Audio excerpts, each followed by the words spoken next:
Ladies and gentlemen, welcome to the third and last day of the seminar. It is Professor Eitan Shamir who will open up today, and he is the director of the Begin Sadat Center for Strategic Studies at the Bar Ilan University. And he's also the head of the MA program in Security and Strategy at this university and the Political Studies Department. Prior to his academic position, he was in charge of the National Security Doctrine Department at the Ministry of Strategic Affairs, Prime Minister Office. And before joining the ministry, he was a senior research fellow at the Dado Center for Interdisciplinary Military Studies at the IDF General Headquarters. Today he will present the Russian-Ukraine war, the view from the Israeli Defense Forces. Eitan, it's very nice to have you here again. So Thank you. Please, the floor is yours. Thank you very much. I see it's working. Good morning.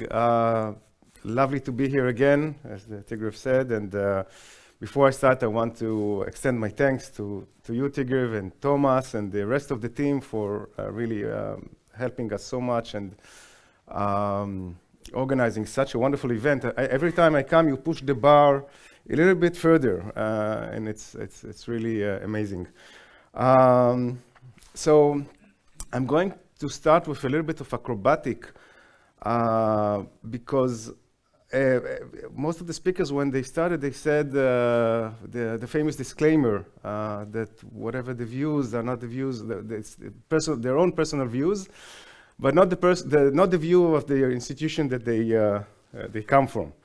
And I'm not part of the IDF. I'm a professor in a university.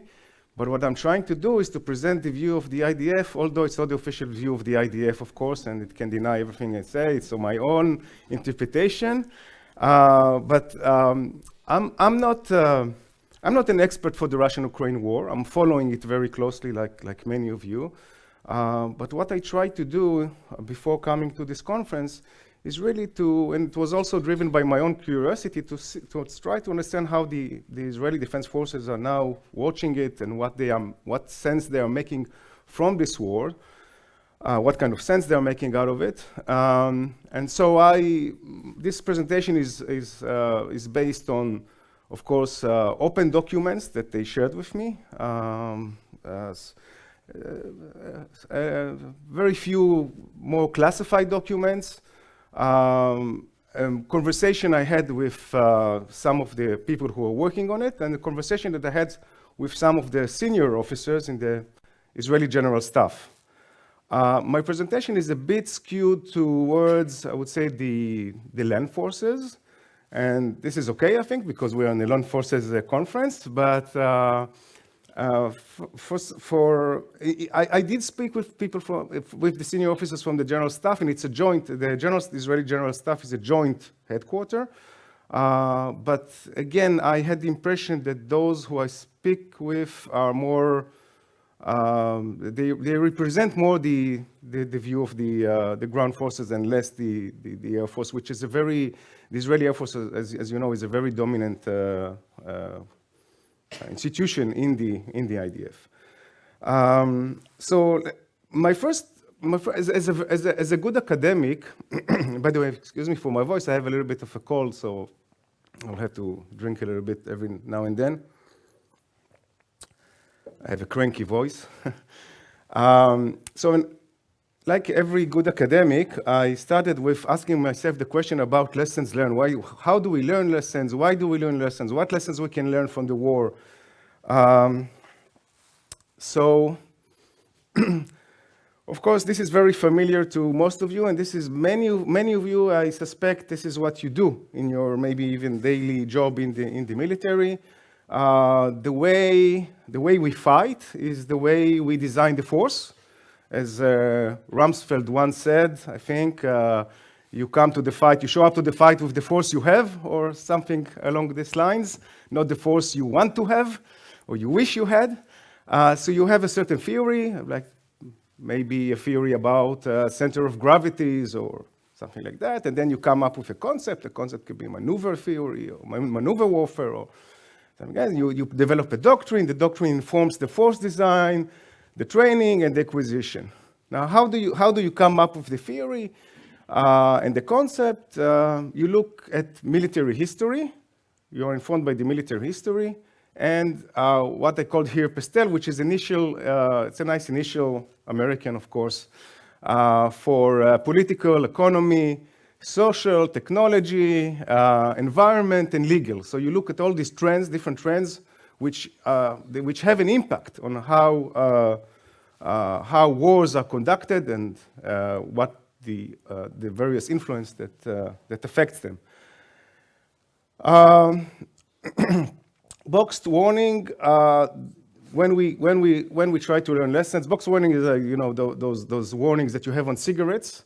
But while cigarettes you really should not use, you don't have any other choice but because there's no other way you can go to learn. But you have to go into the lessons of the past of military history.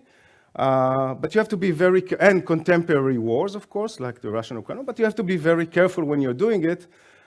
Because lessons are very much context-driven. So how to differentiate between the context and the specific context and the general lesson that you can learn is really a challenge. What is relevant from the past to today, and learning from contemporary wars, sometimes it's better than learning from the past because it is contemporary. But again, it can be very problematic.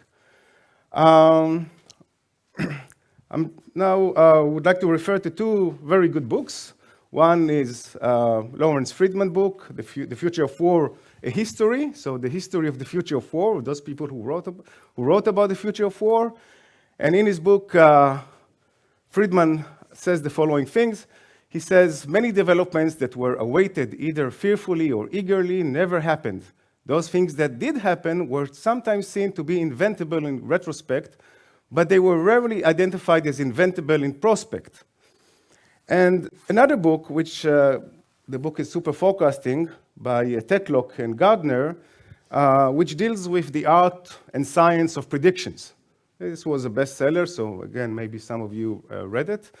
And really, the book tackles the question is why we are so, even experts are so poor at predictions. And actually, experts are not much better than the layman people in predictions. And he presents one study that was a long-term study, 25 or 30-year study. They're looking at experts' predictions. And this was one of the more definitive studies of this whole area of inquiry, of predictions. And there was only one major difference between those who were better at predictions, between the different groups of experts. And those who were better at predictions, and they were slightly better, they were not much better, but they were slightly better in predictions. So those they have one factor, as you say. The critical factor was how they fought. Those who were poor performers were united by the fact that their thinking was ideological. So they had, what he means by ideology, that they had a certain frame of mind. They were hooked by some big idea, whether they wanted to push capitalism or socialism or liberalism, or in the case of the military, they were maneuverists, or they were buying into a certain big idea, and everything, the interpretations went through the prism of this big idea. And it's always skewed, always influenced their ability to really look at the data and to make a better prediction. Someone I have a really high admiration for, and I personally had the honor to know personally, General Rupert Smidt, maybe one of the more important generals of the end of the 20th century. And his book was very influential. His book was translated to Hebrew and was very influential in Israel, in the IDF in specific. He starts the book by this quote: "War no longer exists. Confrontation, conflict, and combat undoubtedly exist all around the world. Nonetheless, war is a battle in a field between man and machinery. War is a massive deciding event in the dispute in international affairs. Such wars no longer exist." And then he cites the last example of a war, of industrial war, is the 1973 war in Israel. Some may say 91, the American invasion, although this is a one-sided affair. In the second edition, by the way, Rupert, even this was written before, way before the Russian-Ukraine war, I think there is some second thought, and he's writing, war is a constant in history. He doesn't elaborate. The book is a very good book. Still, I think many of the ideas are relevant, but I think what Rupert did was echoing his own experience following the 91 wars, most of his campaigns, and that he was involved in were a different kind of wars. And in fact, we are all familiar with the vast literature on new wars and different wars and the decline of wars and the better side of our angels and so on and so forth. Now, sorry. Looking at lessons learned from other wars, this has started systematically with what we call the modern era, the modern wars, the industrial wars. There were always observers in different militaries, from different militaries, especially in Europe. But again, more systematically, learning in wars started in the industrial era. So we have the Crimean War, American Civil War, Franco-Prussian War, just as an example, of course, all the way to the wars of our times. So you can learn from war either directly or indirectly. Directly is you put observers and they're taking part. They are riding with the forces or embedded with the forces. Or you can learn the war as the Israelis are not doing indirectly.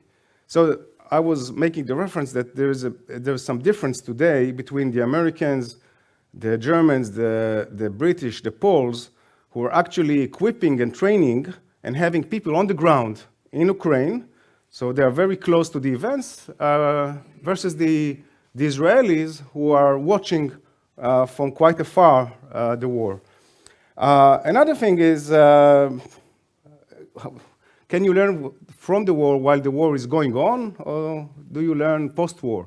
Some wars are just very short, like the 6 Days War. There was no time to send anyone to really observe the war. Even the Yom Kippur War lasted 21 days. They were very short affairs. But if it's a Vietnam War, if it's a war like the war in Ukraine goes months, sometimes years, so then you can really send people and you have the time to look into that. Learning lessons. This quote is attributed to Helmut von Moltke, the famous Prussian chief of staff, who led the Prussian German armies for three big victories, the major one against the French.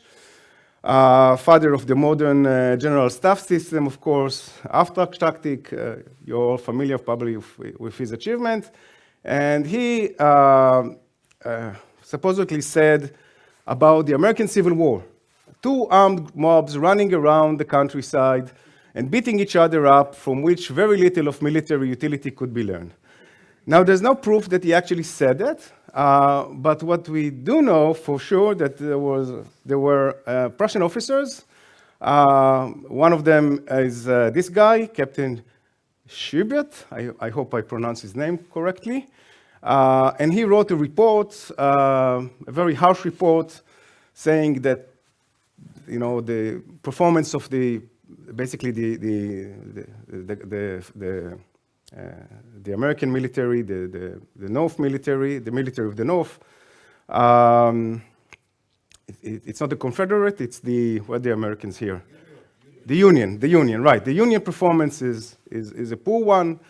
They had a higher admiration, by the way, for the Confederates because they were, better, fiercer fighters. By the way, he was criticizing specifically their stiffness of command and the lack of initiative in the lower ranks and all those nice things that the Prussians had developed at the time.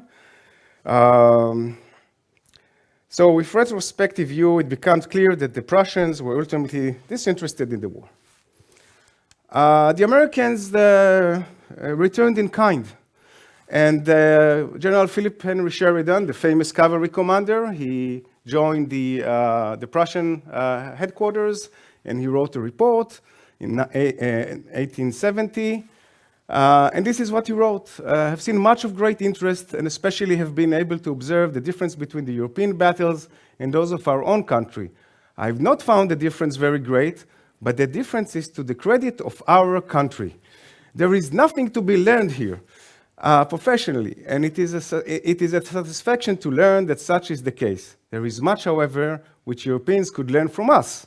There are 100 things in which they are behind us. So, same period of time, different perspective, and you can see that learning can be a very good experience. Okay, some of the Israeli experience, our most known observer in a foreign war was Moshe Dayan, the general with the eye patch. In '66, he finished his term a few years before as the chief of staff. He became an MP, a parliament member. His party was not part of the government for some political reasons, and he was very bored. And he had an opportunity to go to Vietnam as a reporter. And this is what he wrote. I think I can learn a lot going there. And he spent in Vietnam like 4 months, running around in the jungles with different American units. He wrote a very interesting report about that. The report actually came all the way up to people like McNamara. It was also published. A year later, Dayan became the defense minister in Israel in 1967, just before the 6 Days War. I don't think the lessons from the Vietnam War informed him in terms of the 6 Days War, but they did inform him following the 6 Days War, where Israel found itself with new territories and a hostile population and a counterinsurgency campaign. The Vietnam experience, as he testified himself, was very useful for him. Okay. So as I said, it's very hard to derive the lessons, especially when you look at the vast differences between Ukraine, Russia, and Israel. The political objectives are different. The history and culture of the main players, the geographical size and the terrain is very different. The climate, of course, is very, very different. Population size and the characteristic of the population. And going to the armed forces, the structure, doctrine, equipment, technology, everything is very, very different. So we have to be very careful as we make those. But even though we can still make some we can still learn some very important lessons from the war. I mean, this is now I'm saying what I was told. At this point, now I'm starting to say what I was told by the different people I was speaking to them in the IDF. Okay, many, many differences, but it's still important that we learn. So I will look at some general lessons, and I will go to some specific lessons. I was hesitating whether to call it strategic or not strategic. In the end, I decided to just leave it as a general, because some are strategic, some are really more general observation. And so let's leave it as general and specific. Okay, so first of all, it's really the realization that, going back to Rupert Smidt, that this war can happen. I mean, this was, when I was speaking to those senior officers, they were telling me, yes, this realization is really very, very important. I mean, we we're also buying in the last 20 years, we also concentrated on what we were what we described as counterinsurgency, counterterrorism, different types of war.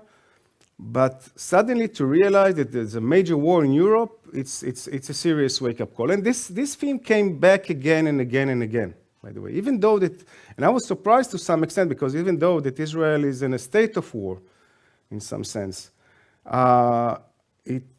I understood that for a very long time, the Israeli security community is living this different type of war. And the wars of the past that we had, the big state-on-state war is really something that belongs to history in many ways. So this realization that, yes, you can get up in the morning one day and find yourself with this type of old war, if you will, this was a profound realization. And coming from there, the idea that this is about total war and not just the military operations. Because the way Israeli army was fighting in the last 20 years was military, the state of mind was short military operations. Even when the operations were longer, a bit longer, so a month, or the Second Lebanon War was 32 days. But the whole idea of the Second Lebanon War was, when they went into it, was this will be an issue of 2 or 3 days. Then it kept dragging on. But through most of the period, even until the end of the period, only a certain percentage of the IDF was committed to the operation. So it was not a total mobilization. It was not a total, and definitely not in terms of the society, as we see in Ukraine, but not even in terms of the military. So the military commits 1 brigade, 2 brigades, 3 brigades. There are about 9 maneuvering brigades in the IDF, and there are and many more other brigades. But a lot of the force, by the way, is reserve. And the reserve in the IDF was neglected in the last few years, because of the thinking that we are not going to use them, because using the Air Force and using a few very good brigades, standing brigades, is enough for the military operations that we are conducting in Gaza or even in Lebanon. So, basic principle of war have not changed despite technology advances. Strategy is a bridge, matching objectives to military means and ways. Is again another very important lesson that looking at the war, again, not a new, by the way, these are not new, of course, and you're all very familiar with them. But it's when you see it in reality, when you see the problem in reality, you understand how important it is. Otherwise, it's just something on paper.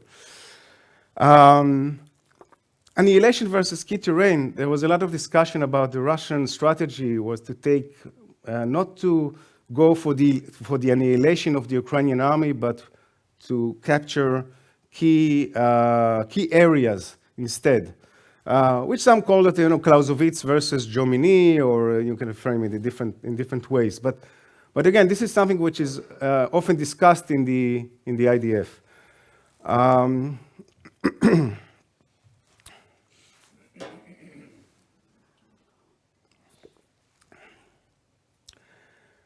Okay, misestimating, understanding the enemy, or misunderstanding the enemy. This was shared by both sides, actually. The Ukrainians, they did not believe that the invasion will happen. So this was their mistake. Although the Western intelligence, Americans and British specific, was saying Putin is going to invade, they were saying it's not going to happen. And I still remember the interviews just days before in Kiev, where people are saying, no, it's not going to happen. Look, everyone is in coffee shops. Life is normal. Nothing will happen. So this was their mistake. The Russians, of course, we all know, they underestimated the Ukrainian resistance. They had completely false assumptions, and it all fell crumbling down as a house of cards. For the Israelis, it brought back the memories of 1973, because when you look what happened in 1973, it was basic assumptions about what the Egyptians and the Syrians will do, and it all came crumbling down in the surprise attack. And you try to understand what happened there, and it was really making the wrong set of assumptions. So how to avoid, going back also to the slides on predictions, how to avoid having those locked in those basic flawed assumptions is really a key challenge that we keep talking about. The nightmare scenario, looking at Ukraine, really, and I'll go again, back again and again to the problem of stockpiles. Uzi was referring to that when he was speaking on the Iron Dome. The nightmare scenario for Israel, a small country with a small population, with a relatively small economy, is a long war of attrition. So the idea of having a short operation, that you want to go for a short operation, and then suddenly it becomes a long affair, and then you need to really bring all your assets to the fight. It's something that the Israelis are taking very seriously and putting a lot of effort in thinking as how to avoid it in the first place. By the way, going back to the Yom Kippur War, that you all know, in 1973, other than the few hours in the second day, the 7th of October, the war started the 6th of October. 7th of October, there was a tank column that penetrated the southern part of the Golan Heights, and the fear was that it will go all the way down to from the Golan Heights to the valley, and there are a few Israeli settlements in the valley, and it will reach civilian settlements. So there were a few hours of anxiety, but other than that, the lines were holding. But when you look at the general staff, when you read the protocols of the general staff, the anxiety they had, the fear they had, that this war, which had a very high rate of attrition, will last for days and days on, because when you look at the numbers favored, of course, the Arab armies. And the Arab armies already were receiving new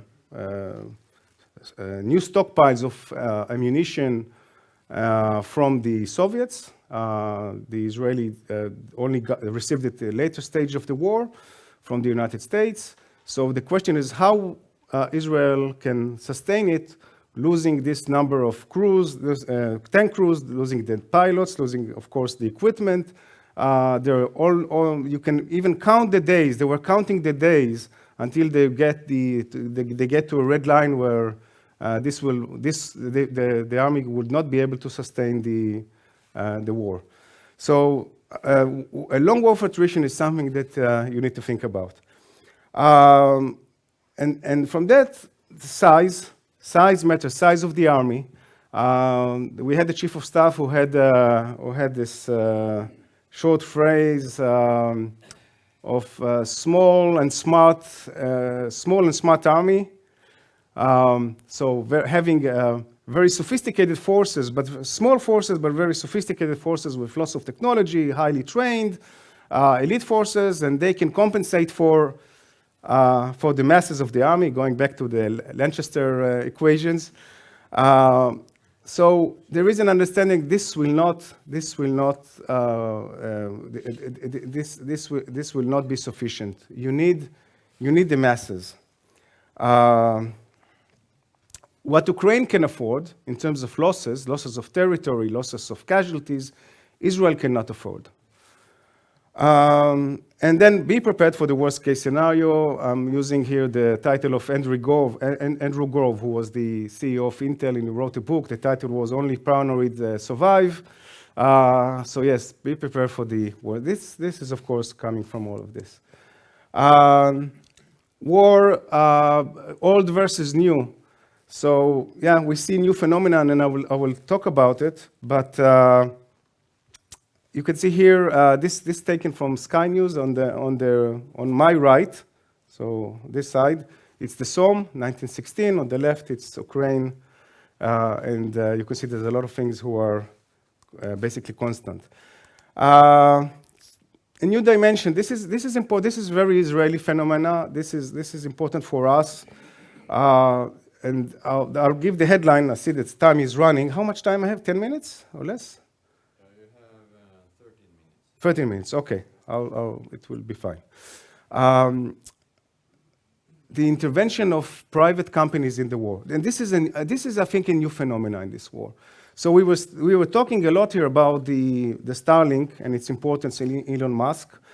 We also have companies, and we're not talking about sanctions of countries like the sanctions that the Americans were putting on Americans and other countries, putting on Iran, not selling them certain things. Or what we see here are companies that are making the decisions to take sides in the war.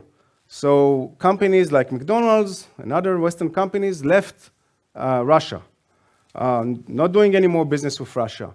Companies who are actively helping with equipment, knowledge, information, and other resources, the Ukrainians. So companies are playing a role, corporations, in this war. And we saw it also in last operation in Israel in Gaza, the last big operation. There were some employees in Google and Amazon who were organizing and asking the company, putting pressure on the upper management to boycott Israel. Now, this have not materialized because at the end, the management teams, the senior management teams were standing very firm, and they refused to do it. Also, these companies happen to have large centers in Israel itself, both Google and Amazon, all of them have R&D centers, not only distribution centers, but R&D centers in Israel. So it didn't happen. But we don't know if it's not going to happen in the next war. We have to be prepared for this. Okay. This is for Jim, relearning old lessons. Definitely. Basic forms of tactic, which all of you who are graduate of military academies are well familiar. Attack, advance, pursuit, raiding, defense, delay, withdraw. All the basic forms we can see resurfacing the need to master these, the old art, the old military art, I would say. I haven't read force protection because force protection is key. And going back to the transparent battlefield, it's obvious that if you are not going to have the means to protect your force, you are going to be eliminated very quickly in this battlefield. And here I agree with my colleague Uzi Rubin. This is a very fire-saturated battlefield, and force protection. And if you don't have force protection, you won't be able. And this is also the father, the father of the Merkava, Israel Tal, General Israel Tal, who designed the Merkava. He said, yes, there is this triangle: mobility, firepower, protection. But I have to start from protection first, because if I don't have protection, I won't be able to move and I won't be able to fire. So protection is the starting point. And I think the same logic goes to this from the same logic we understand from this war, that force protection is key. And you don't have the system, the active protection system, the passive protection system, and of course, all the other things that you can do in terms of technology or in terms of your tactics, you're doomed in this battlefield. Precision fire and statistical fire. We spoke a lot about precision fire, but another thing that was very evident that sometimes you need also the statistical fire. And this is an area that was, for a long time, started to be neglected in the IDF. So the realization that we need, yes, precision fire is something that the IDF has been emphasizing for a very long time. Last operation in Gaza, 100% of the munitions that were shot were precision fire. But sometimes you need also statistical fire, especially in this high-intensity conflict. Supremacy of defense over offense, control of communication, access to roads, key. This is familiar. The density of the forces counts. What we see is a very large area and too few forces. So a lot of what is happening has to do with the number of forces on both sides.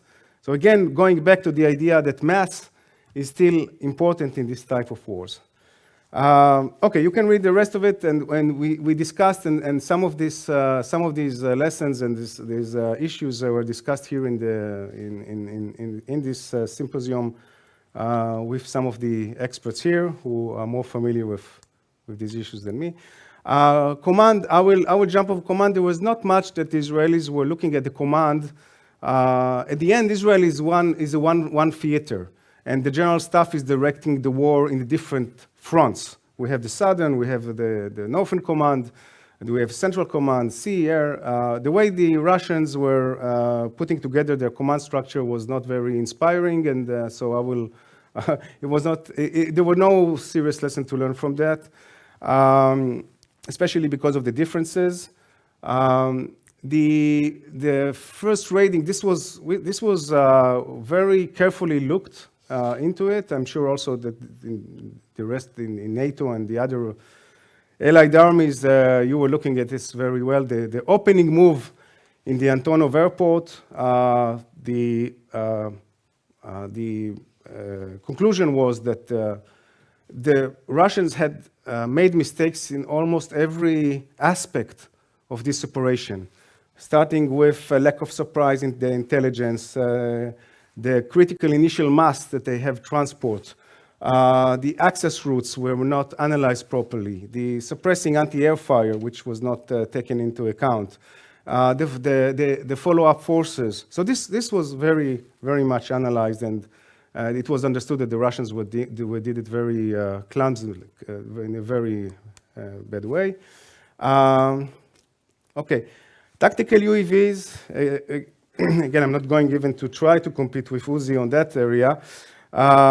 So we have reconnaissance, targeting, attacking. I will have two short remarks. First of all, we understand now that this is the poor man's air force. So if Israel is dealing with Hezbollah and Hamas, which are not state militaries, but very highly organized non-state militaries with very good capabilities, we should, and they're already using it in large quantities, we should accept to see them, the UAVs, taking a role against our troops in the next operation. So this is the end of the IDF was used to, for many, many years now, not to have to look up whether there is an unfriendly flying object in the sky. And this is the end of an era, because there will be unfriendly objects in the sky for the Israeli soldiers. And even though the Air Force is dominating the sky and the rest of it, the Israeli Air Force, there'll still be threats from above. If you have a capability to disrupt, say, in an area, the use of drones, is it possible for, is it something that is desired to eliminate, because you're going to eliminate the ability of your own drones as well. So you're going to somehow intervene in the spectrum or electronic warfare, disrupt the ability of those UAVs to operate, whether you be better off that you will not have it and the other side will not have it. This is a good question. Okay, this is different. So this is just an homage because this is a Norwegian micro drone. I don't know much about it. I found it in the internet. So it was lately developed, I think, with the British industries. So just to show that the Norwegian are developing those types of weapons as well. It is very cute. So just a word about revolution or not revolution. The Indian Air Force chief was saying that there is an influence of the drones in the battlefield, but it has a limited influence in the sense that the more we will have countermeasures, it will be another aspect, but it's not going to revolutionize the whole battlespace, and I think this is something we agree with. Armor. So again, going back to all the lessons that we already heard here, the lack of combined arms, the role of the ATGM. I think the role of the artillery was as effective, at least as effective, as the ATGMs in stopping the artillery. So we heard a lot in the media about the ATGM, the javelins, and and the rest of the different types of the ATGM. But artillery was very, very crucial in stopping the armored columns. So again, going back, artillery is still the queen of the battle. So tanks, after everything we said about tanks, and this was mentioned here, the end of the tank, not the end of the tank, no better alternative for the purpose of deep large maneuver. This is a table was made by Dr. Ido Hecht, who is a colleague analyst in the IDF. What he was showing here, I'm not going to go over the number, and you can have you will have the presentation, but he was making some comparison across different campaigns. And I think the point of what he was trying to say here is that the attrition rate of tanks in this war was not very much different than the attrition rates in other big campaigns. So when you use tanks in high intensity war, this is what you should expect, basically. This is, I'm doing here an homage for a dear friend and a mentor, Dr. David Johnson, who just passed away a few weeks ago. He was working in RAND, and I learned a lot from him. In one of his recent papers before he passed away, he wrote the following. He said, and this is again supporting some of the things that we were saying in this conference. He was saying the Russian army has shown that it is not competent in combined arms fire and maneuver. Where are the accompanying infantry with the tank formations who are supposed to bust and ambushes executed by Ukrainian forces? Where are the suppressive mortar, artillery, and close air support fires? We should all recall the words of Australian Major General Catherine Fooey in 2019. Tanks are like dinner jackets. You don't need them very often, but when you do, nothing else will do. I was speaking about the artillery.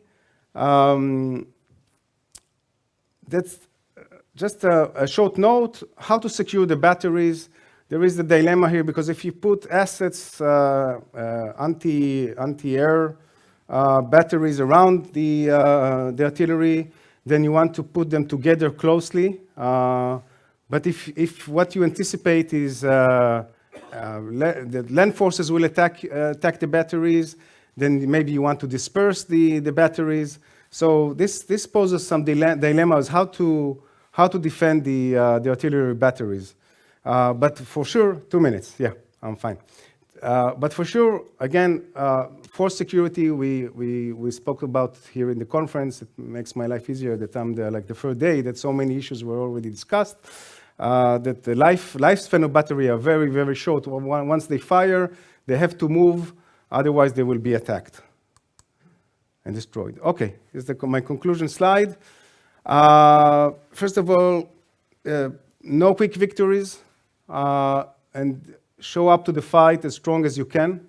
You don't start gradually and hoping that you commit only 20% or 30% of the force, and this will secure your objectives. You have to show up with the maximum force you have and to finish the fight quickly if you can. The meaning of total war, what does it mean for the population? What does it mean for the civilians, and how the war is not only in the front, the war is also, again, Israel was in this direction, going in this direction for some years now. But looking at Ukraine, it's really a demonstration of what can happen. God is with the big battalions. I think it is attributed to Napoleon. I'm not sure he said it, but it's well familiar. And the big stockpiles. So stockpiles are really, really key because, as I said, the operations can become a war, and it become a lengthy war, an attrition war. we still have a lot to learn. It's premature, fog of war. As I said, the Israelis are not in Ukraine. So we have to look beyond the screens of disinformation. It's a challenge. And of course, after the war, we'll have, as always, more perspective to look into it. Very important, there were some of the officers were saying that to use the war to demonstrate for the young officer what does it mean to be in a high-intensity war. Again, this is something that was already forgotten. If you have officers who are 23, 24, some of them may have participated in a small operation in Gaza, but they haven't experienced something as big as this war. There is a creation of a community of learners, which is something nice to see. So many people took the initiative in the IDF, analysts, officers who took the initiative. They were not assigned to, but they took the initiative to study this war and to follow up this war. And you can see a lot of WhatsApp groups, whether they are inside the military, outside the military, some are open, some are not open, and where they exchange opinions, they exchange information. And in the end, it feeds the general staff. So I'll just finish by, all these lessons learned are really nice, but the test in the end, the IDF is just finishing its 5 years plan, and it's going for another 5 years plan of force building. And the test will be if we are going to see some of these lessons in the next 5 years plan. And this will be the real test. Thank you very much.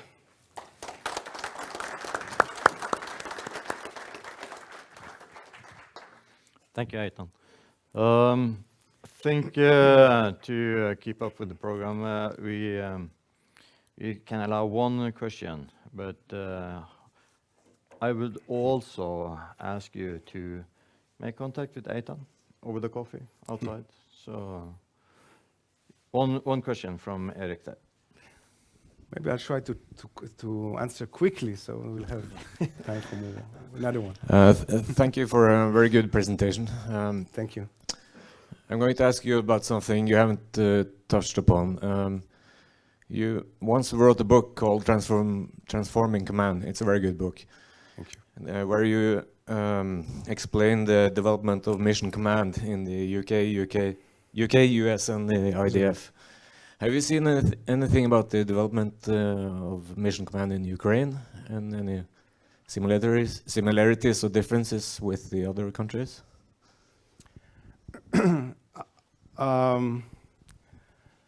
So from what I read and what I see, and again, this was raised here as well, that there is a lot of, one of the advantage of the Ukrainians, the Russians have a very rigid, unflexible command system.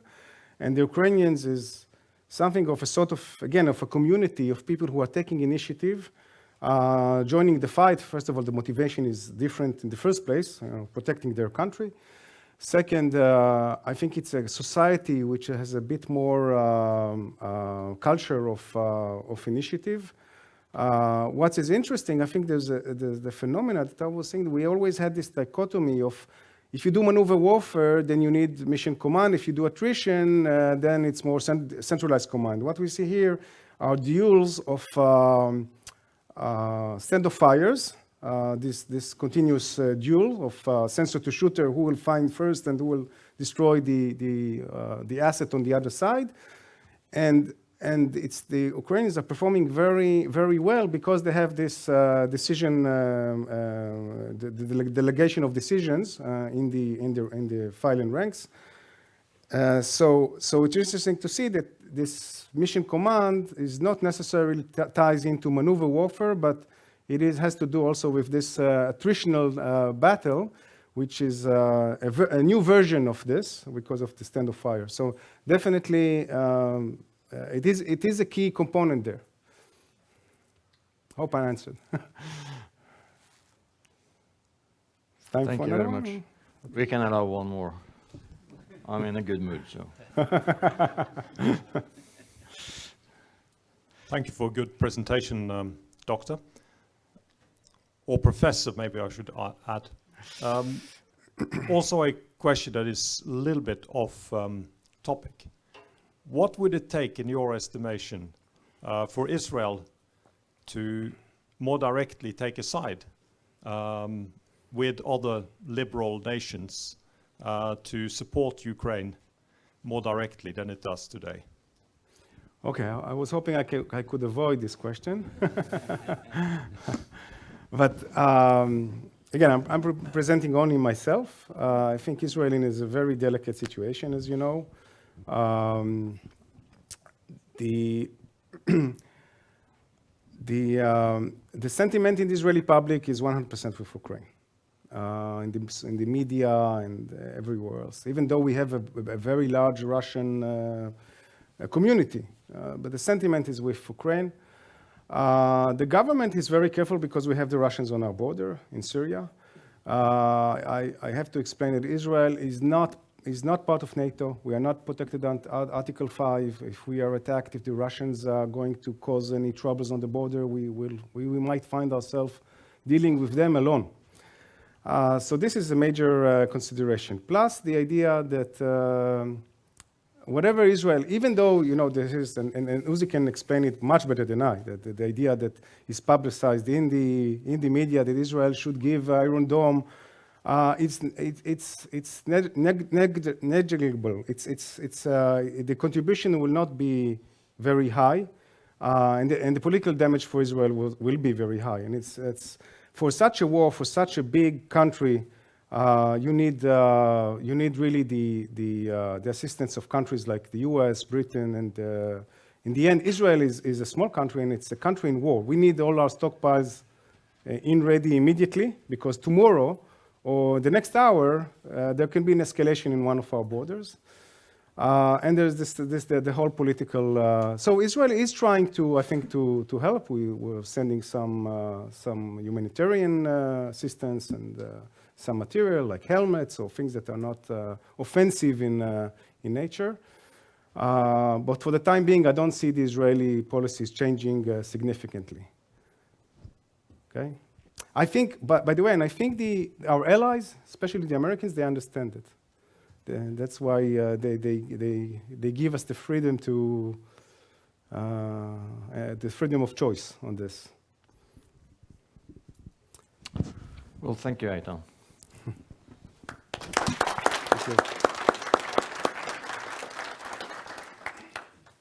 We will have a short break until 9 o'clock, and then we'll go on with the next.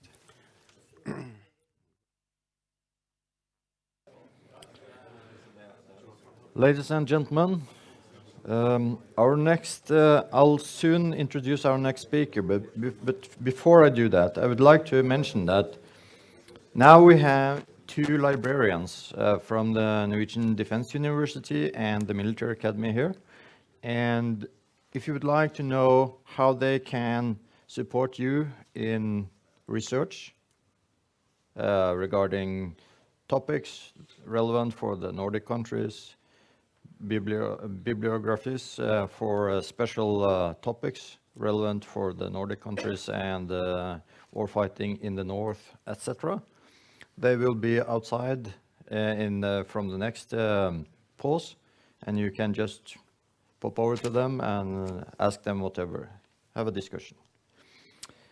Our next presenter is Colonel retired Lasha Beridze.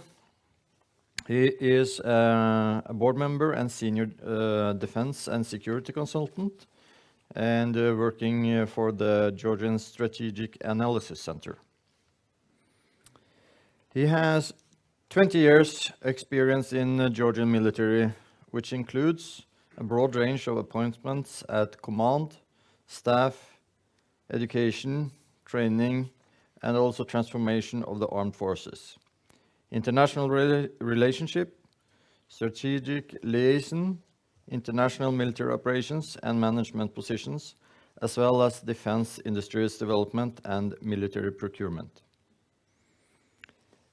After retirement, he has 4 years experience with the UAE Armed Forces General HQ as a consultant for national service, and Reserve Authority with strategy building and performance management, as well as organizational development and national service development. Today, Lasha will talk about the Ukrainian lessons learned in or from the Russo-Georgian War of 2008. So, Lasha, please. Thank you, Colonel Smidt. What a great speakers we had during these 3 days. So I'm a little bit even intimidated because, guys, you know so much about these wars that I might not say something new. So, Russia-Georgian War in 2008 was very different. First of all, it was very short, so there was not a lot of studies conducted and not lots of things done because of many reasons, and I will try to explain you reason. But that was the first occasion which would show the President Putin's willingness to confront, challenge, destroy or degrade Western-led global order, especially in Europe. That's what we're facing today in Ukraine. That's what we faced in 2014, and that started in 2008. That's what it is about. So, of course, we call it lessons learned from Russo-Georgian War, but I would call it also lessons must have been learned. Do you know? So, if we would learn these lessons in 2008, we might avoid certain things. I would not say that we will avoid this war, but we might avoid certain things. So, this is a map of NATO, I just easily put, but which shows Russia, Georgia. By the way, Georgia is a lot smaller than it shows my map. My assistant likes to always bump up Georgia to show it bigger than it is really, do you know? But that's where the main confrontation comes between Russia and the West, do you know? Russians genuinely, based on their capability and ideology, they're afraid of West. They're afraid of ideology of West, and especially President Putin creates so-called artificial enemy of the West. So the events we see, it's not a Ukrainian-Russian war, more of it's an event of the bigger challenge. Putin wants to stop Western-led order, but to be very honest, I mean, Western leaders did stop it. You know, they did not have a beef even to expand further into Georgia or Ukraine. It was put on a hold, but when you are such a democratic society, how you stop like this? How you stop other countries being like you? Do you know, it is wanted to be like you, wanted to join you, wanted to do same order and same values like you. So I see this is something unstoppable, do you know, either from one end or another end. So that's what leads to the natural class. That's why all this started, do you know. Now, I've heard lots of brilliant comments about this war, but I will try to present it from the very different angle, and I say the most important thing about this war first, do you know, not keep it for the last. We heard many great assessments, military weapons. We heard like Russian rocket forces, Russian air forces, Russian battalion tactical groups, Russian artillery, etc., capabilities. I tell you from my personal experience, this is not the most dangerous weapon Russian possess in their arsenal. Not even nuclear weapon is the more dangerous. Most dangerous weapon Russian has, especially when your country is so close proximity as Georgia or Ukraine are, most dangerous weapon is a Russian ability to infiltrate your political and decision-making system. Since after Soviet Union, they invested hugely to be able to infiltrate and influence your political and decision-making system. That's what always was giving Russia an upper hand. That's why they've been so believing in their abilities. In 2008, it worked in Ukraine in 2014 because they heavily infiltrated Ukrainian government back then, and that they would believe in 2002. So when Russians are acting, they view as their strongest point, and they have this as a strongest point to infiltrate. So why did Russia have to start war with Georgia? What happened? Do you know? This is a big question, do you know?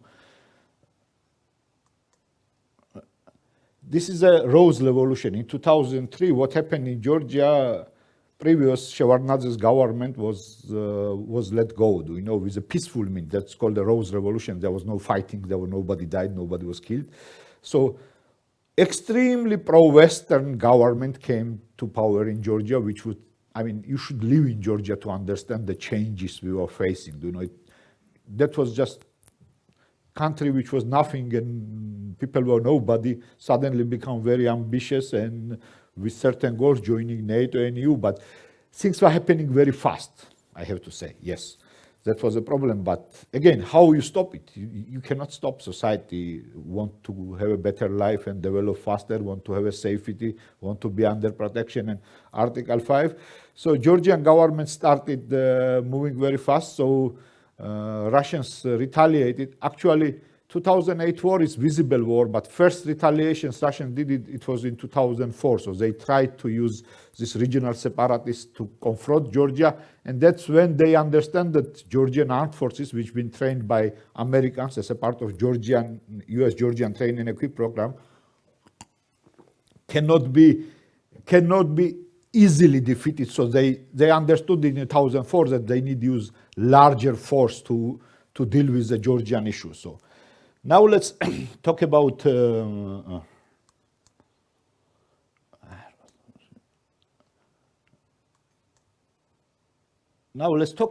occupied territories.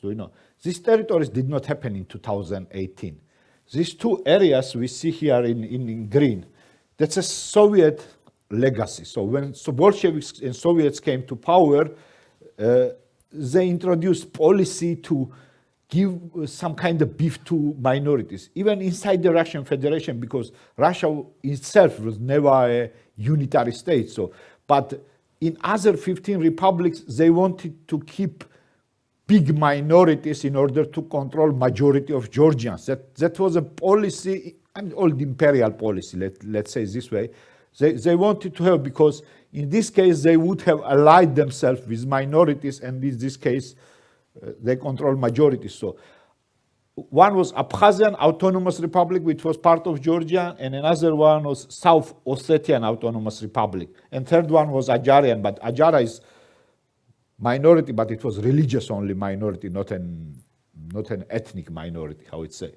And there are other minorities in Georgia, but Russians instigated conflict early 90s, first one, so then it come to the frozen conflict. That's where the frozen conflict term came to fruition, because this conflict froze, so partial territory, which we see here, for example, in yellow, was fully controlled under Georgian government, and the rest was under control of Russian, plus some kind of separatist governments. And South Ossetia was even more different, because if you go deeply in this map, villages are, there's Georgian village, Ossetian village, something.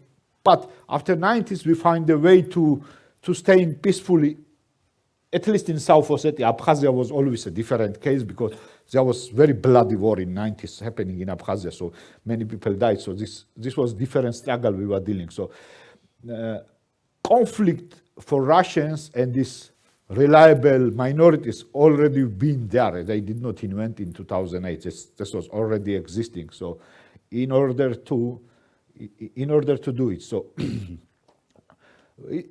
when I say Russians' ability, so I returned this statement a couple of times during my statement, Russia's ability to infiltrate governments and government decision making, that's what is very important to keep in mind here, and it's also very important to keep in mind what was happening before the war. We were preparing, of course, as a Georgian armed forces to liberate, how it says, these territories from the Russians or from the separatists, or etc., etc. There have been various plans put in place, but nothing happened according to our plan, Georgian plan. It's actually everything happening according to the Russian plan. Now I will briefly touch how the operations went, how the forces were delayed, military part of it, which is most interesting for us. Then we go to do some lessons learned. But one thing we need to keep in mind, I'm sorry I don't have all the maps we need here, but Georgian terrain is very specific. So here from the north, we see here, everywhere, it's a Caucasian mountains, which gives Georgian natural barrier historically. So these mountains are not passable. There are very few passages, and there's only 2 passages or 3 where you can pass by mechanized units or something. Other ones just impossible to cross, So from the north, Georgia should be immune, and very few passages we need to cross. But actually, when we're talking about East Georgia, where battles was happening, there's only 2 passages. One was the Dariali Gorge, it's a historical passage, which was fully under control of Georgia, and one big explosion, it's enough to close Dariali Pass for a long time, And another passage is a rocky tunnel built during Soviet Union, which was under control of Russians and separatists. That's only way Russians could ever resupply their forces in South Ossetia. That's the only way exists in nature. There's no other way. And Georgia is not nothing like Ukraine. It's small, and there's not too many roads. There's one road, and that's it. You close this road, then it becomes very difficult to find the other road to bypass this. So I just want you to keep it in mind, okay? Now, this is map of Georgia. It shows explosion, but again, when I say statement, this war, someone mentioned here during presentations, was 12 days. Officially, it's labeled 5 days, but a real battle happened during 3 days. Real confrontation was happening 3 days. And the real reason why was never lessons learned conducted officially by Georgia, previous government was too embarrassed to conduct the lessons learned, okay? And new government is, for them it's easy just to blame the previous government. We know how it happens. So Georgian military was never allowed officially to conduct the lessons learned. So if there's some lessons learned exist, it's someone like people like me who would done it independently and as a part of one of another things. And West, when they foreclosed it, they did not spend too much energy to conduct a real lessons learned study. So what was happening here? Back these days, Georgia had a real 3 brigades. Brigade number 1, number 2, number 3. And in 2008, they started to add 2 more additional brigades. I mean, even for a US Army to add 2 brigades per year would be impossible task to do. For Georgia, it was only numbers and people on the paper. So, first brigade, and Georgian government knew that this threat is coming. It was not that we don't know. We knew. We just thought it would happen in Abkhazia. It happened in South Ossetia, but we knew the threat exists, okay? So, first brigade was the strongest brigade Georgia had. It was a fully US trained brigade, very well equipped, with very, very good equipment. Where was during this war, this first brigade? This first brigade was doing a peacekeeping mission in Iraq. So you're expecting war, your best unit is gone.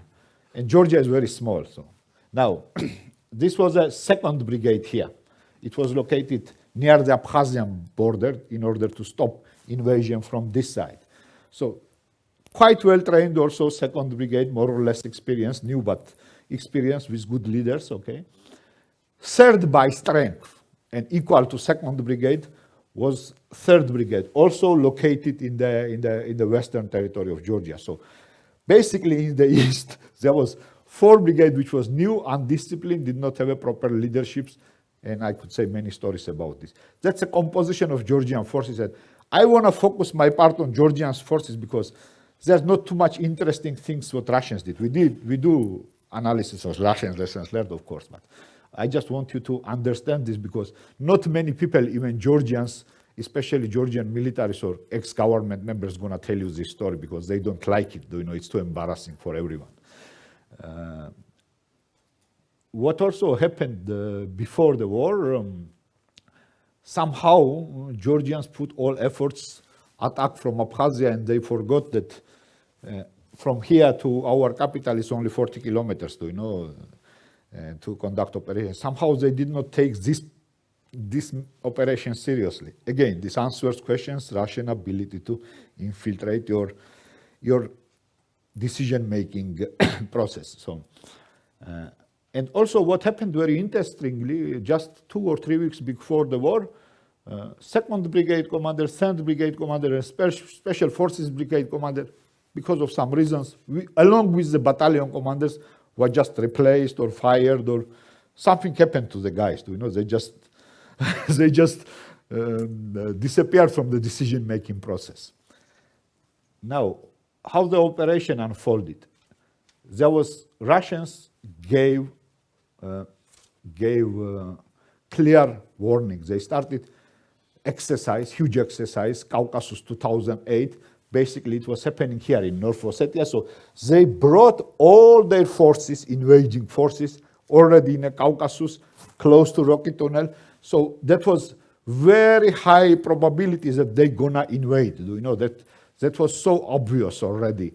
Sometime in June and July that they are preparing and massing forces. I mean, you don't need to be a military strategist or genius tactician to understand this. This is just simple way. Now, if you are Georgian, any of you are experienced officers here, of course, if you are a Georgian commander in charge of defending this operation and stop massing Georgian forces in Caucasus, you have one big task. First of all, there is a rocky tunnel. You need to find a way to close it or somehow not allow more Russians enter from here. This is the main task, which I say platoon leader commanders would understand. We don't need colonels and generals here to understand this simple task. Now what happened, I will show Georgian actions, okay? That's Russians starting moving in, and we had plenty of Georgian population here, and they started killing Georgian civilians, so Georgian government was obliged to defend them. So they had to move in and do the preemptive attack on a incoming Russians. But let's see how they did attack, you know? I hope my graphics are good. Okay, that's the attack, brilliant, yes. My assistant done a good job. So now, 4 Brigade, which was located here in Tbilisi, and was not the best unit we had, were very new, very inexperienced, moved here. Here is an attacked South Ossetia from this side. It was not original plan. 3rd Brigade, which was located in Kutaisi in West Georgia, went here and attacked Tkhinvali from the right side. And consider this is a big city of Goris they needed to pass. So one day these 2 columns stuck in the city, okay? Stuck in the city, okay?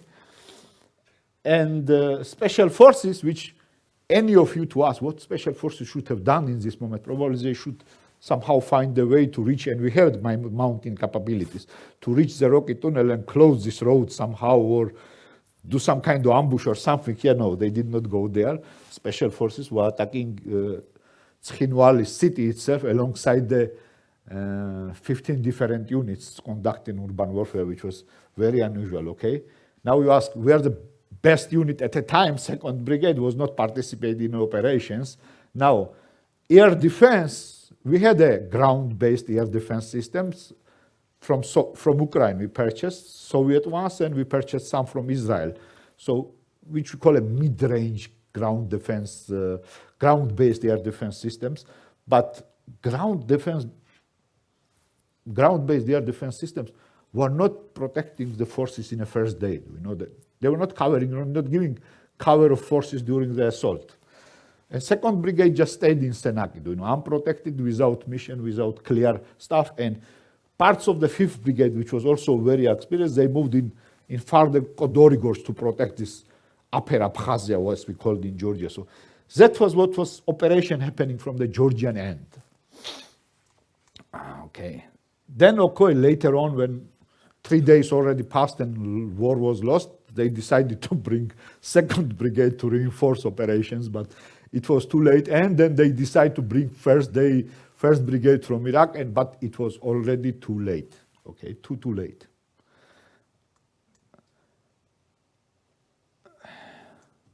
That was basically how the maneuvers happened. I just wanted to show you in a very simple manner, and I just want to keep more time for the questions. Now, as of concerning Russians and Russian activities, what we saw and what we observed and what chances do we say?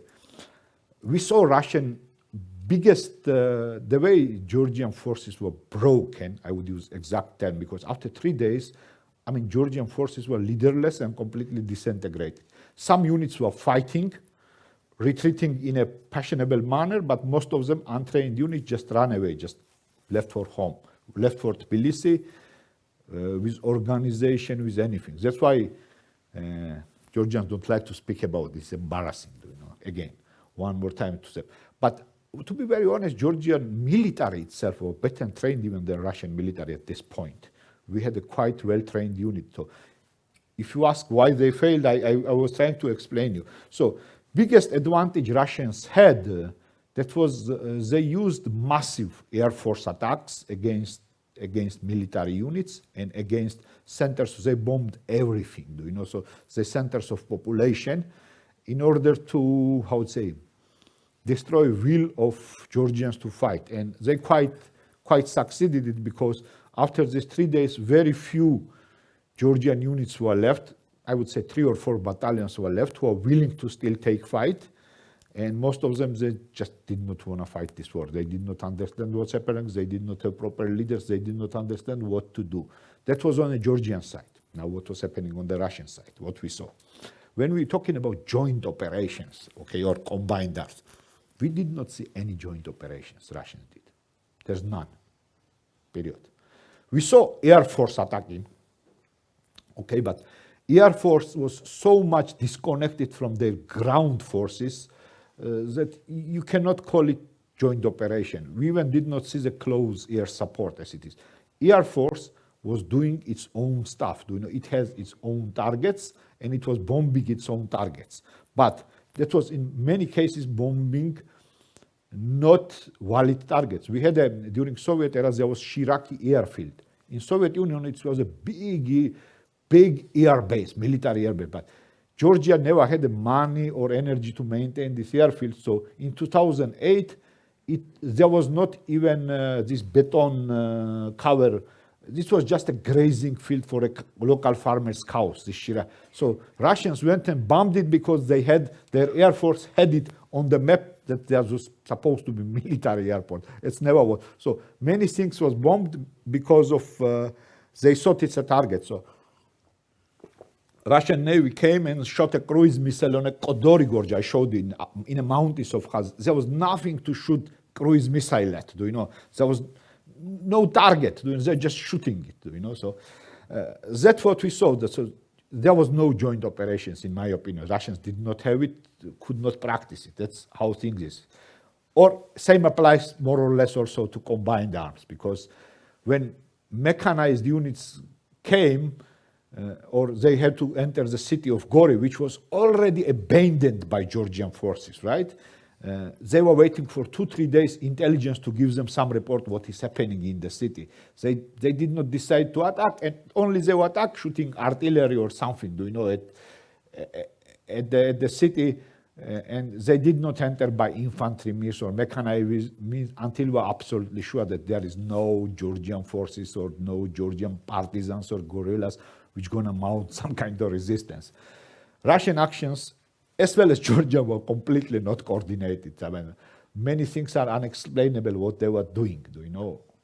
But biggest lesson could have been learned from this war, infantry units versus motorized units. I'm closely following Ukrainian war, closely observing and commenting this on Georgian TV, and I'm doing some lessons about this myself together with my friends. And it's very clear in Ukraine from very first day that Russians infantry don't know how to fight. I mean, it's how they know when they are on mechanized columns, they're sitting on top of this, because there is a reason why they do so.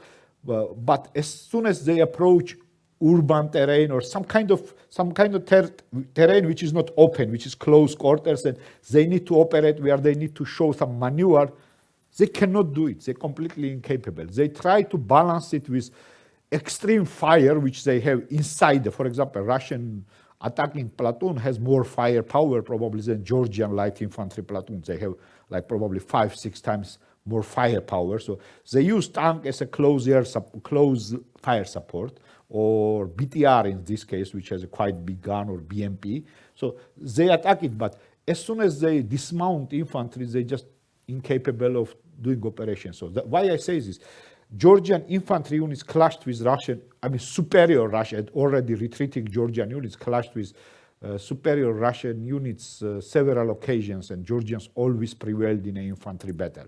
Problem was that we did not have enough firepower, we did not have enough units. So Russian mechanized units, I say, quite good, but as soon as they have to do infantry fighting, they are not good, and we show it visibly also in Ukraine, okay? Reconnaissance. I said, again, I return the questions that Russian strategic intelligence, what we call to infiltrate foreign government investing is this, and infiltrate decision-making was very strong.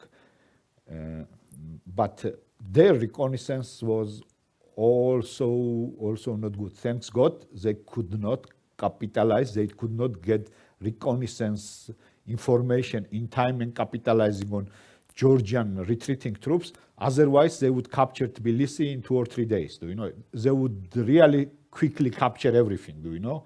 Because Georgian, until the information reached them that Georgian force is not willing to fight, remaining of us retreating Georgian forces somehow managed to find some units and some people to defend Tbilisi and organize leftover of military to defend it. But if they had a quick reconnaissance input into their information, they would probably capture Tbilisi with very less resistance. You know, use of artillery.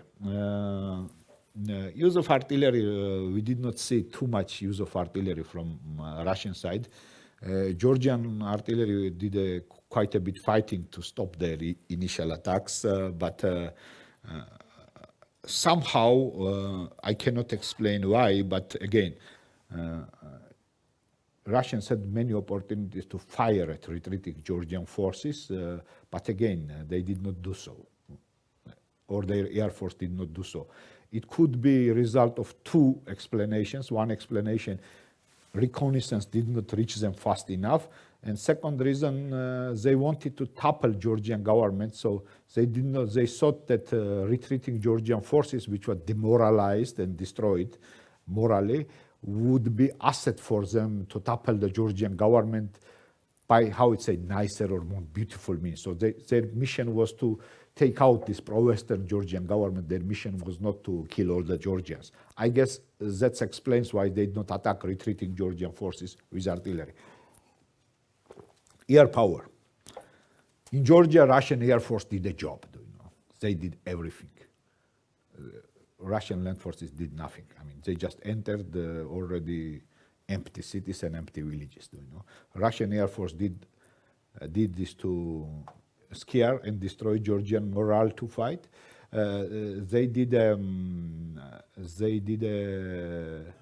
job to break resistance, but they also had weaknesses. Main weakness Russian Air Force was, again, sharing of intelligence and approach of Russian commanders.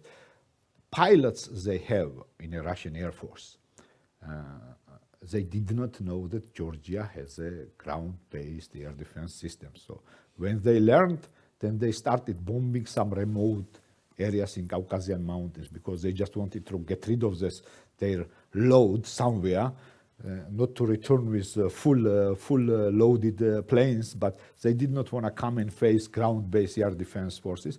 I have to commend the Georgian air defense was successful enough to shoot down strategic bomber, the U-22 and some other Russian planes. So Georgian air defense was fighting.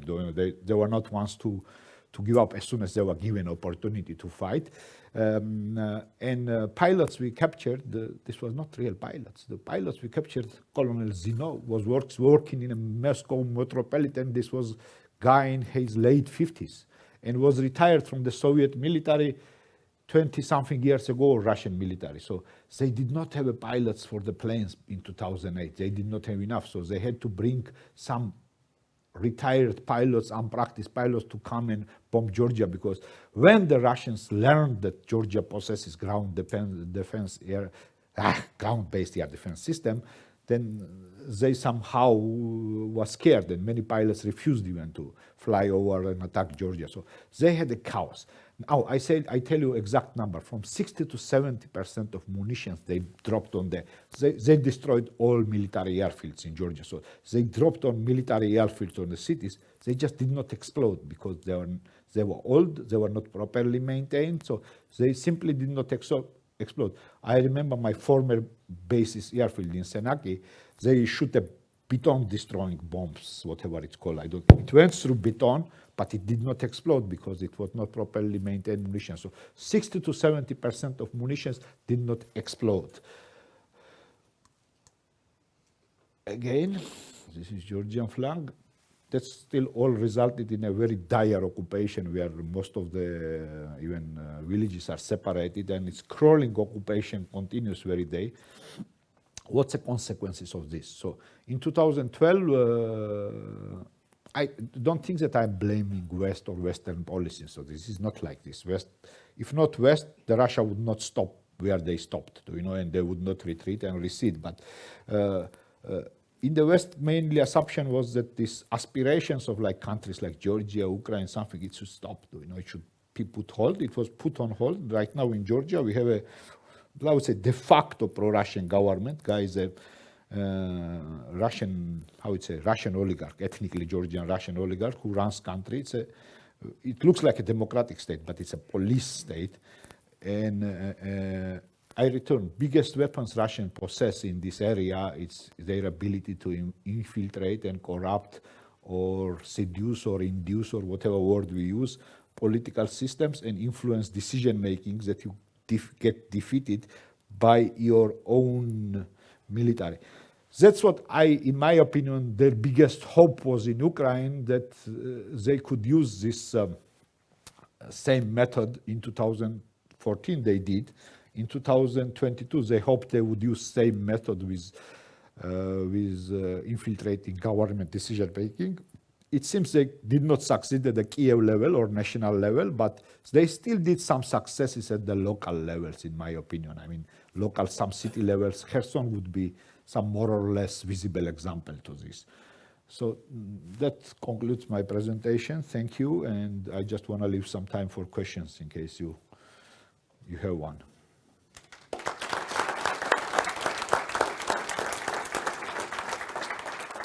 Thank you, Lasha. Very interesting to listen to the perspective from Georgia and your presentation. Do you have any questions for Lasha?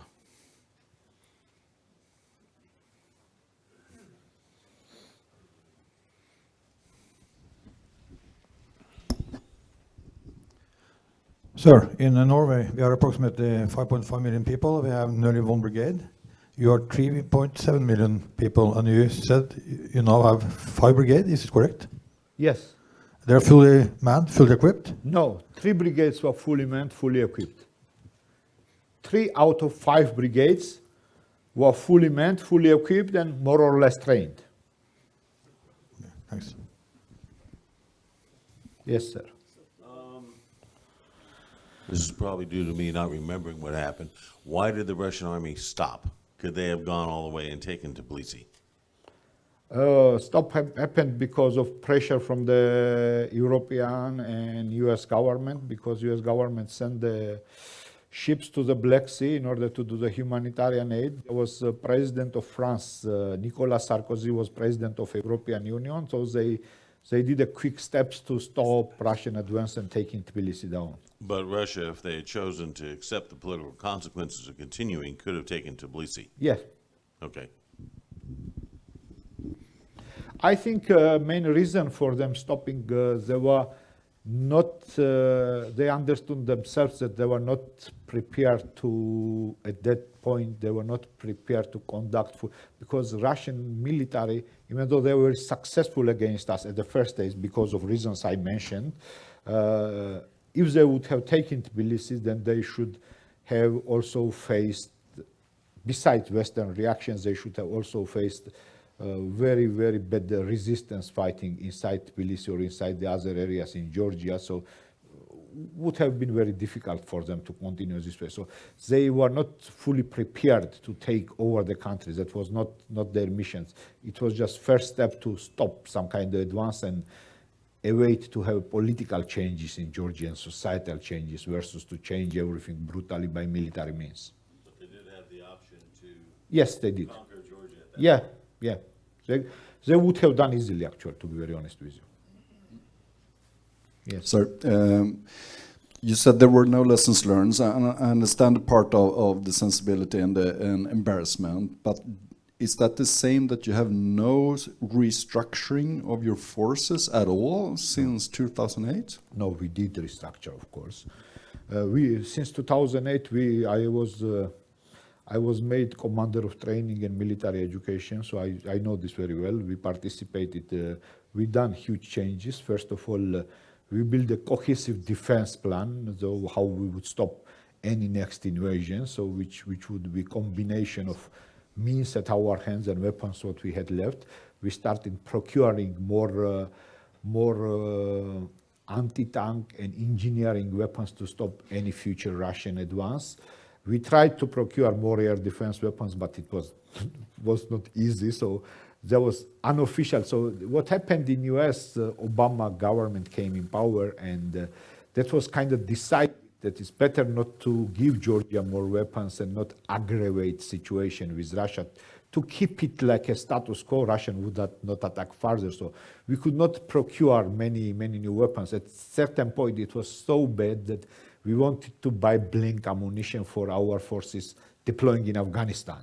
And we could not do it until some time passed. So it was difficult to buy weapons, but we restructured our military. We started preparing territorial reserves. We started building a defense plan. But all these efforts were defeated in 2012 when Russians succeeded to bring politically pro-Russian or neutral or whatever you call government in Georgia. So I don't know. Officially, de jure, it's a pro-Western government. So the way I see it, not politically, it's not. So, but we can argue about this. But fact remains fact. Georgia is right now in a war. Georgian government is not on a Ukraine side. You know, that answers everything. Yes, the military Israeli advisors, Yeah. we both know that were working with you. Yeah. Some of them told me that part of the reason that you had problems was that they were preparing, the Georgian army, those brigades were preparing for counterinsurgency campaign in Afghanistan and not for the type of high-intensity warfare that came upon you. Is this assessment correct? Yes, this is partially correct. They were preparing for Georgian infantry units were training to do mission in Iraq, counterinsurgency mission, not to withstand Russian attacks. But this is partially correct. When we're talking about Americans training our forces, main mission was this one. But you know, when you go to today's war is a tactical war, is a platoon war. You know, platoons are fighting. You know, and if you have a capable fighting platoon which can conduct a combat patrolling, what we call a raid, ambush, this is the methods you need to fight Russians too. So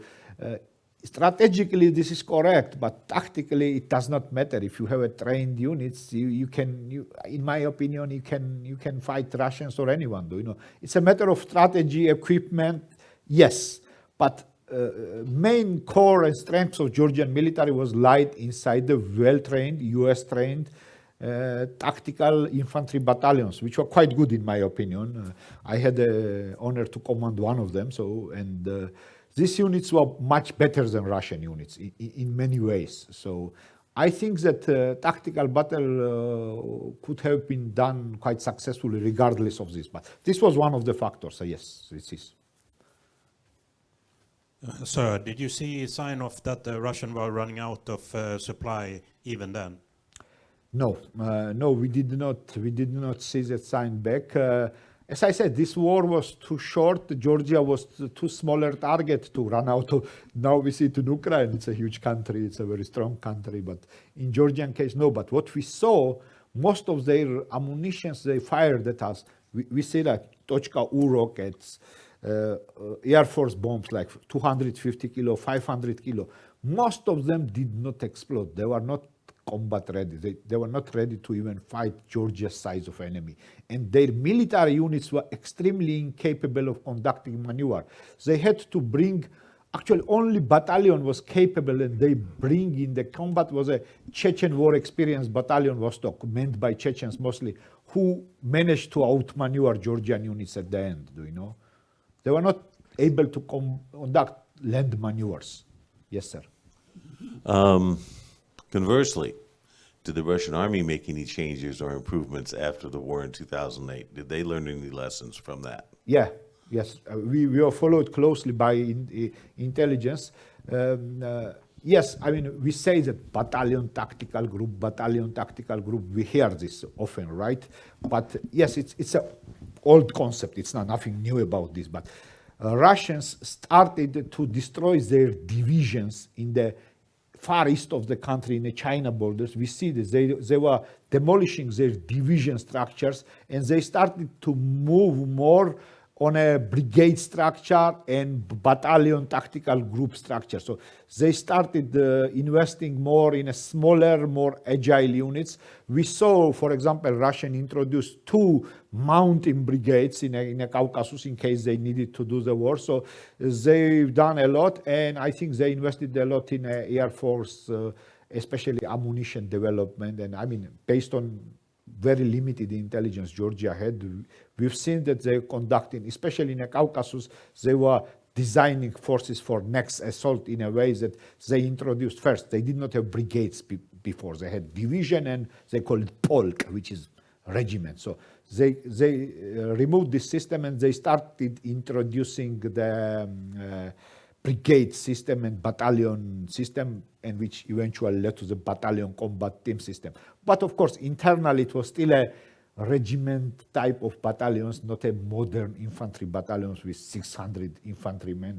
They had a lot less personnel, and there was other reasons. More questions? Excuse me, sir. Yeah.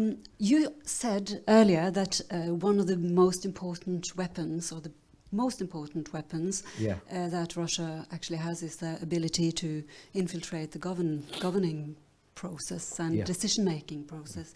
So I was just wanting to ask if you could comment a little bit on the security situation in Georgia today, since Georgia has become, you know, really a safe haven for a lot of people coming from Russia, flying, not from fighting, but many may also be, of course, more economical than. Thank you. Very good question. Very good question you pose, and a very fundamental question Georgian society is facing right now. Now we had to fight 2 devils at the time. Do you know? Of course. Most of Georgians are nationalistic people, you know, they're not happy so many Russians entering, and you know, we are biased towards minorities. We don't trust minorities. What happened in Abkhazia and South Ossetia, we loved the minorities. We were very cosmopolitan in many ways, so we accepted all cultures. You could see in Georgia, like, I grew up in Akhaltsikhe, a small town, do you know, population of 13,000. We had in the same small neighborhood, there was Georgian church, there was Georgian Catholic church, there was Armenian church, there were lots of Russians during Soviet Union. We have 2 Jewish synagogues in this small town, do you know? And all confessions which could exist in our region existed. We grew up, we've been very, very tolerant to other people, and on the contrary, we loved other people, do you know? So after Abkhazian war, Georgians becoming biased towards minorities. Now, many people, including myself, we claimed that we had minorities, we had problems, but it were our own minorities, like Armenians, Azeris. It's the people, we understand them, do you know? While if we create Russian minority, like Baltics and others, it's going to be extremely dangerous for us. But another devil is there is Georgia is a poor country, do you know? People do not have an income. And the main income derives from tourists. So these people entering from Russia, they generate certain income. So this hotel or small guest house or restaurant owners, that's the way they survive and profit. So this is a very difficult dilemma currently. Georgian government is clear, though, you know, I would not mistrust them, but this is very clear dilemma Georgian society is facing right now. At what ratio accept to Russians? And when you're talking to Russians, it's also crazy and uncontrollable. Like 5 days ago, I went to Georgian government building. I was just passing by foot with my daughters, and I saw some Russians who were demonstrating against Georgian government being a pro-Russian. It was like, what the hell? Some Russians showed up yellow and blue flag, and they are demonstrating against Georgian government being too pro-Russian, so, or pro-Putin, or whatever you call it. So it's not very easy to this is gray, there is no black and white. It's not very easy to understand what it is, but what we would support to implement, right now Russians can enter without visa, without anything. Current Georgian government is pro-Russian, anything. Of course, we have to let some Russian centers to have them somehow go, but it should be very strict controls because we have a law of occupation which not allows Russians enter Georgia if they enter the occupied territory, for example. And so there should be some strict measures. Russians need to be interviewed.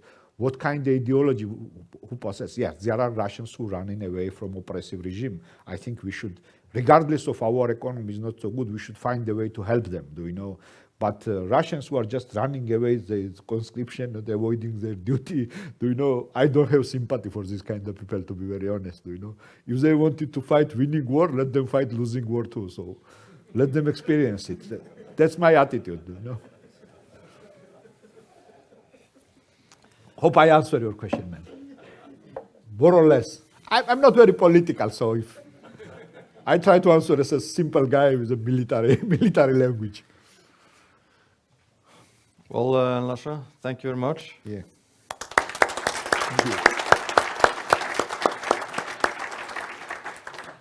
Now we will have a longer break until 10:15, so enjoy your coffee and have some interesting conversations.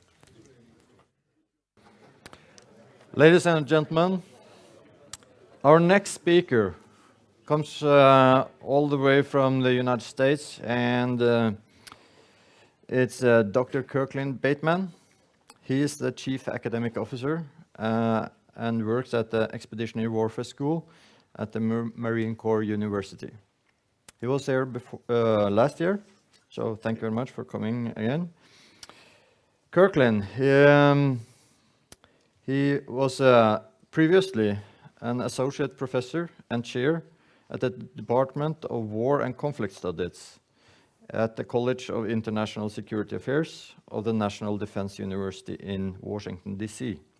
So he has a broad academic background, and I'm very happy to have you here again. Yeah, thanks for having me. So, as Trygve said, I'm Kirklin Bateman. The Chief Academic Officer is just a fancy way of saying I'm the Dean of the Expeditionary Warfare School at Marine Corps University. It's one of the 4 resident schools at the university. It is career-level schooling for the Marine Corps, so think captains and junior majors. And it is the only the Marine Corps is the only service that board selects the attendees to that school. Only about 20% of Marine Corps officers are selected for resident schooling at that level. So it's a very select school. It's a year-long program, just like the rest of the resident schools and colleges at the university. But Trygve, thank you so much for having me back. Thank you to you and Thomas for setting up this amazing event. It's for me, it's a great pleasure to be back for the 2nd year and to see the tremendous growth. I think this is about 10 times the size of the participants and speakers that we had last year. So amazing. And thank you to both of you for your incredible and gracious way of making sure that I was on time with all of my responsibilities as a speaker, but also facilitating the travel to come here from the United States, making it very easy to get here and to host me. Thank you so much. It really has been a great honor for me. Before I continue, like you've heard from some of the other U.S. participants, I have to first offer the disclaimer that even though I'm a U.S. government employee of the Department of the Navy and the U.S. Marine Corps, my presentation today is comprised of my own thoughts, opinions, and conclusions, and is not reflective of U.S. official government policy, Department of Defense policy, U.S. Marine Corps, or U.S. Marine Corps University policy. And then lastly, before I jump into the presentation, what I'm like a lot of the other presenters, what I'm presenting is based on open source material. And like many of the other presenters we have had during the seminar, some of what I present based on those sources may in fact be different than what's actually happening on the ground or has occurred when considering classified information and recent developments. So any mistakes in the presentation are mine, and I welcome your correction and dialogue during the Q&A session if we get to that point. So with that, let's jump into it. Here's the outline for what I want to cover today.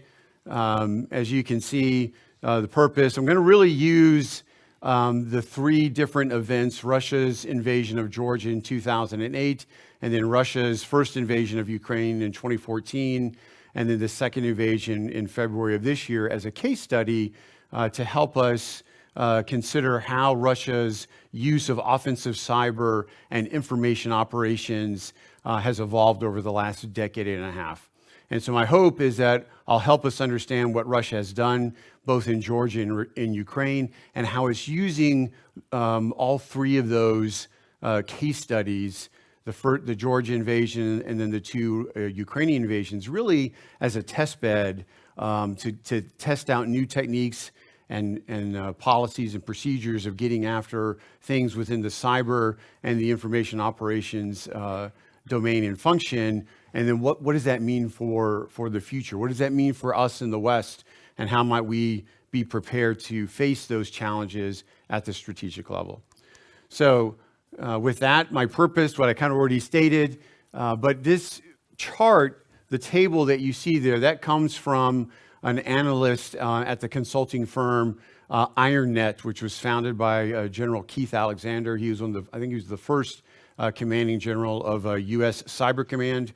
And what the table details, and what I hope becomes clear in my presentation, is that Russia has used these successive illegal invasions and occupations, really, as I said before, as test beds for various offensive cyber information operations, electronic warfare, psychological operations, and combined arms approaches that it then tries to improve on, for its next illegal endeavor. So 2008 Georgia was the test bed for 2014 Ukraine, which was the test bed, for 2022 Ukraine as well. So with that, let's get into it. The first case study that I want to cover then is Russia's invasion and the ongoing occupation, illegal occupation of Georgia that began in August of 2008. And of course, we just had our colleague from Georgia that presented right before me. And my focus really is not on the various tactical actions that took place in Georgia, where that's what he covered for us, but rather how Russia used offensive cyber and information activities to shape the battle space for other types of operations. And so first, phase one commenced on 7 August when Russian hackers targeted various government websites with distributed denial of service or DDoS attacks. If that's a term that's unfamiliar to you, think of you type in a web address in a web browser, and then you hit enter, and it goes to that web address, but then you constantly refresh the web page over and over again. But think of that exponentially occurring at like 10,000 or 100,000 times per second, and it's not you individually doing it, but it's perhaps a network of bot computers that are doing it. And it becomes almost impossible for the server to keep up with that activity, and essentially it shuts down the server. So it's very cheap, but very effective way of conducting an offensive cyber attack. Many of these attacks were engaged and taken or conducted by non-state actors, Russian citizens who believed that they were fulfilling their patriotic duty in conducting these attacks. And indeed, researchers have found that prior to the invasion, the Russian government created a hacking forum, so that patriotic cyber criminals, if you will, could then enable their own computers to join in the DDoS attacks that took place. And really, it was the first time that a threat actor used these kinds of attacks, a coordinated cyber activity with then boots on the ground military operations, as Russia coincided these DDoS attacks that it did with its intrusions into the separatist region of South Ossetia. And this marked the beginning of the 5-day or 10-day or however long the war was, as we learned earlier, of the Russian-Georgian war. But really, the war is ongoing. It's really in a stalemate phase. Phase two then shifted the attacks to financial institutions, businesses, educational institutions, Western media outlets like BBC and CNN, and a Georgian hacker website collective. And in total, Russia attacked about 54 Georgian and Western websites. Phase 2 also included website defacements and spam email campaigns. You see an example of the defacements. This is the official website of the Ministry of Foreign Affairs for Georgia, and the defacement is replacing images of the president at the time, linking it with images of Hitler. So really a defacement kind of attack. And then ultimately the effect of these attacks was to cyber lock Georgia from the West, really making it impossible for Georgia to communicate with its population and with international partners during the conflict. Indeed, Russia designed all of these cyber influence operations in 2008 to silence and isolate Georgia and to keep it from trying to orient and pivot towards the West. As I said, the invasion continues to this day. It's ongoing with Russia occupying 20% of Georgian territory, and it's ongoing in a way that Russia is trying to increase the size of the territory that occupies. That's the borderization, where meters a day, it kind of incrementally changes the border and tries to push it further into Georgian territory and has militarized the occupied territories.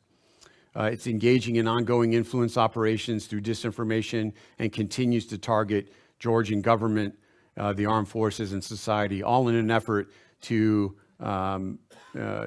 keep Georgia, keep it from pivoting towards the West and trying to force it back into Russian orbit. It continues to spread anti-Western narratives through local players in particular, and continues to deepen polarization, encourage violence, and create societal divisions. I was interested to hear our previous speaker talk about, Russian protesters protesting in front of the Georgian parliament for Georgia being too pro-Russian, which I thought was interesting. So with that first case study, let's then consider what Russia did in the first invasion of Ukraine.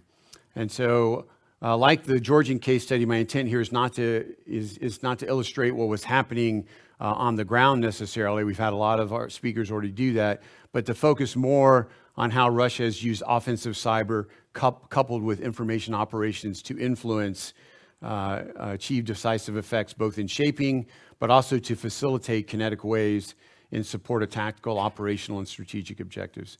So before, in the days, in the months and weeks leading up to the first invasion, and then in the immediate aftermath, Russia conducted several significant, notable cyber attacks.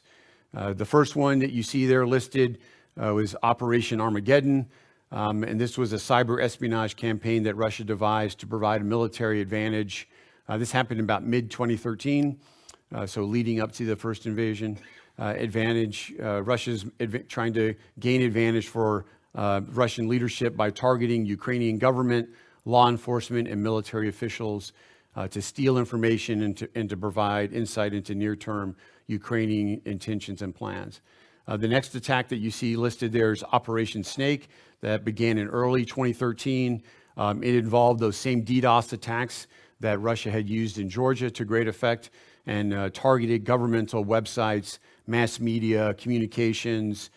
The attack gave operators unfettered access to networks for surveillance purposes, and it really acted as this highly advanced cyber beachhead, if you will, into the cyberspace domain of Ukraine, gaining access, destroying computer networks with wide-ranging repercussions for the public. It gave remote attackers full access to the compromised systems, and then Russia used various attacks after that to infect victims, including zero-day exploits, social engineering, and watering hole techniques. Watering hole techniques are to infect websites that are popular, that users want to go to, so the general population or government officials, military personnel.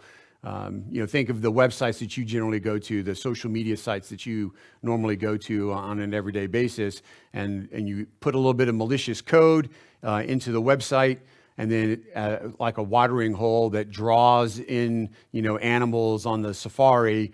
The same thing happens as people are drawn to that website for their normal daily use. Then their own device becomes infected with a little bit of malicious code as they click on links, various links in the website, and then that allows the attackers to control those devices as well. And then in May of 2014, pro-Russian hackers tried to manipulate the vote of the Ukrainian presidential election by launching cyber attacks on the Central Election Commission. Russia was possibly attempting to try to divert attention or cause chaos during troop operations in the Crimea. And although the attack failed to alter the result of the election, it still succeeded in delaying the voting count. All right, so once the invasion began in earnest, then Russia kind of continued offensive cyber attacks to further destabilize Ukraine, and as it expanded its operations in the Donbas. In the next slide, we'll look in more detail as to what happened there. So the cyber attacks continued, and these are now really what I would call the ICS SCADA. And ICS SCADA attacks stands for Industrial Control System and Supervisory Control Data Acquisition. And so think of those are the websites, if you will, or the infrastructure that control major cyber infrastructure, things like power grids, communication networks, think the nuclear power plants that are all controlled by those kinds of supervisory control and data acquisition systems. They can be very vulnerable if they're not set up for defense correctly. And in the 2014-2015 timeframe, unfortunately, Ukraine was very vulnerable, just like its armed forces were very vulnerable in the cyber domain. So kind of three big ICS SCADA attacks that I want to highlight. The first one was the December 2015 Black Energy virus. This shut down 30 Ukrainian electrical stations across the country, cutting off power supply for over 200,000 people in 8 different provinces for several hours. The next one to highlight would be the May 2017 Xdata virus attack. And this really paved the way for one of the most devastating offensive cyber attacks in our history, which was the NotPetya virus attack. So the Xdata, as I said, one of the most destructive malware attacks ever unleashed, setting the stage for NotPetya, certainly the most destructive, and included public institutions, the postal system, banks and businesses, media and communications, as well as transport and energy infrastructure, like the Chernobyl nuclear plant that I talked about earlier. And it simply just wiped out computer drives and disabled data restoration. So really crippled critical infrastructure across the country for a period of time. But it set the stage the following month in June of 2017 for NotPetya, which infected more than 13,000 devices, nearly 30% of all computer systems across Ukraine. And this was followed by global infections and impacts.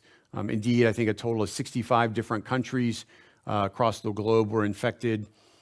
50,000 computer systems worldwide became infected. And this led to a loss of upwards of $10 billion when Western firms like the French group Saint-Gobain, the Danish transporter Maersk, and US-based FedEx were all infected. So a substantial impact, not just in Ukraine, but globally on operating any number of not just critical infrastructure things, but things that we rely on, in our day-to-day lives, like, international shipping and things like that. So beyond these strategic offensive cyber attacks, Russia was also successful in combining offensive cyber with information operations, electronic warfare, psychological operations at the tactical and operational level. And that's when I want to take the next few slides to look at how they were able to do that. So what you see here, and I'll say the next, I think, 3 or 4 slides, these illustrations come from the Ukrainian Ministry of Defense. About 2018 timeframe, I was able to work with U.S. European Command, who was doing work with the Stratcom Directorate, in the Ukrainian Ministry of Defense. And from 2018 to 2019, I was able to partner and do some work with them. And these slides come from them. So what you see here on this diagram is an illustration of how Russia used offensive cyber, electronic warfare, information operations, and psychological operation activities at the tactical level. So using various ISR assets, they're able to detect Ukrainian military forces, and then cyber assets used to disrupt infrastructure through things like DDoS attacks that we talked about earlier. And then once that's done, using electronic warfare attacks, so you see that in the upper right-hand corner, using that to disrupt and intercept Ukrainian soldier cellular communications after using target acquisition systems to detect them, and then coupling all this information with information operations to influence individual and unit behavior by sending demoralized, text message to individual units and to individual soldiers. The Russia's ability to coordinate these activities, though, took practice, and that's kind of what I'm trying to get at, is that they weren't able to do this in 2008 in Georgia. They introduced some of this, and they learned from that and then perfected it so that they could then use it again when they invaded Ukraine in 2014. So obviously we should all really carefully watch what Russia continues to do in the cyberspace and information operations arenas, and prepare ourselves strategically, but both operational and tactically for what they're able to do. So let's look a little more in detail about what this use of cyber and IO and EW and PSYOPs results in. So here, another slide from the Ukrainian Ministry of Defense. Here you see Russia using ISR assets, both ground and airborne, that's on the left-hand side, to detect concentrations of cellular signals, right? Troops go to the field, they all have their personal devices, and they're trying to connect to whatever cellular networks are available. Russia, using those assets, finds them and then begins to target those concentrations with, in this case, ground-based fires, but they can also use, air-based fires as well. They're using, in particular, the RB-34-1 Victor. That's also called the Lear-3.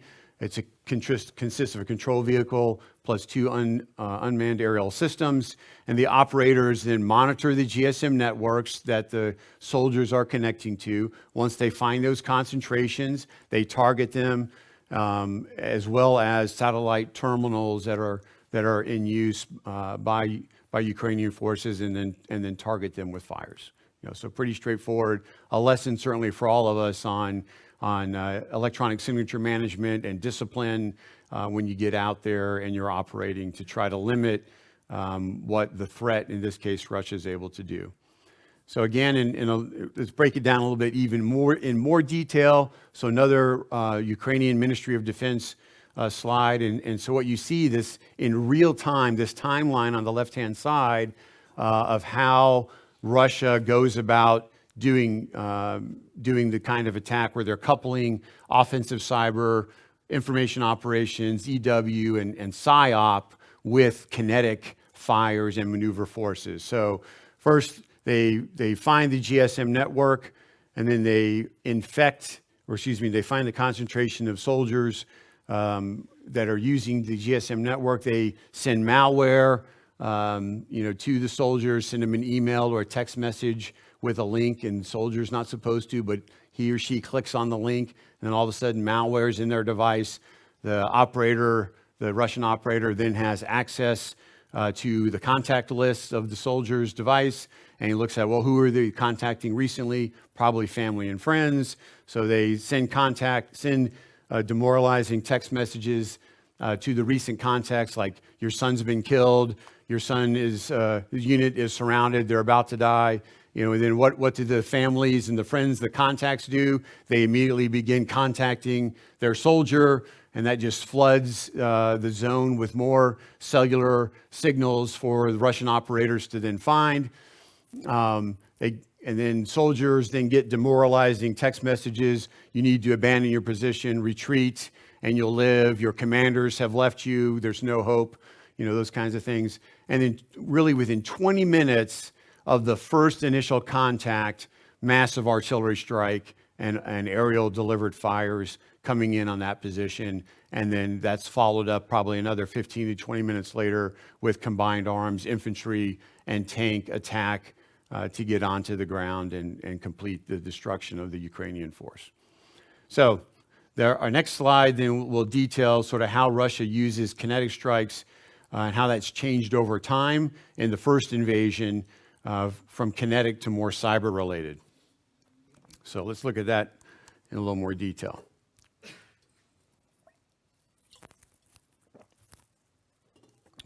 All right, so again, another Ministry of Defense slide from Ukraine, from the Stratcom Directorate. And what it shows here is that initially in the early years of the first invasion, a lot of kinetic activity. That's a lot of where the casualties took place. You see some of the big battles that are highlighted in orange at the top. But then over time, as you get further away from the initial invasion, the number of casualties goes down. Why? Because Russia has shifted to using more offensive cyber information operations attacks, and those coincide with some of the attacks, the cyber attacks that I described earlier. So a shift in that first invasion from relying chiefly on conventional military activity to create the effects that it wanted to, that produced a large number of Ukrainian casualties. And I would note that, I think it's upwards of about 14,000 casualties in the first invasion. The bulk of those were civilians, as opposed to military personnel. I think that's changed, obviously, in the second invasion. But a much greater reliance on cyber activity coupled with information operations to influence the population as well as the government and the Ukrainian armed forces. So how did Russia do that? Well, it was with cyber propaganda, kinetic and psychological operations, like we've talked about. Russia's intensely developed its offensive cyber capability over the last decade plus. And again, this idea of using these successive invasions of different countries as a way to test bed and rehearse and get better at what it's doing. And then we talked about already the shift from the kinetic to cyber over the course of the first invasion. So having considered that, the first invasion, what I like to do now is shift to briefly look at the second invasion. Obviously, it's only about 10 months into it. And then from there, we'll look at sort of how then do you respond to what is happening in cyberspace and information operations domain and function. All right, so the second invasion, sort of from February 2022 and onward, obviously leading up to that, in 2021, as Russia began to concentrate its forces on its border with Ukraine, and in early 2022, when it became apparent that Russia would launch another invasion, a lot of speculation in the international community from analysts and strategists and policymakers, as well as I think scholars, that Russia would launch this new wave of those very destructive ICS, SCADA kinds of attacks, to critical infrastructure, that we would see the same kind of thing that happened in the first invasion. But that really hasn't been the case. And instead, Russia's activities in these areas have mostly consisted of the same kind of medium to low scale attacks, really involving spying, psychological disruption, a lot more hybrid warfare with the conventional operations that are taking place, using those to target cyber attacks and military, and coupled with kinetic military strikes on the ground. So its focus, I think, in the second invasion in the cyberspace domain has not been on disruptive or degradation attacks, but much more on sort of the espionage side. Certainly there were attempts early on by Russia to use the same kinds of approaches that it did in the first invasion, but it had the success with Black Energy or NotPetya attacks that I described earlier, but they really weren't successful, and its focus has largely now shifted more to the dissemination of psychological or disinformation warfare really in an attempt to generate chaos, panic, fear within the general population, to lower civilian morale, dissuade any resistance, and to encourage surrender. But I think largely much of these attacks have failed, and they saw limited success. And the very first reason why is, in my opinion, is just the incredible resilience on part of the Ukrainian armed forces and the population has simply been astounding.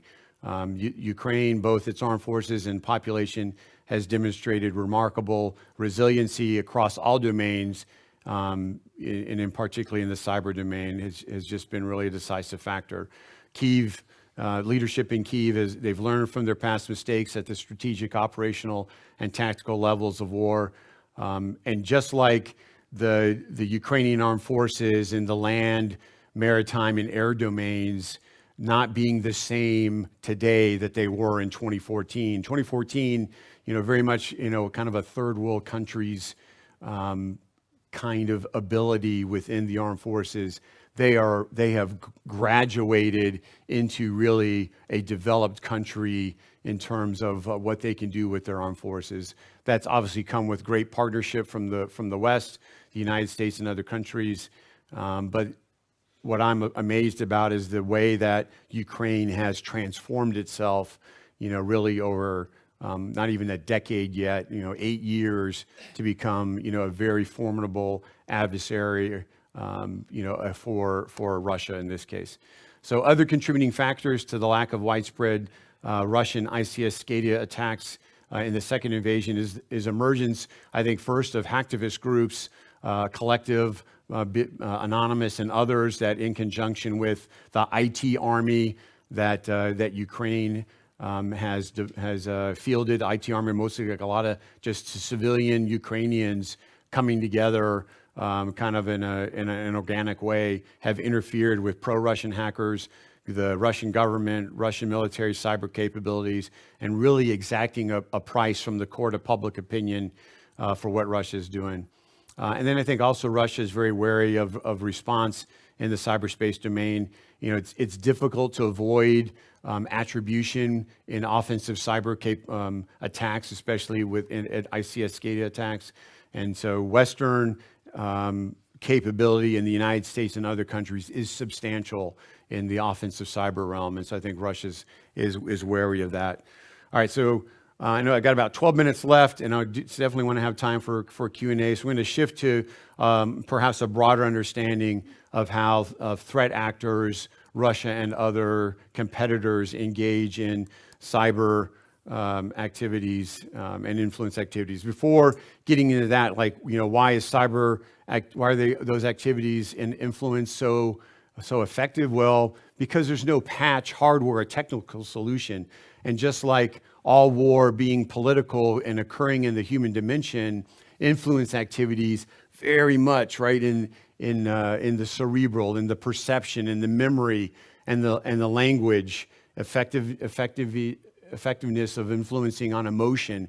And those things are very difficult to counter, and that's why they're so effective, and why you see this cartoon, Russia kind of casting its shadow across Europe, Eastern and Western Europe, to try to influence and show that it's this powerful actor in the international sphere.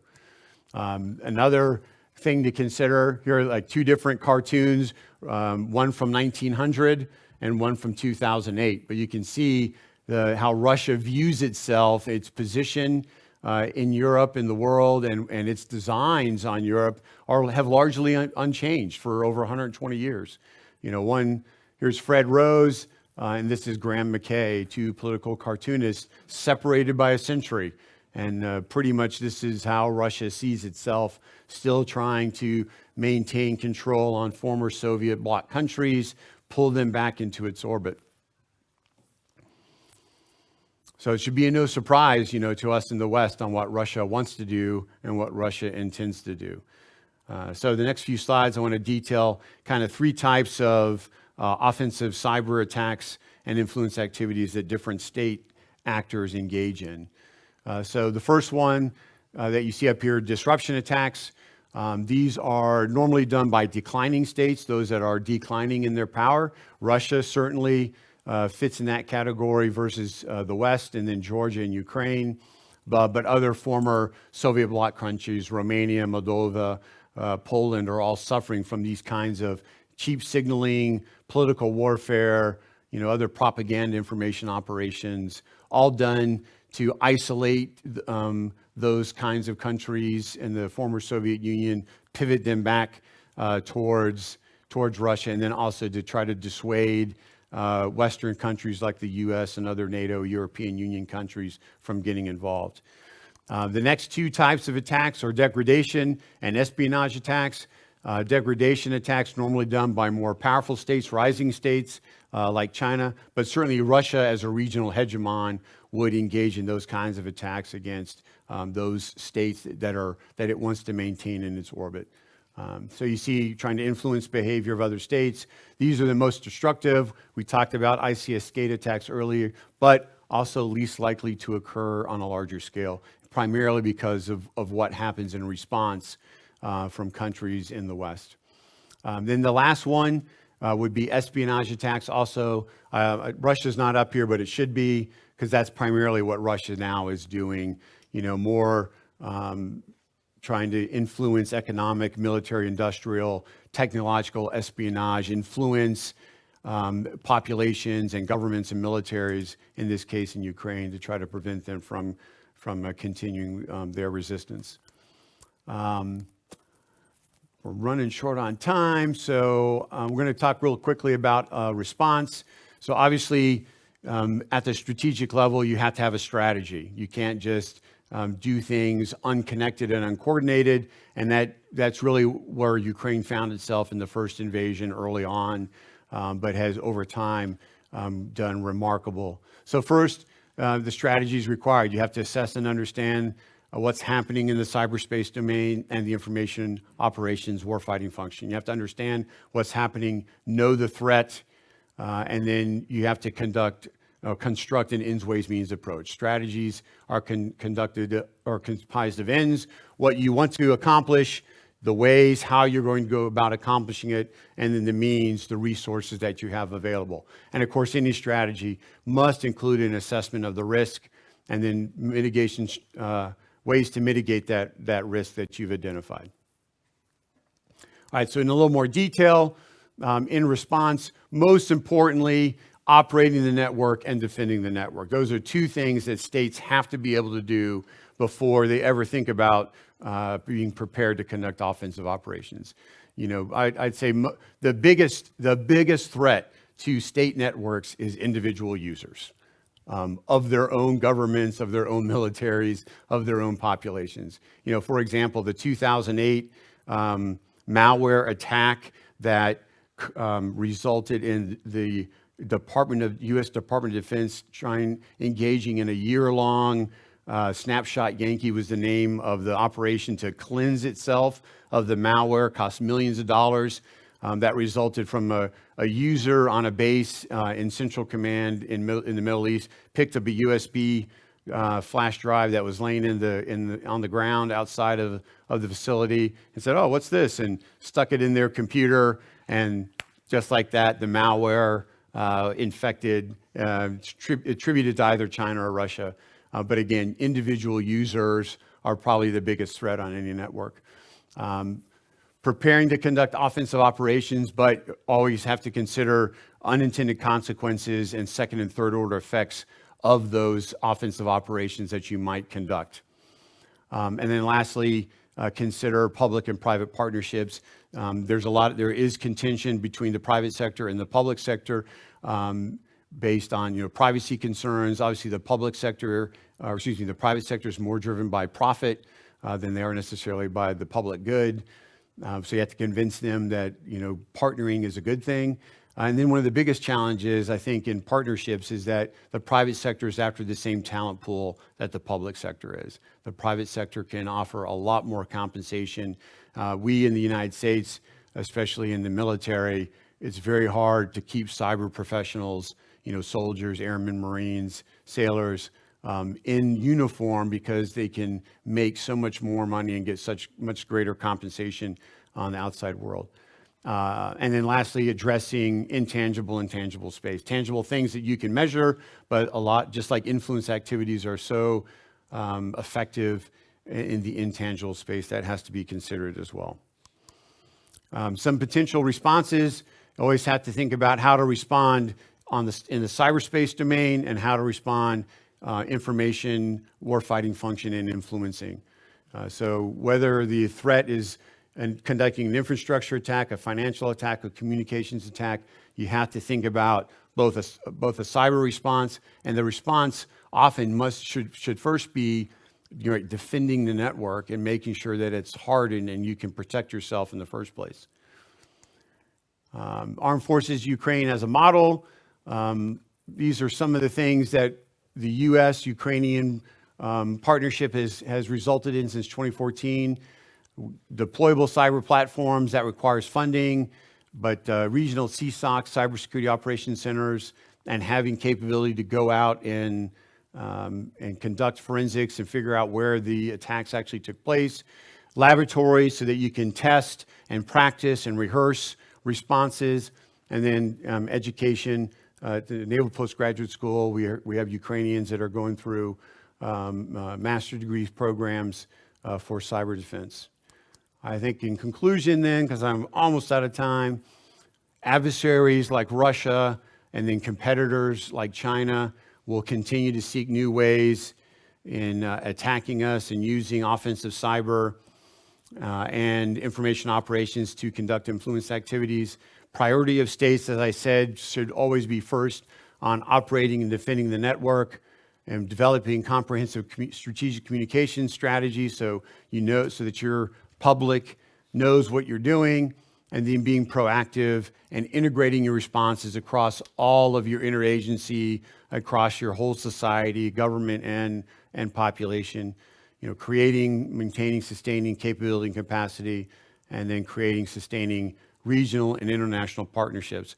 Just like what we're doing here. This is an example of an international partnership as we come together from across the West to share experiences and research and build our own individual and collective capacities. And with that, ladies and gentlemen, I apologize because there's only a few minutes left on my time, but thank you for your time and attention. Happy to answer any questions you might have. And certainly feel free to contact me. Here's my email address. So if you think of something afterwards, happy to engage with you via email. And if you need anything from the Marine Corps University or the broader Marine Corps, again, contact me. And if I don't know the answer, I'll try to point you in the right direction. Thanks again.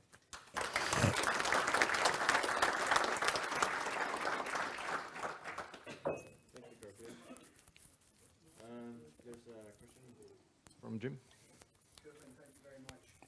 When I spoke on Tuesday, I had no idea what you were going to talk about, but I did suggest that a lot of cyber operations are old-fashioned activities, espionage, subversion, propaganda, but with the important and the critical addition of digital technologies. Now that you've heard me and I've heard you, do you broadly agree or broadly disagree? No, absolutely agree. That's what I was talking about. I mean, those are the cheapest and most effective ways, and I'm sure at the classified level, at the highest classified level, the U.S. and partners with Ukraine are fully engaging in those kinds of activities right now. They're hard to detect. They're hard to counter, again, because we talked about it, you're dealing with perceptions and emotions and the human dimension. And there's no patch. There's no like, here's a new piece of code, or put this new widget into your computer and you've patched and fixed the attack. It's much more difficult to overcome. And so I'm hopeful that those kinds of things are happening, and I'm sure that Ukraine is doing those kinds of things. The next speaker, is she coming? Is she here? Iryna? Iryna, she's coming, and she'll be the last speaker. Okay, she's the director of the Stratcom directorate that I worked with, and Colonel Mike Jackson, who was the Stratcom or the EUCOM J39, and again, we cannot understate the amazing progress that Ukraine has made just in 8 years, not just in this domain, but obviously in the other domains as well. Please. Yes, sir. The cyber domain is borderless, and that's also makes it a little bit difficult for military staffs on the joint level, tactical and sub-tactical level, where to put the responsibility for the coordination in the different staffs. So may you share some thoughts about your views on this from the Marine side? Oh, sure, yes, ma'am. So, one, I would say that at the national level, that you need an agency that is focused on, again, defending the civilian networks, and then you need a component within the military focused on defending your military networks. And so, over the last decade and a half, the U.S. military has created, the National Security Agency was initially the agency that dealt with not only offensive cyber, but defensive as well. From that created U.S. Cyber Command, and then from that, each of the services have a component command. So there's an Air Force Cyber Command, a Marine Corps Cyber Command, an Army Cyber Command, and a Navy Cyber Command. And so those component commands with U.S. Cyber Command all then have responsibility for operating and defending the networks within their individual services. And then at the joint level, U.S. Cyber Command has responsibility for all of that. So first, developing a cyber strategy to create doctrine, organization, the whole .mil PF, right, of doctrine, organization, training, material, leadership, personnel and facilities all have to be done at the national level first. So then regional or services and individual states or provinces can then develop their own capacity and capability as well. One of the things that we're doing in the military side is that on the reserve component, National Guard, so each individual state in the United States has a National Guard, and they are developing cyber capability within the National Guard. And then there's a partnership then on that National Guard capability with the state government to help at the state level develop that same capability of defending and operating the network. And from my perspective, until individual user behavior on networks gets to the same level of muscle memory of like you get in the car and the first thing you do is put your seatbelt on and you don't even think about it anymore. That until we get to that kind of level, we will always be vulnerable to the greatest threat on our networks, which is the individual user. So does that answer your question? A little bit? Yeah. A little bit because I'm the commandant of the Norwegian Cyber Defence Academy. Oh, okay, Yeah. great. Yeah. So it was, you say, for the staff responsibility, whether it should be the tour intelligence on the operations or the sixer. Yeah, we can talk at the break later because the different services had different problems. Like the Army had a big problem because the S6 was operating the network, but all of the offensive, the ints, like the SIGINT and was all on the two side, and trying to bring those two together was like two children fighting over the last piece of cake at the dinner table. So it was this I wanted to. Okay, good, excellent. Okay. Well, thank you, Kirklin, and I encourage you to seek advice from Kirklin during the breaks and so on, and also to contact him.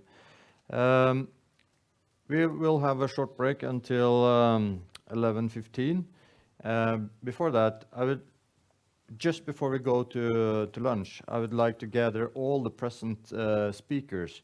I would like to have a group picture, if it's okay with you. So before we go to lunch in an hour, then I'm just warning you so you don't disappear now. Yeah. So thank you. Thank you. I'll stay up here, so come on up if you have another question. Thanks again for your time and attention.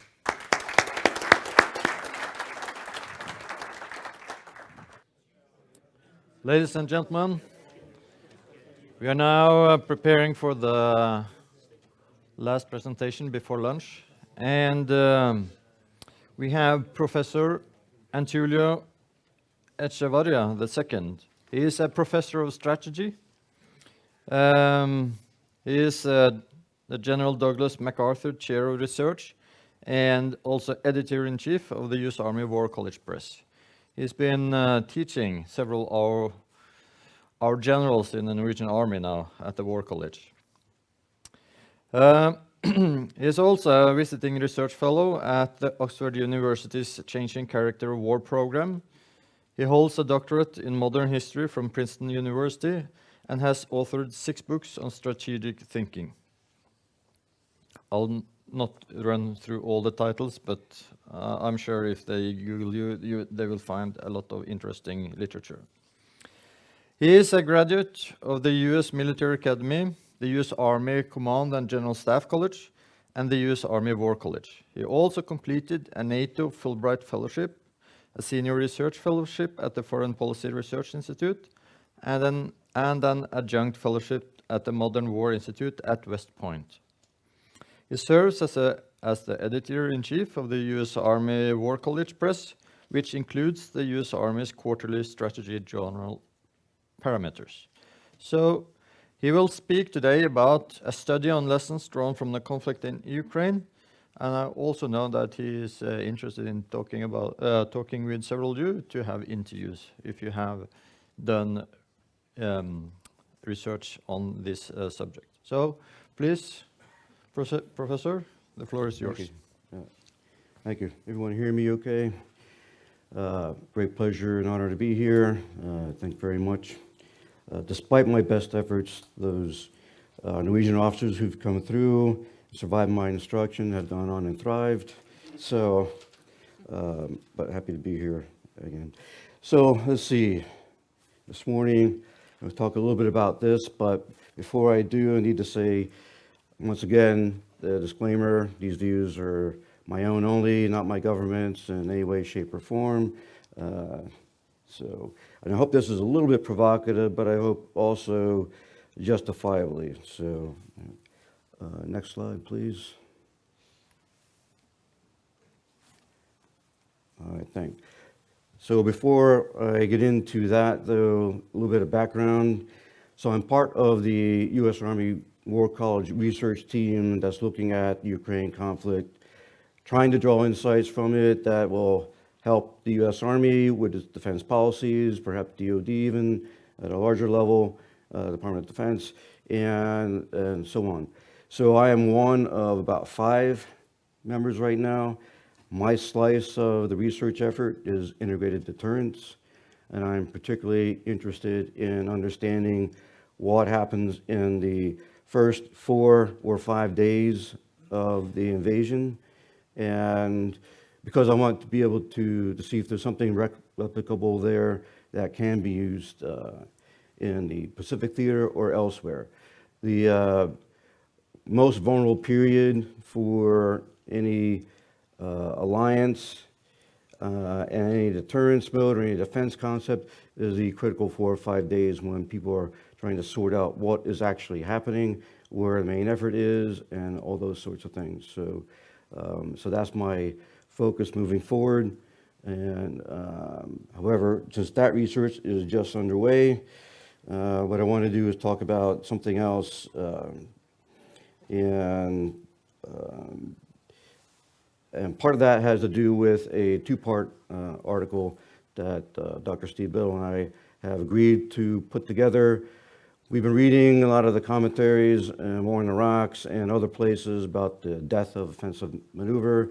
Everyone should sign up for defensive munitions, throw out your offensive concepts and so on, and shift to defense. So he's already done his piece, which is an historical look at how difficult it's been to accomplish offensive maneuver over the ages.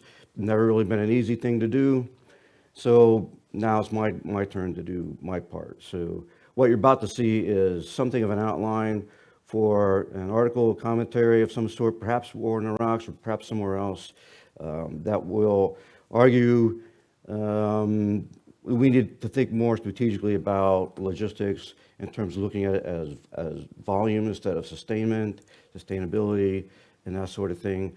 Elevate it to the level where policymakers can understand it very well.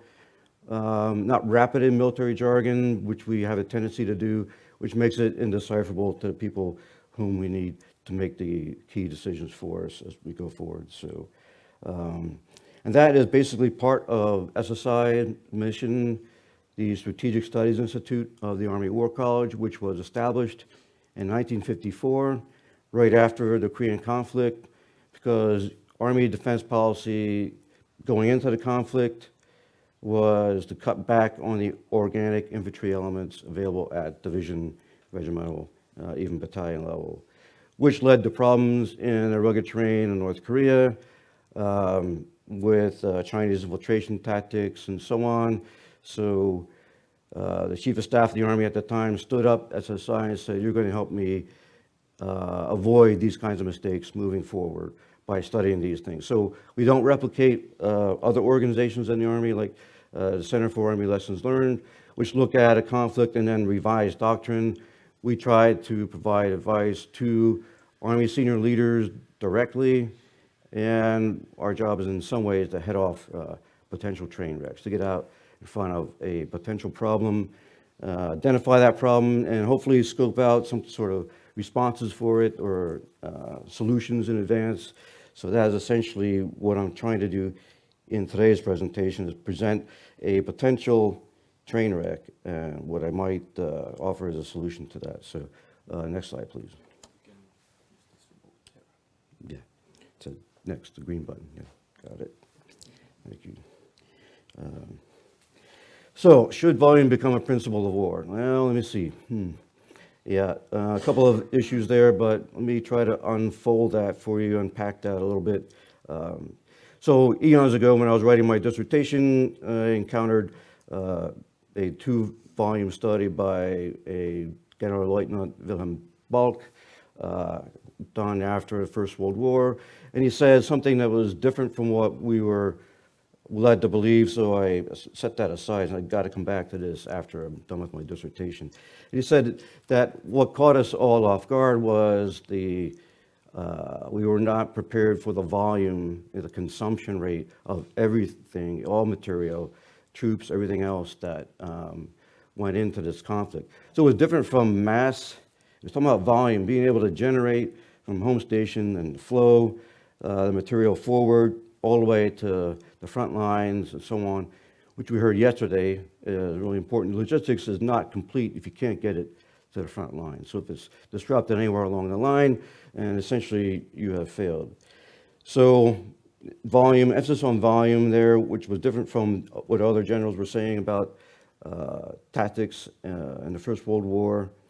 And then the old tried and true expression, if amateurs talk about tactics, professionals talk about logistics.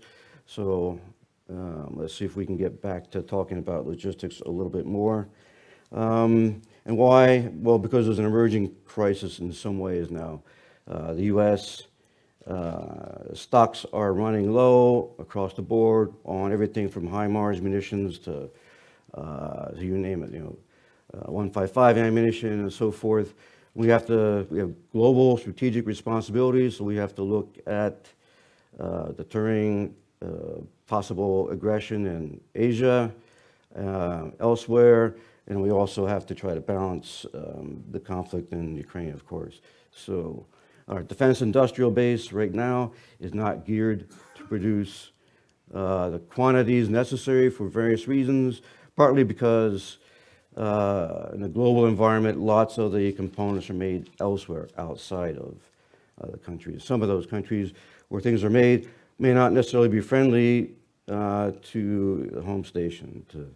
And so getting the parts you need is one issue, but also just having the, I'll call it the toolery, the machinery and all the other apparatus available to generate the volume that you actually need for this kind of war. Simply not there. So critical question, and we need to answer that, and I hope to lay out a little reason, a little more explanation as to why. as we go here. What is a warfighting function? So right now, the U.S. military doctrine, a brand new operations manual just came out in early October, says logistics as a warfighting function. Warfighting functions are the responsibility of tactical operational commanders, not strategic commanders. Although there is some emphasis there on sustainment, largely FM 3-0 assumes logistics will be there when you need it. The tone of the book, and I plowed through it, all 300 or 400 pages of it, whatever. But so the general assumption is going in that the operational commander can assume that logistics will be there, and that you have what you need to have and so forth for your operations. And the other assumption that I think we need to address more explicitly or more head-on is whether the relationship between having logistics curtail or hold back operations is the right one. If logistics, we approach it differently, maybe as a sense of volume, where the idea is to produce more than you think you will need, will free up operations, more creative thinking, more creative solutions, more creative ways to meet the ends, because you'll have more means available, so on. So, all right, let me move to the next slide. All right, good. So, Colin Gray, many of you are familiar with his writings, the late Colin Gray, I should say, once said the American way of war was logistically excellent, right? In some ways validating the assumption that logistics is always going to be there. But really, that's only been true since 1945 and forward, and only been true in certain cases. It's not true necessarily right now in the 21st century. It was not true for the first half of the 20th century. In fact, the Spanish-American War, U.S. Army had massive troubles logistically getting troops to where they needed to be and so forth. It was a disaster. Hence, the U.S. Army War College was one of the solutions developed after that conflict to try to do a better job, create a general staff, think about operations and strategy on a more extended, not quite global scale at the time, but more extended scale. And like General Balk, we have not anticipated, again, I gave you some of the numbers, you've heard some of these also over the last couple days here at the conference. So many of these are available in open source. How much we're producing, 100,000 rounds are being delivered per month, but only 14,000 are being generated at home station, to give you a sense of the gap. So at some point, that gap is going to matter a great deal. I think we're getting close to that point. So what do we blame for that? 20 years of coin thinking, maybe. Part of it is that, I think, the cycles of capitalism, supply, demand wasn't really there. So why should industry retool and start producing things that they don't seem to be much of a market for, and the U.S. government hasn't said that it wants necessarily. So, so one of the things we need to do is to match the global responsibilities to strategic outlook, the grand strategy the U.S. unfolds every now and then, with the actual ability for us to provide material for that. So.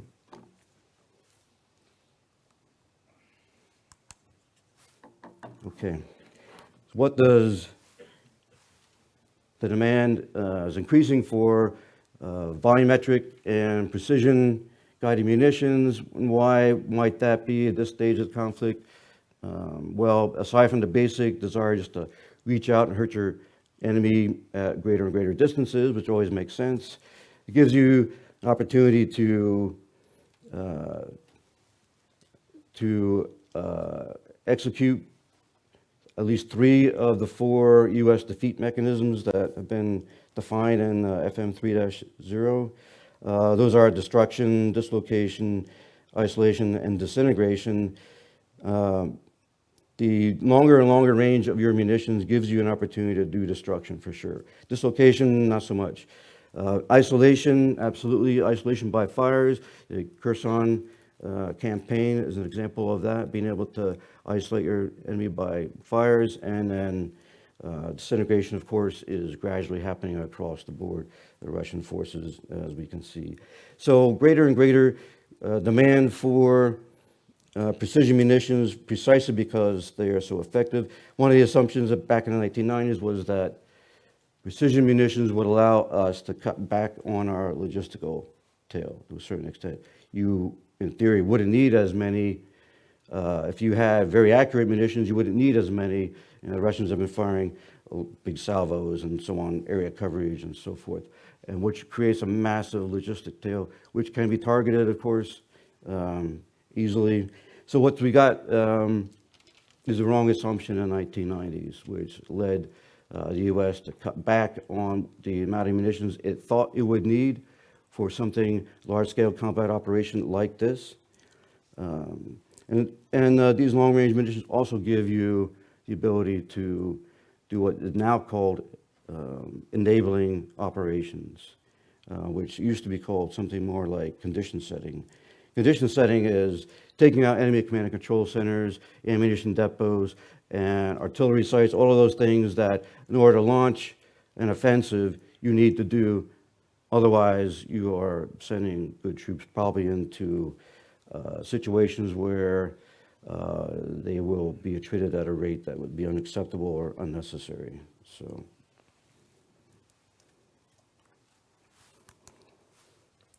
but what we have now is a situation where mid to short range is an artillery fight, as many soldiers on the front have already told us, and media has picked this up as well. As we heard yesterday, at the mid to longer ranges, we've got a missile fight essentially going on. So these two demands increase in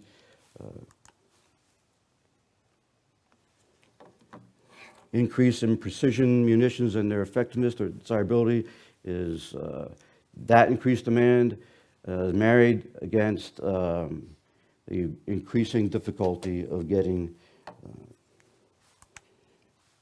logistics forward. So we have a two-phase dilemma. More and more demand for volumetric munitions, precision munitions, long range, means it's going to be more and more difficult to get those very munitions and other sources closer to the front in order to do something with them. So how do we address that particular problem? This graphic here, right out of FM 3-0, illustrates the longer ranges and what these actually mean for planners and strategists. So these munitions can now reach into Corps and Army and even theater level storage facilities, transportation networks, and all those things, and disrupt. So it's not exactly the scale, and these are unclassified ranges, of course, but the bottom line is it's pretty good graphic depiction of the situation and the potential train wreck that we are, I think, heading closer to. So, also, if you have any questions along the way, I'm happy to try to address those. But so, what will, with this kind of a problem, what will turning volume into a principal war really accomplish for us? I mean, one of the objections I can just about hear right now is, oh God, not yet another principle of war. We already have 9, 10, however many of these things, and every cadet or brand new lieutenant perhaps goes through a phase of professional military education. We've got to memorize these things and discuss what they are, limitations and so forth, all of them, and all that, yeah. And I got that, but they never really were intended to be checklists or recipes for victory. They were intended to be essentially guidelines for planning. Fuller and others get credit for developing them in the beginning of the 20th century, but really On War, Clausewitz's masterwork, books 2 through 5, contain a lot of these strategic principles and his discussion of them.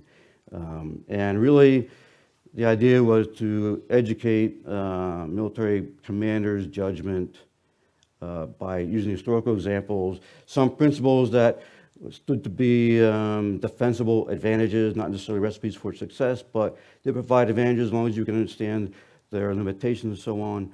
You could then exercise judgment, expand it of commanders on the ground and so on. For a while, yes, the principles of war were treated as something of a checklist. In the U.S. military, for example, in the 1980s, early 1990s, something of a fad.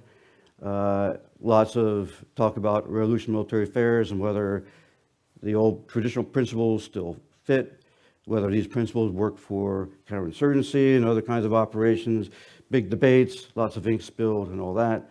But really, we shouldn't lose sight of the fact that they are to help us think about the kinds of challenges moving forward. And it really ought to be a strategic concern, not an operational or tactical concern only. Because for the U.S. example, if we can't solve this, then our security guarantees stand to be undermined. We can't honor those.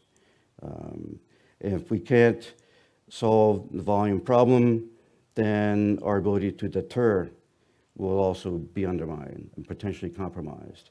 If you look at the distances in Asia, for example, and the kinds of, let's see how to describe it, but the enemy missile systems that can reach extraordinary distances and disrupt communications flow and all that over hundreds of kilometers, even longer.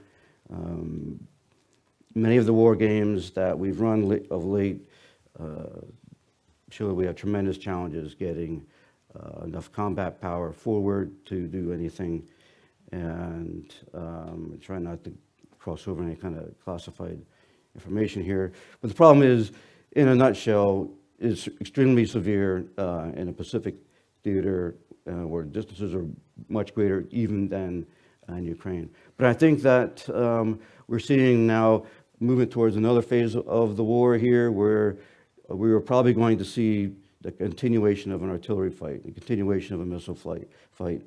And we're going to see retooling as quickly as either side can to develop more of these munitions and so on.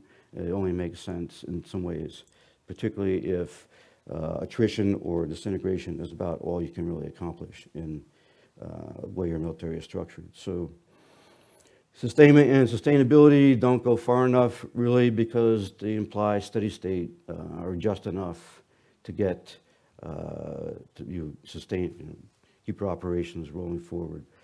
I think we need to start trying to think about this differently, open up the way toward more creative operational solutions, perhaps.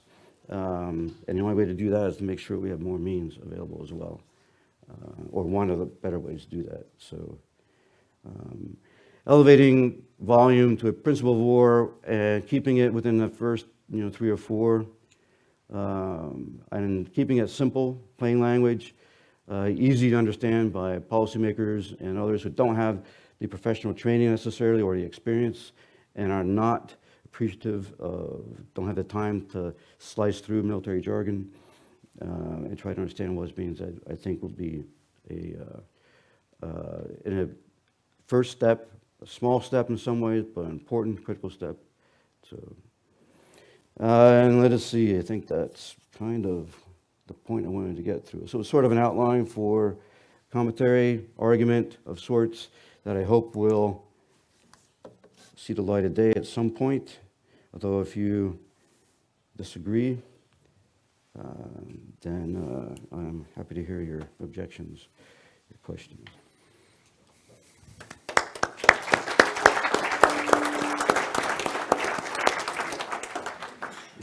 Thank you, sir. Let's open up for questions, but I think I would like to use the opportunity to actually open the round of questions for you. You talk about logistics a lot, and looking at the strategic problem, I would say, in the war, Russia-Ukraine. How is it? I know it's a little bit aside from your topic, but looking at the Russian problem of logistics, or vice versa, how to stop the Russian logistics strategically. They need, or can you envisage a possible end to the war without actually going for Russian logistics inside Russia? Yeah. Oh yeah, no, tremendous problem, political decision higher up and so forth, because what would strikes on a consistent, heavy basis mean politically, will that lead to further escalation and so forth. And one answer to that is to allow the Russians to penetrate and occupy some parts of Ukraine in order to be targeted more effectively and destroyed, disintegrated, and so forth. At the end of the day, it'll be about territory when you get to the negotiating table. But up to that point, I think there are ways to destroy Russian equipment and personnel and so on. And by sort of some of the things I just said. So I think that's would be my answer initially to that. Yeah. No, I don't see the higher command levels approving any kind of strikes deep into Russia, unless there's a major change on the battlefield and the battle space that warrants it. So, thank you. Yeah. Sir, I wondered if you could elaborate a little bit on your point about how precision-guided munitions has not led to the reduction in logistical burden that had been envisioned. Is that, in your view, is that because the presence of such munitions on both sides of the conflict forces a return to volume as such? Yeah. Is that the reason? The demand basically has increased to, we didn't foresee in the 1990s when people were working out a lot of these theoretical solutions. One munition, one target, one kill was sort of the idea. So if you could hit high value targets and all of that, then you could save an awful lot your logistics tail. I mean, there are other kinds of logistics that weren't really talked about. It's just fuel, ammunition of other sorts, and just flow of troops. So now there is, for example, sanctuary in effect, even though in plain terms, these missiles can reach beyond and deny any actual sanctuary. But there are political sanctuaries. Troops are being trained, in Poland and the United Kingdom and elsewhere in NATO, for example, and they can't really be touched there. So there will, moving forward, be political sanctuaries. But the demand for more and more of these munitions is, I think, going to continue to increase, because there's just too many uses for them not to. And that was not really factored into the discussions adequately in the 1990s.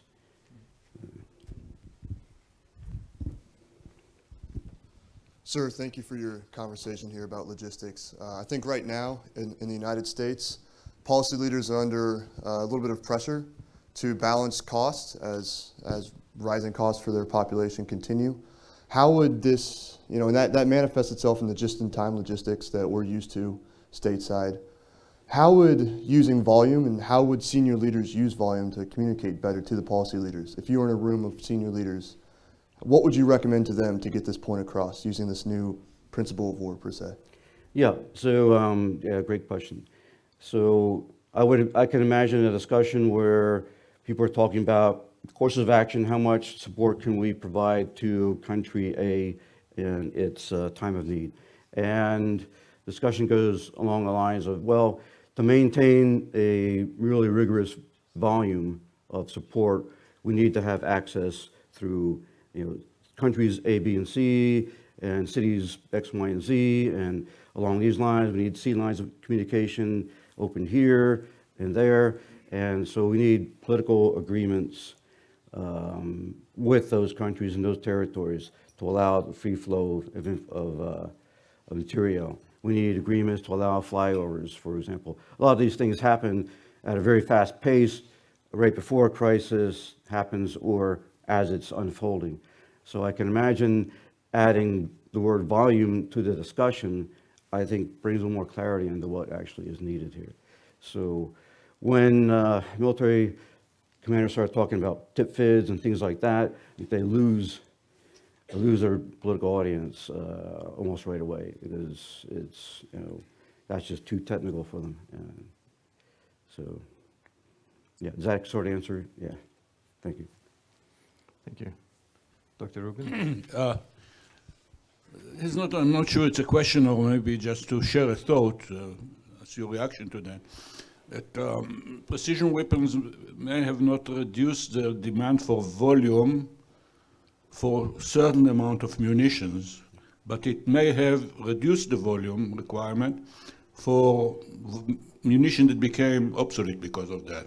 For instance, close support aviation is being replaced, actually, the Stuka, the Eitan, the Su-25 is being replaced by rockets. So you have less need for the platforms and less need for the ammunition of those platforms. Of those particular platforms, correct. However, I think we've seen trends where, and the debates are still ongoing, the idea of replacing some of those high expensive aircraft and highly trained pilots needed to operate them, so with cheaper munitions, drones and other kinds of things, longer range missiles and so forth. So the trend appears to be moving to more and more, but cheaper and cheaper, you know, smaller, all different sizes, all different ranges. But, you know, people like Justin Bronk have a very, very good argument for not doing that. The Russo study has been really good. All of them that have come out of there, I highly recommend. But Justin Bronk would argue that a person in the cockpit can do a lot more than a dumb drone, even if it's a semi-intelligent one and so forth. Because you just, so we may not be at the point yet where we're going to cross over entirely. But I think that we're going to see, I would be surprised if both sides is not investing a lot in anything that seems to be working in the conflict so far. Invest more and more in different kinds of drones and so forth, for example. I mean, drones have a short lifespan out there, right? 3 days or 3 missions is kind of the rule of thumb.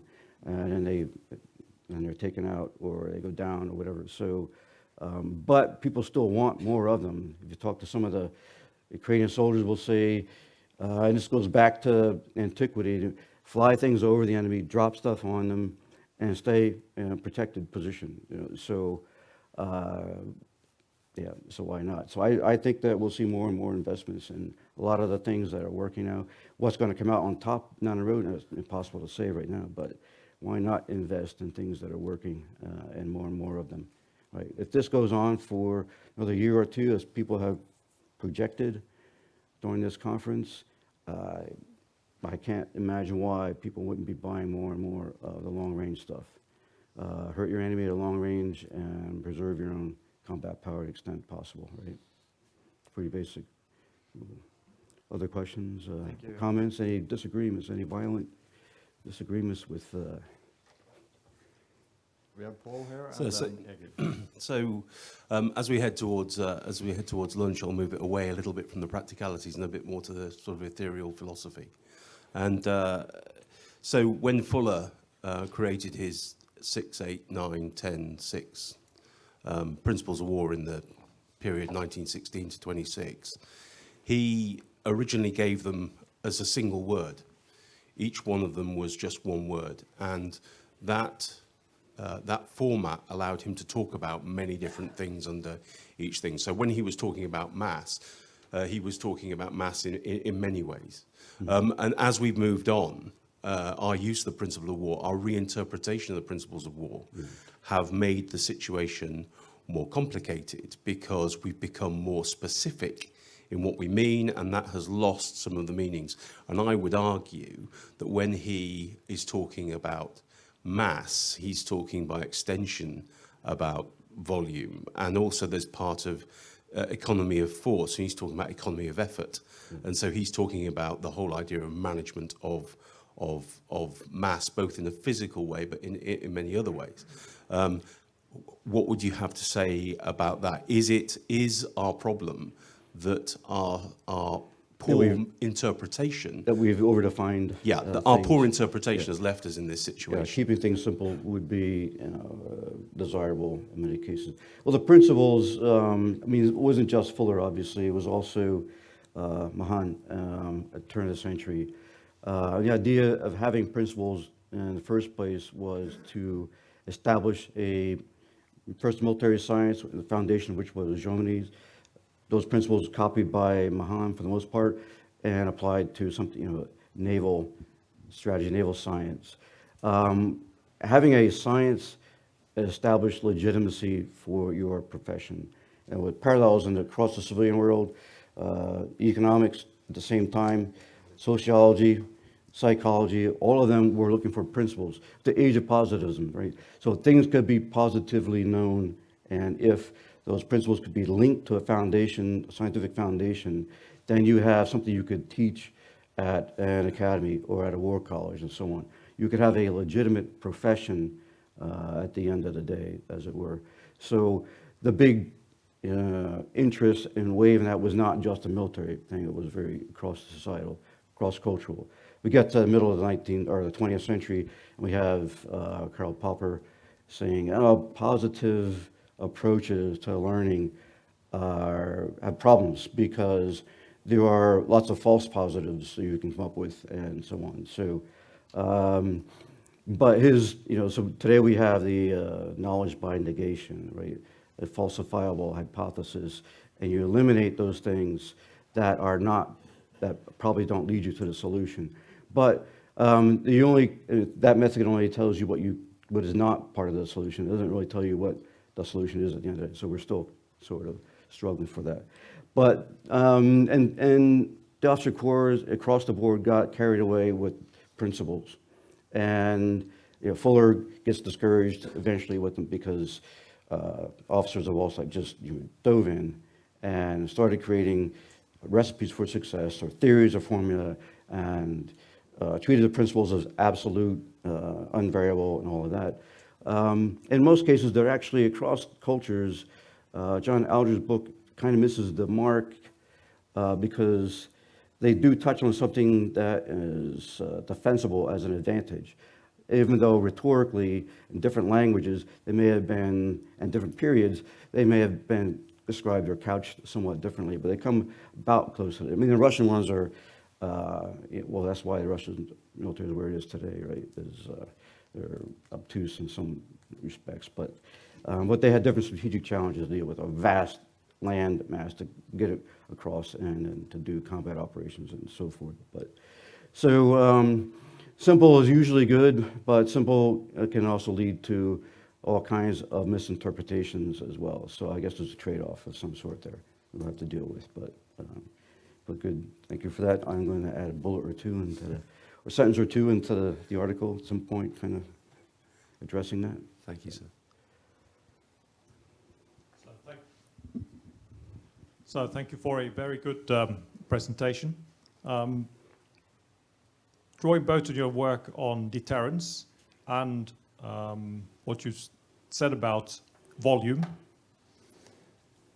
is volume the center of gravity both of the adversary and of Ukraine and its partners, or would you identify the centers of gravity that needs to be attacked and on our own defended as something else at this stage of the conflict? Okay, so let me see. To answer that, I have to re-emphasize that these are my view only, not national policy of the U.S. or anything else. I would say the center of gravity for this conflict is Western support for Ukraine on all levels, intelligence, material, all the way across the board. And brave as they are, the Ukrainians, if that support stops or is disrupted enough to not be of a sufficient volume to help Ukraine, then I think they will struggle to prosecute the war victoriously. So they may shift to a counterinsurgency approach, or an insurgency approach, I'm sorry, and they may be, they got the the motivation and so forth, that is not a question. But we've seen Russian tactics for dealing with insurgencies. We've seen what Russian occupation would look like in various cities and so on, the deportation, all of those things that are happening there would happen on a larger scale. And so it would be extremely difficult, I think, for anyone to sustain combat in that. Although it has been done in difficult terrain, Afghanistan and so on, the Russians did, after 10 years, pull out. Yeah, and I hope that we're not going to be looking at any kind of similar scenario. So that's just Antulio, Echevarria. That's not anyone of actual responsibility in the U.S. system talking. So as an academic, I don't have to take responsibility. I just come up with good, controversial, I hope, ideas, and then go from there. So. Thank you, sir. Yep. I think one more question, and then we'll go. Sir, thank you. I propose we might agree that this is an old lesson relearnt. We heard some of those yesterday. And if that's the case, do we have a problem, an educational problem perhaps or something, which is either the practice of writing history or the way that history is received, or is it perhaps fundamental to the human condition? Well, if we're going to do philosophy, then I think we need to break out the beer and wine early, because yeah.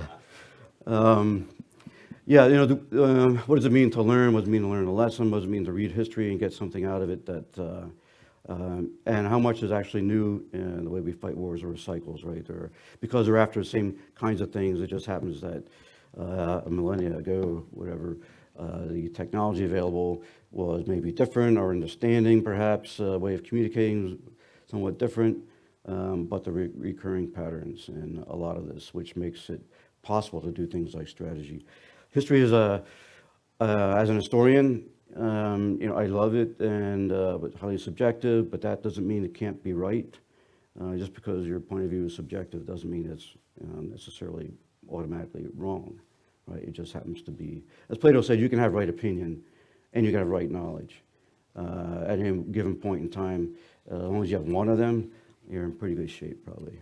So, so history is, you know, a series of opinions. It's a running battle. It's a fight, debates over what's happened, what hasn't happened. In many cases, it won't really ever be settled, correct? But we do the best we can. We read it and come up with our own interpretation of what has happened, and we move forward with imperfect answers. But better to have the imperfect answer early than a perfect one too late, right? So, and we're not going to get to perfect solutions in any case. So, yeah.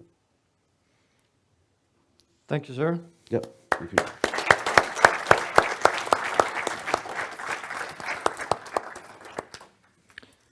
Then there will be lunch until 1300. I would ask the speakers to gather here, and then we'll have a group photo. And for the rest of you, please enjoy your lunch.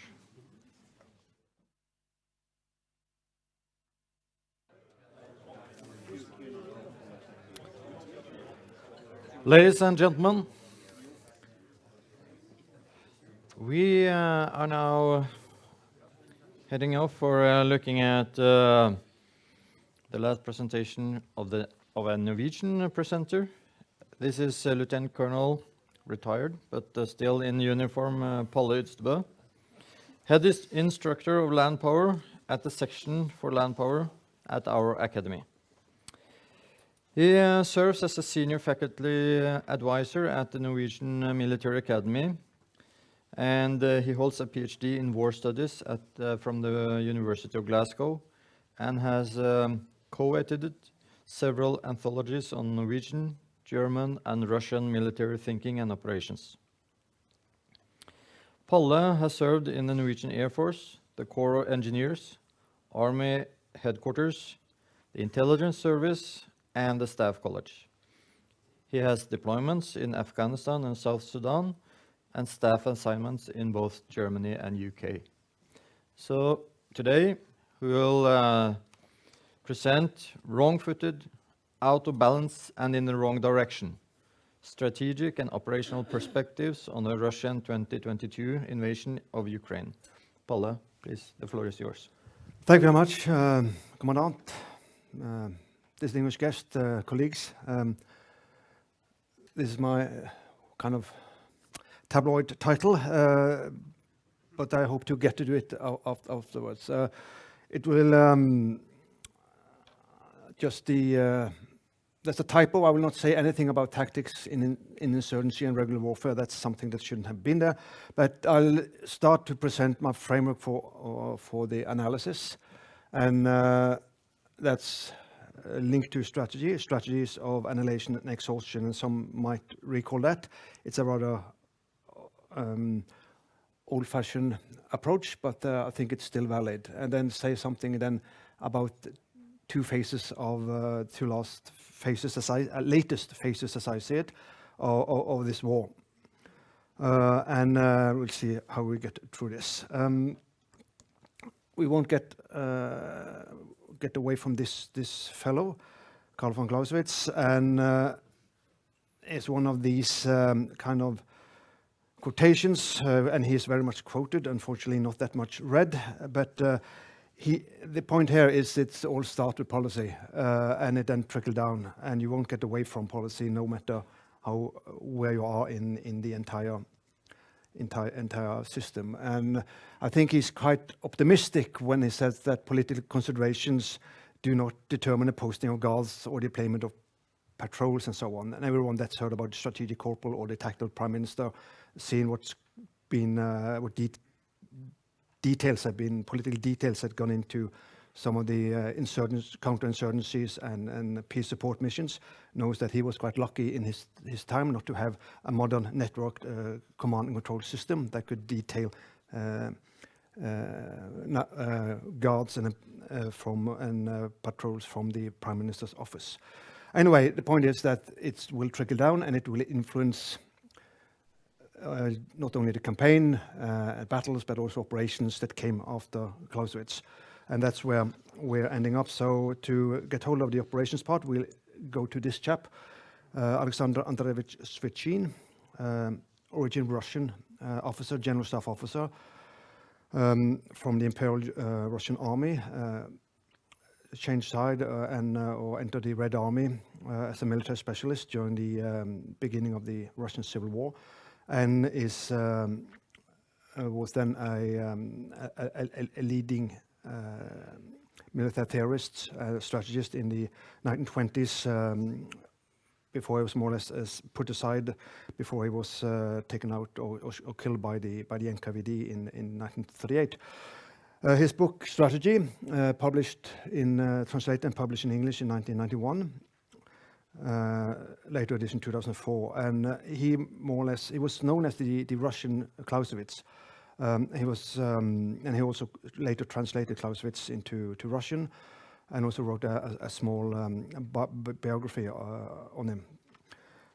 And he brings very much of Clausewitz's approach to strategy and warfare into the modern age, where following the First World War and the Russian wars of Russian civil wars, which also include the war against Poland in 2021.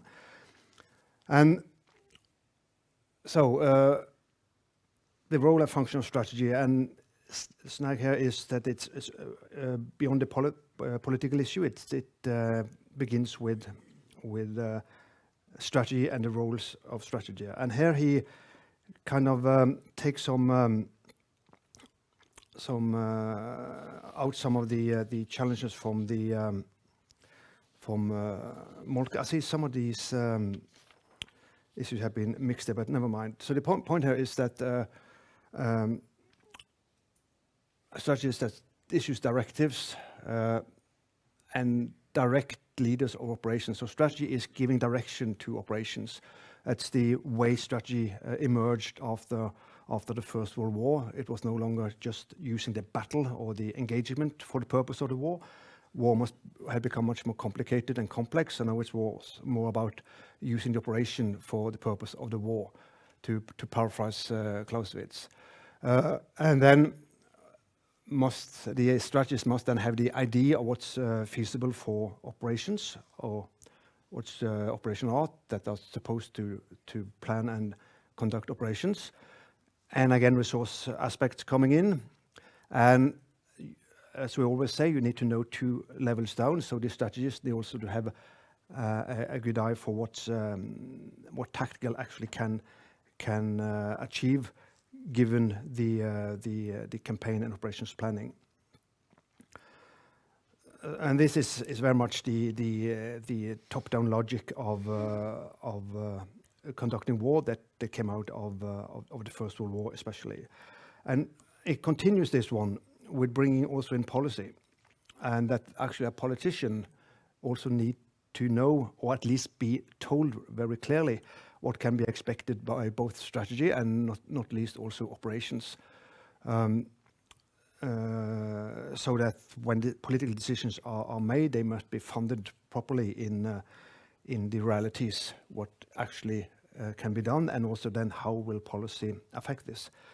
So this is just bringing Clausewitz's famous quotations on politics and policy and war into the modern age, and bringing in operations then as the tool for strategy. Then we can use this term, this chap, von Moltke, which we fortunately already had been introduced to.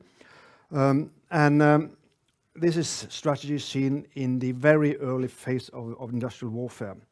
And you got this saying that the primary task to prepare for the first deployment.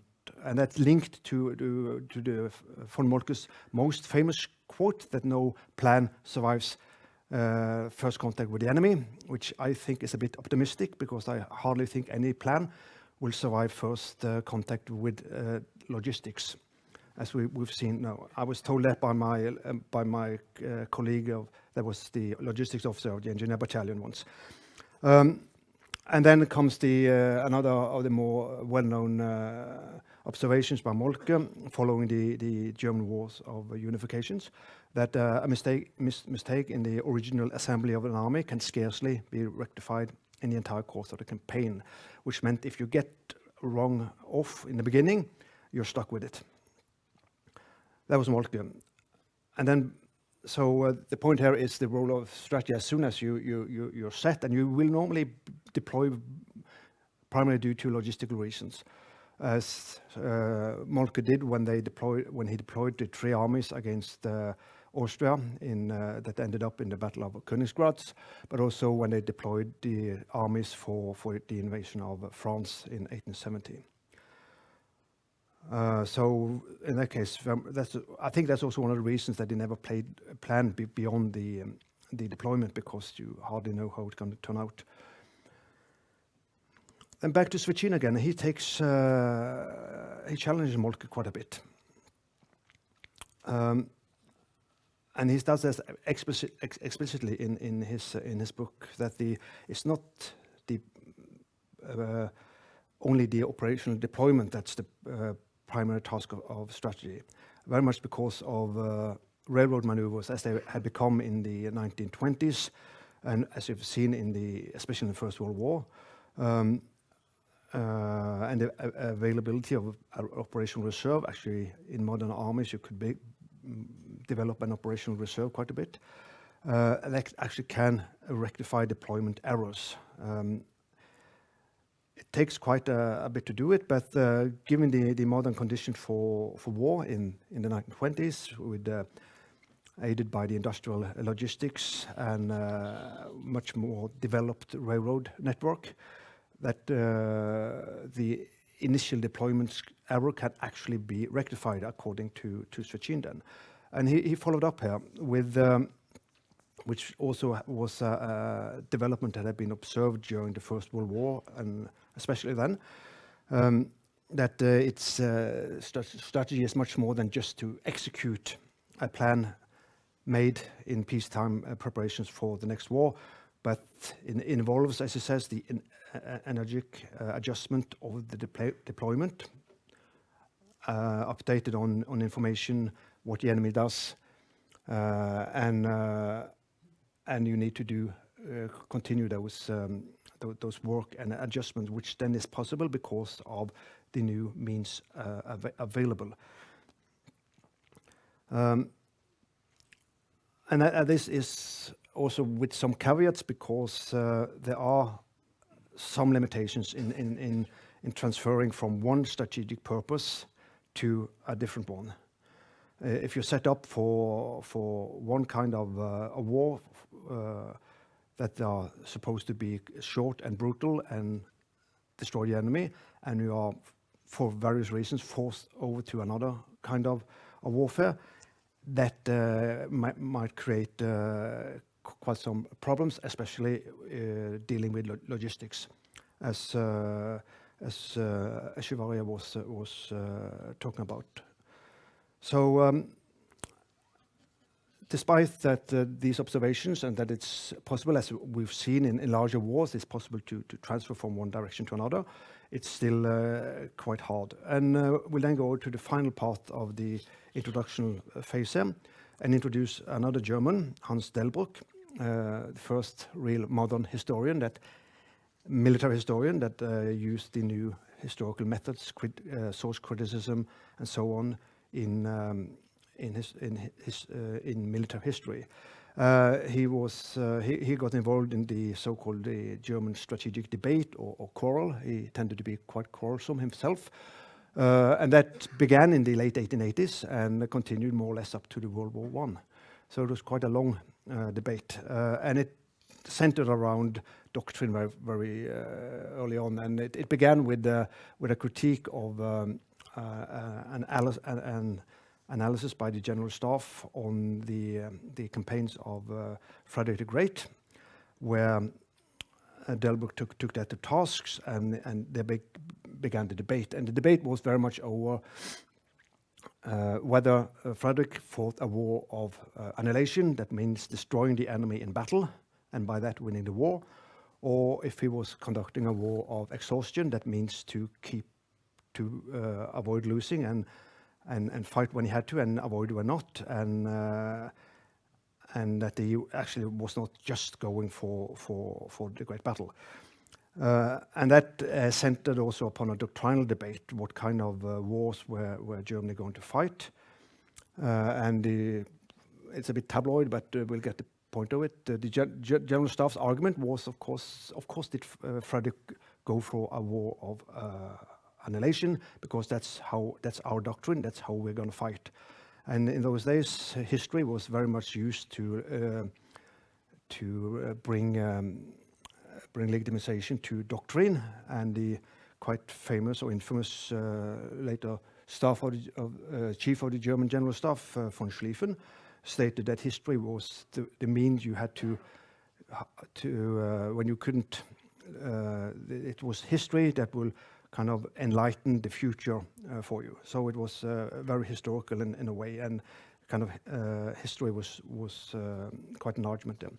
And Delbrück's argument was that it actually, based upon the physical realities of the day, what were the political aims that Frederick was pursuing, it was hardly doubtly he would ever fight a war of attrition, because battles in those days were extremely costly, and the winner would take as much casualties almost as the loser, and you could destroy the army in a battle actually. Casualties in battle that lasted a day could easily be 30, 40, 50%. I think the Battle of Waterloo, it was roughly 55%. So it was a risky affair. So what Delbrück did was actually to use source criticism and historical analysis on the sources available. And he also introduced a term called what I call topical criticism, Sachkritik in German, which was actually to bring in military knowledge into the study of military history, and also in source criticism.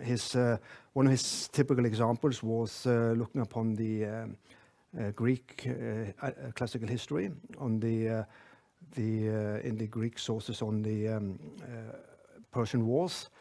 stating that I think it was Darius coming up with about 1 million men facing Greece, and just looking, if you put that 1 million troops with horses, carts, everything, two men wide lane, and line them up, the tail of that column would go all the way back to the Persian capital.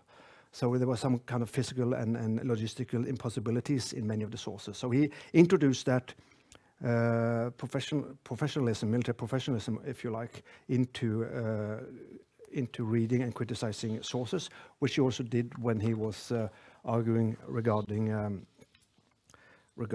what kind of war was Frederick the Great fighting. And it was very much about the strategies of annihilation or exhaustion. And of course, the wet dream of any military was, of course, to destroy the enemy in a battle of annihilation. And later on, that was extended more or less to a series of battles or operation where the physical destruction of the enemy was the aim. While modern industrial wars, with the industrial capacities, logistical demands, size of armies, would make it almost impossible to destroy the entire enemy army, consisting of several field armies, in actually a battle or an operation. And the archetype might, in these days, might be the German Schlieffenplan and the attack on France that failed for various reasons. So Svechin, in addition to reading Clausewitz, he also read Delbruck, and he brought then Delbruck's debate on annihilation, exhaustion, into the debate on the direction of how to defend the Soviet Union in the 1920s. And then you have another guy coming up here to the left, Marshal Tukhachevsky, who in many ways was the proponent of a strategy of annihilation in the modern industrial Soviet state. And there you had this debate going on. These are two poles. There were other actors involved. It was decided politically, of course, late in the 1920s in favor of a strategic direction of annihilation or destruction.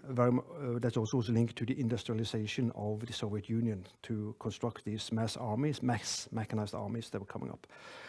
The point, I'm not going into that, but the point here is there's one of a piece from Svechin's book where he puts those up. And for him, a strategy of destruction, that's what he called white.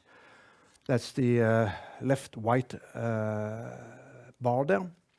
That allows only for one correct decision. That is more or less to go for it and reach the decision. And in addition, Svechin stated, quote, that the task of strategy is greatly simplified if we or the enemy, following Napoleon's and Moltke's example, try to end a war with a decisive strike. And he then described a strategy of destruction as characterized by a unity of purpose, time, place, and action. And examples of strategy of destruction are truly classical in terms of their style, simplicity, and consistency. And further, a strategy of destruction requires yet one premise, namely the extraordinary victory. So that was what was needed in the archetype of a strategy of destruction. That was the spectacular, decisive victory, whether a battle or an operation, to kind of finish off the enemy and decide the war in one brilliant stroke. And then Svechin's argument is, of course, that in modern industrialized wars between great powers, logistics, and what he says, the short range of modern operations, that was before tanks were moving in anyway, had then, of course, placed major limitations on a strategy of destruction. So it was rather difficult to do it, not least if you manage to destroy one field army, there will be more behind. And as even the Franco-German war had demonstrated, if you destroyed or captured the emperor, new political entities might emerge and continue. And another limitation was that in modern wars, the beginning of the war was no longer, quote, the culmination of strategic intensity, because the modern industrial societies could mobilize their economy, they could mobilize the military forces. If you add alliances, there were even more to bring into it. And they would therefore be able to equip and replace troops lost in the initial battles. And Svechin then also used France's example to raise new armies after Sedan in 1817. And in thus then discussing the advisability of an operation, and then he inverted the common critique of choosing Amiens as the direction for Ludendorff's Michel offensive in the spring of 1918 that was set to decide the First World War for Germany. And he said that in a strategy of destruction, the direction of an assault is less important than its scale. I mean, it's needed to be massive in an industrial war. On the other hand, he then criticized the lack of massing combat power for one decisive strike that opposed to the series of offensive that Ludendorff orchestrated in the spring of 1918. So what Svechin had done for all practical purposes was has discarded the strategic decisive victory by destruction in modern war, which of course put them to odds with the driving forces in the Red Army by then. So relevance again for us in 2022 and the recent phase of the Russo-Ukrainian war, beginning with Russia's invasion this spring. Going again back to Clausewitz and the role of politics and policy to determining strategic direction and though the consequences for operation tactics.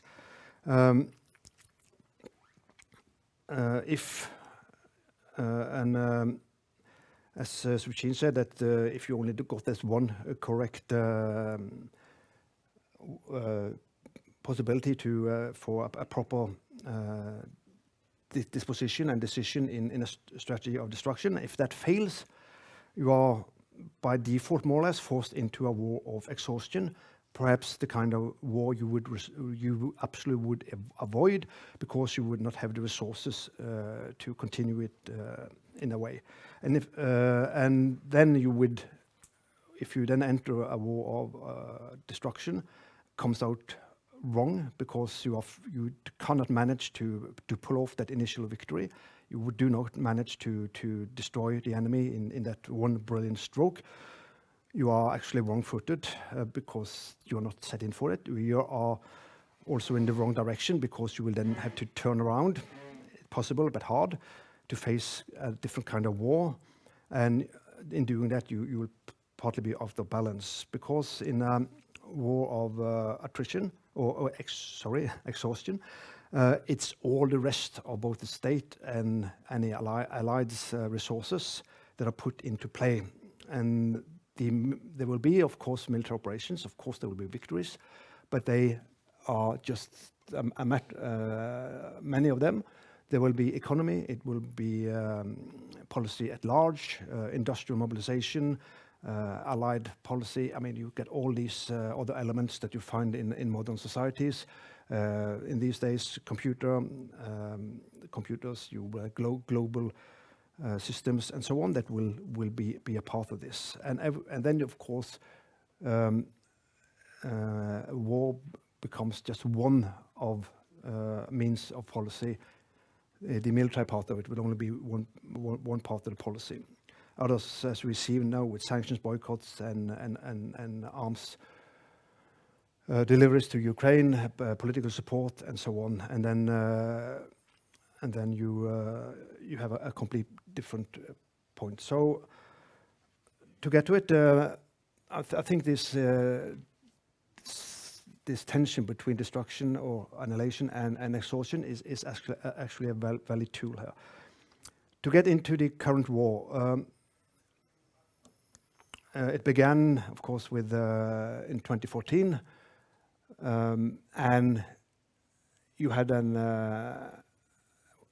the war began when Russia got involved in invading Ukraine through the two counties of Donetsk and Luhansk, and the war then by February, I think, 2015, settled more or less along a front line of, I think, 480 kilometers or so, that soon developed into the next phase, that was trench warfare.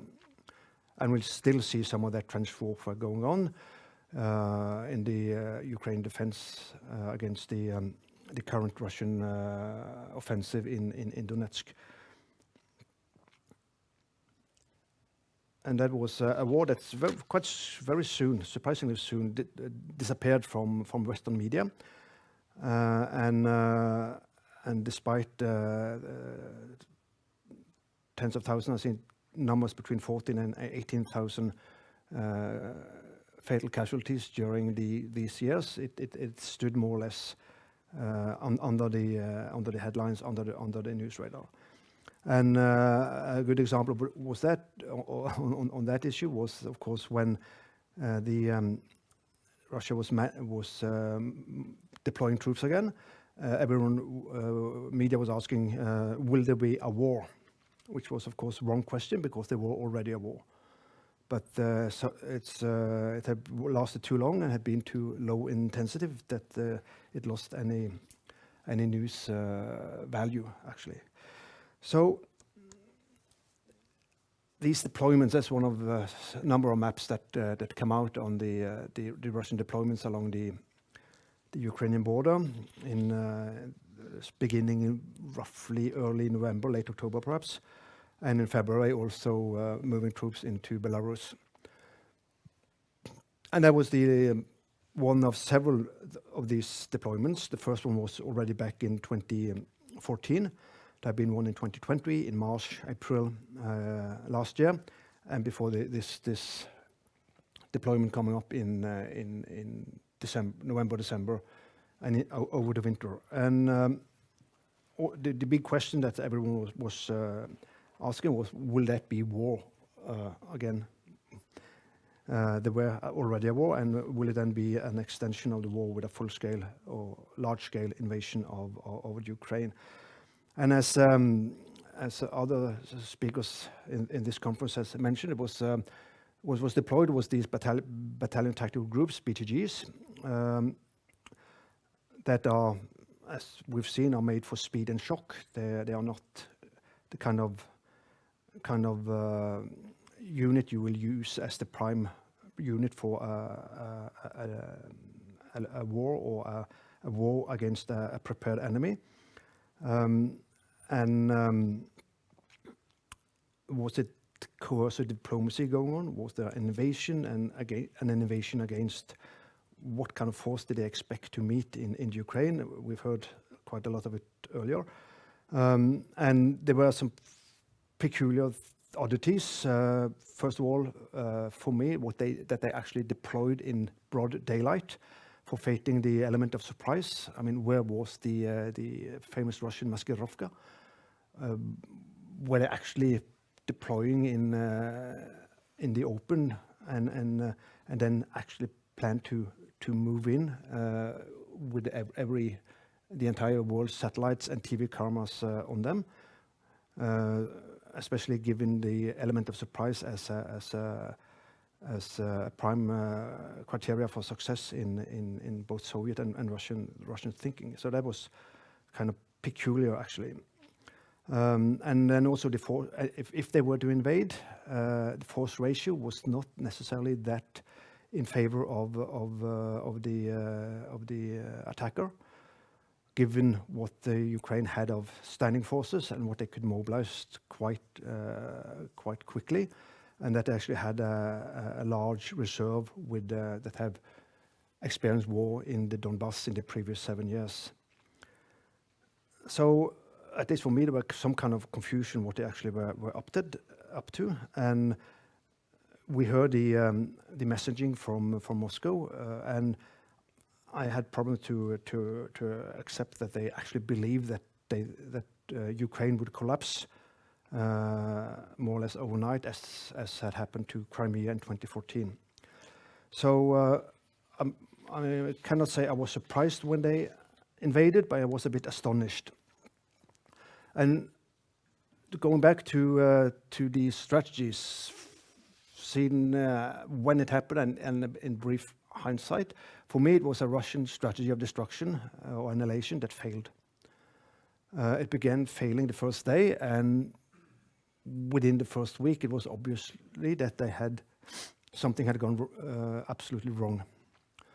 And reading, for instance, what the recent RUSI report states, that the main effort was actually political seize of power in Kiev, and that the military was more or less supporting effort. That anyway, it was kind of odd that actually what they did, and then when it failed, that it failed against what was actually a mounted conventional resistance. Probably it was a close shave, but anyway, that initial attempt to gain that spectacular military victory or political seize of power failed fundamentally. When it failed, if it so on, that I think we'll find out as times go by, but at least at some time it stalled, and they stood with these long columns, hard to defend, hard to supply, and had made some spectacular gains, but it was just barely halfway over the ditch. So we then see the coming up in early April when the Russians decided to pull out from the north, and stated they would now occupy. I guess they used the term liberate, more or less, the counties of Donetsk and Luhansk in the south. They moved the forces, establishing this maneuver group around Izium, and the majority of their rather battered BTGs into to Luhansk and Donetsk counties, and declared a new offensive. And a new offensive began first along the front in Luhansk, a front width of roughly 40 kilometers. That were the Russian main effort, and it was a very artillery-saturated offensive, and it went on for about 3 months before they reached the borders of the county, just roughly by here. And a kind of peculiar, it was a width of the front of about 40 kilometers and a distance 10 to 15, 20 kilometers depth that is needed 3 months to achieve. So again, of course, with good reason, there were raised questions about Russian proficiency, professionality, and so on. And it was a very artillery-intensive warfare.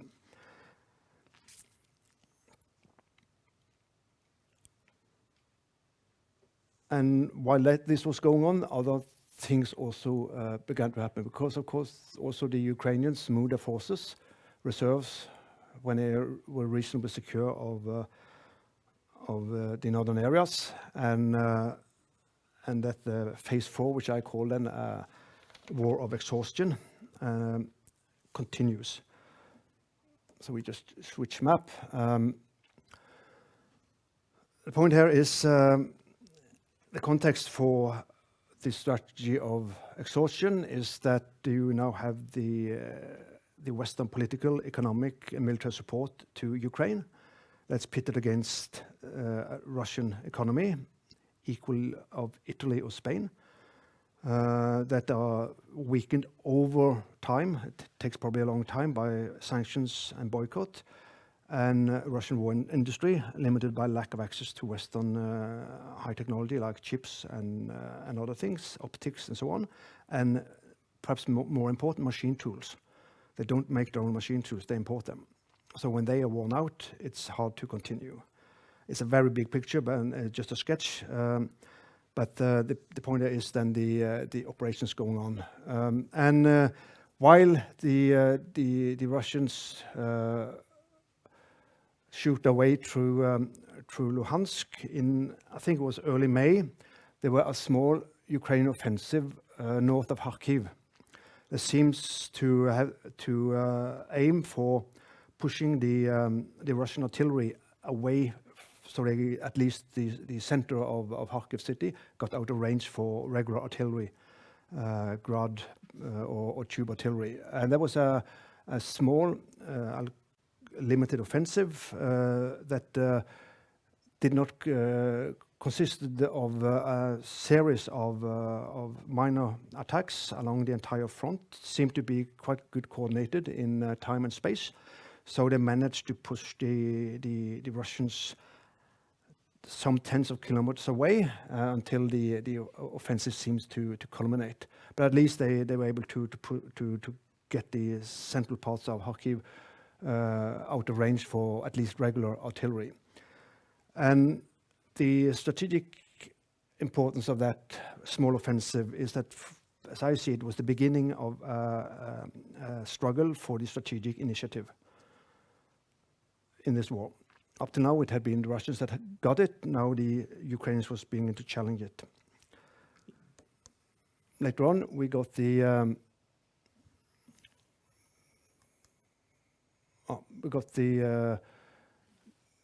new offensive in Kherson.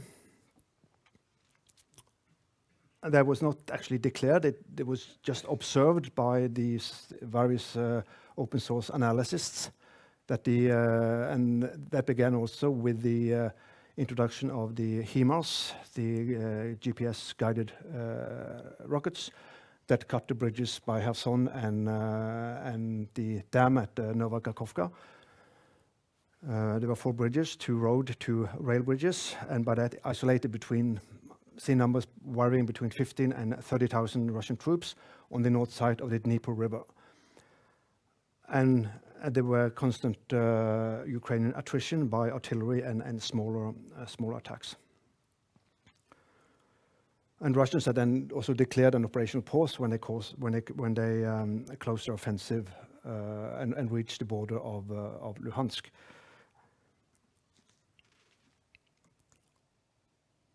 And then the Russians again begin to capture or occupy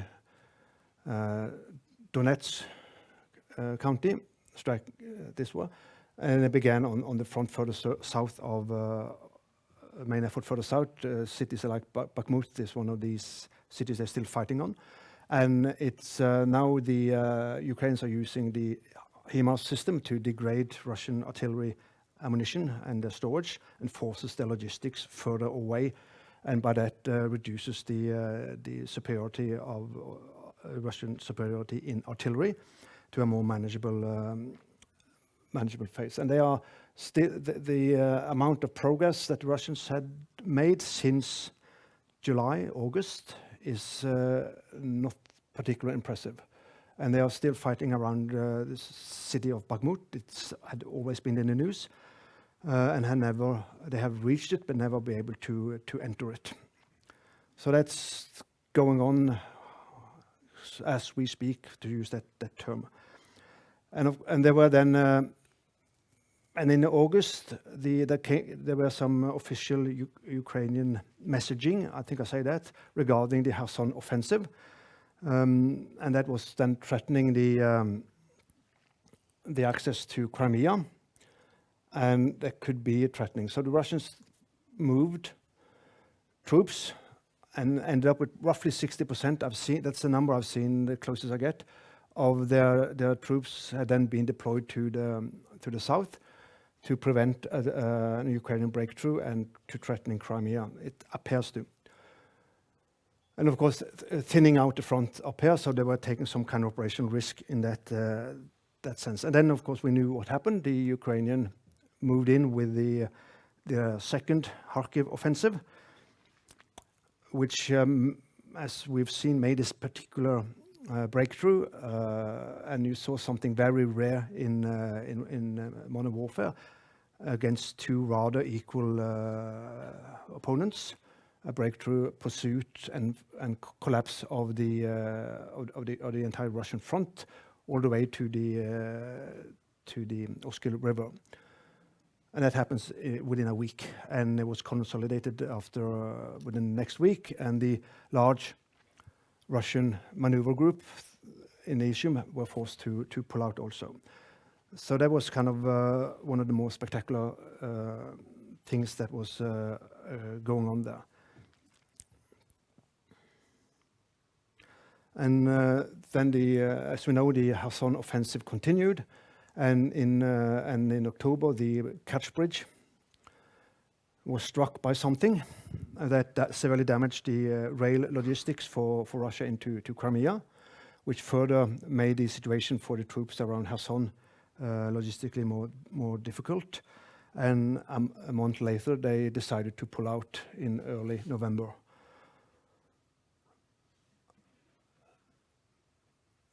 So what we've seen here is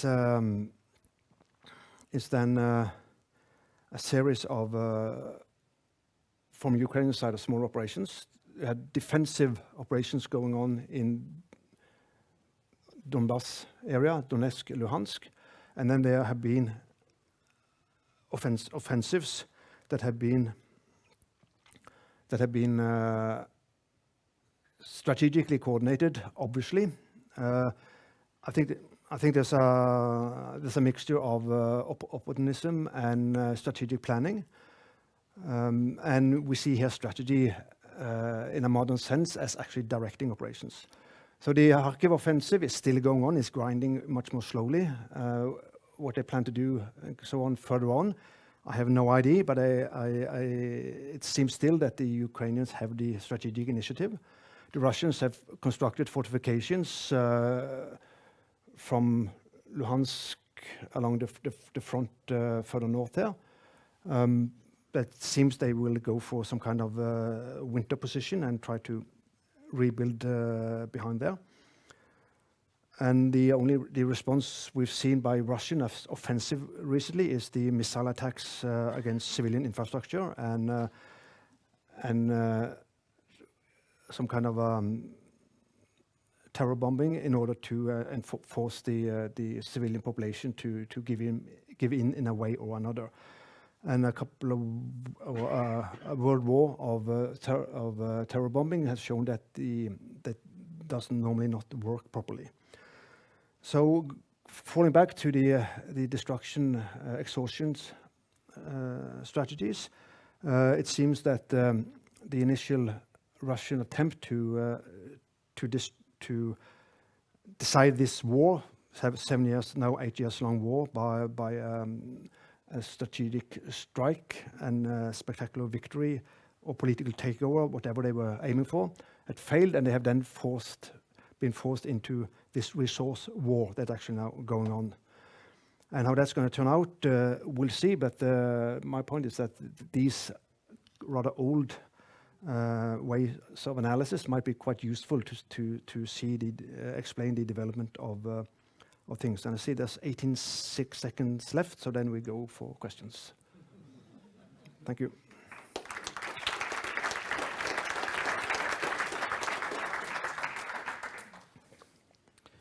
Well, I think we can open up for one question or two, maybe.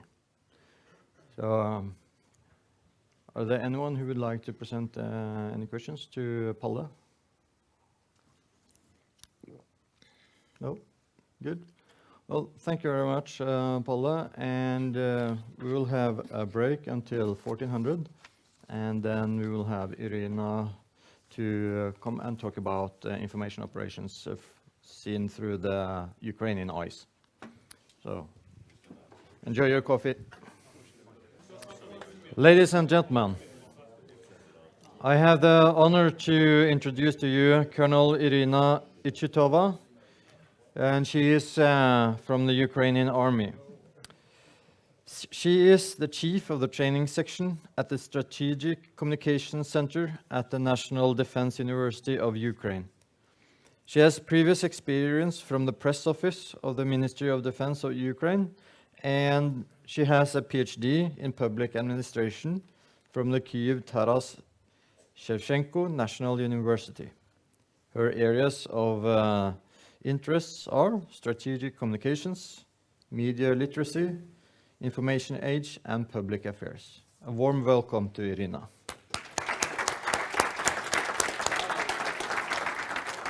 She is going to talk about the Russian information paradigm shift, strategic communications context. Please. Thank you very much for this great presentation. First of all, I would like really appreciate the invitation of being a part of your event. And I would like to thank, I see that there are representatives of different countries. I would like to thank all countries for support of Ukraine. It's very important for us. And I will not represent myself because Trygve have presented me. And I will just share some views how Russia spreads disinformation, how Russia spreads propaganda within our Ukrainian information environment. Why will I do this? Because they use the same approaches in different countries. They use the same structure of this disinformation propaganda disseminating in different countries.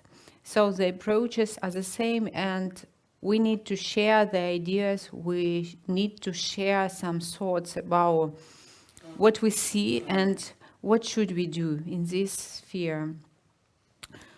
So I have researched I have monitored the Telegram channels during the period from February 24.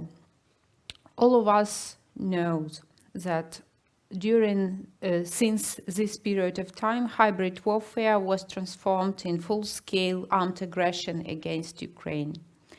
And why did I focus my research on telegrams? Because since February 24, many people of Ukraine started to use this social media to share information, to read news, and so on.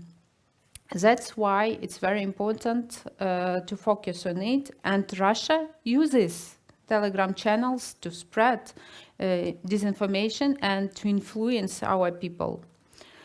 And I have reviewed several blogs of these Telegram channels. There are pseudo-Ukrainian, which are managed and administrated from Russia, but they are pretended to be Ukrainian. When you read the news inside of them, when you read the text inside of them, you will not believe that this is the Russian narrative or the Russian message. You will think it's Ukrainian source, and there are a lot of them, really a lot of them. And during the last months, the number of such Telegram channels has increased, and they become more professional. The texts become more professional inside of these channels. They spread information in Russian, but they refer to some alleged force within the presidential office of Ukraine. Somebody in the office told us so, and they spread the message, and people believe. And unfortunately, some messages Russia takes some messages from these pseudo-Ukrainian Telegram channels, then spread inside of Russian media, and sometimes these messages come back to Ukrainians' information environment, and people do not even understand that they translate the Russian messages. And in this process, the population of Ukraine, the target audience of this Russia propaganda, is affected. We have analyzed the messages for the specified period from February 20 till July 1. And we have structured all the messages in 4 principal information blocks. So the main topics they use: corruption, war fatigue, Ukraine conflict threatens Europe and world, and intra-governmental conflict. They mean intra-governmental inside of Ukraine.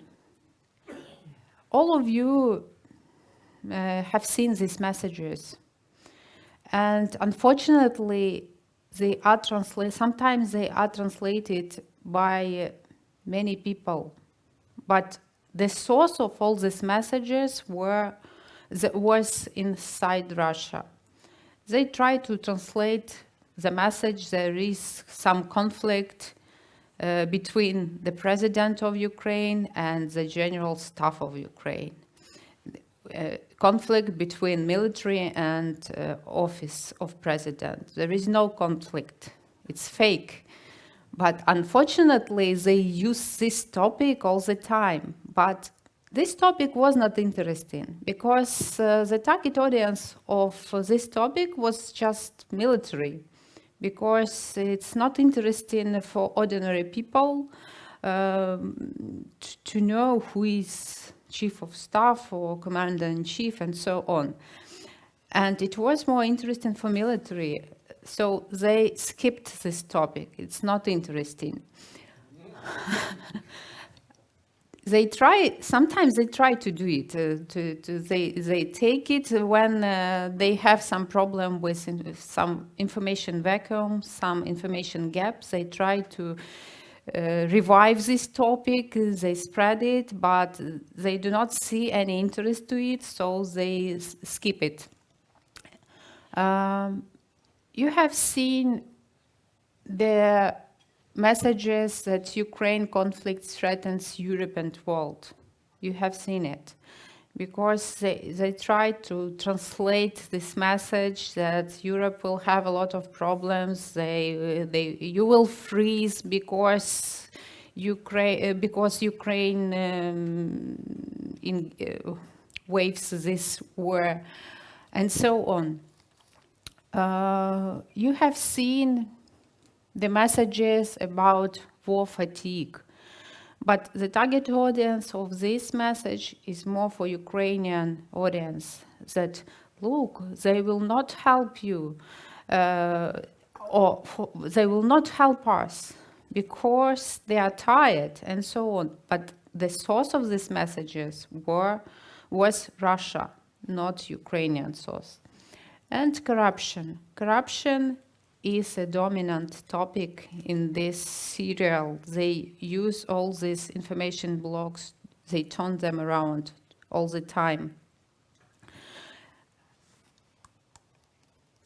So I have studied or researched all these information blocks and tried to find some relationship between events in Ukraine, in particular at the front line, in the world, and emergence of each information block. And I tried to evaluate the mentioned processes according to the following indicators: triggers, peaks, declines, and period of silence. And I would like to mention that the network of Telegram channels of Russian propaganda is well structured.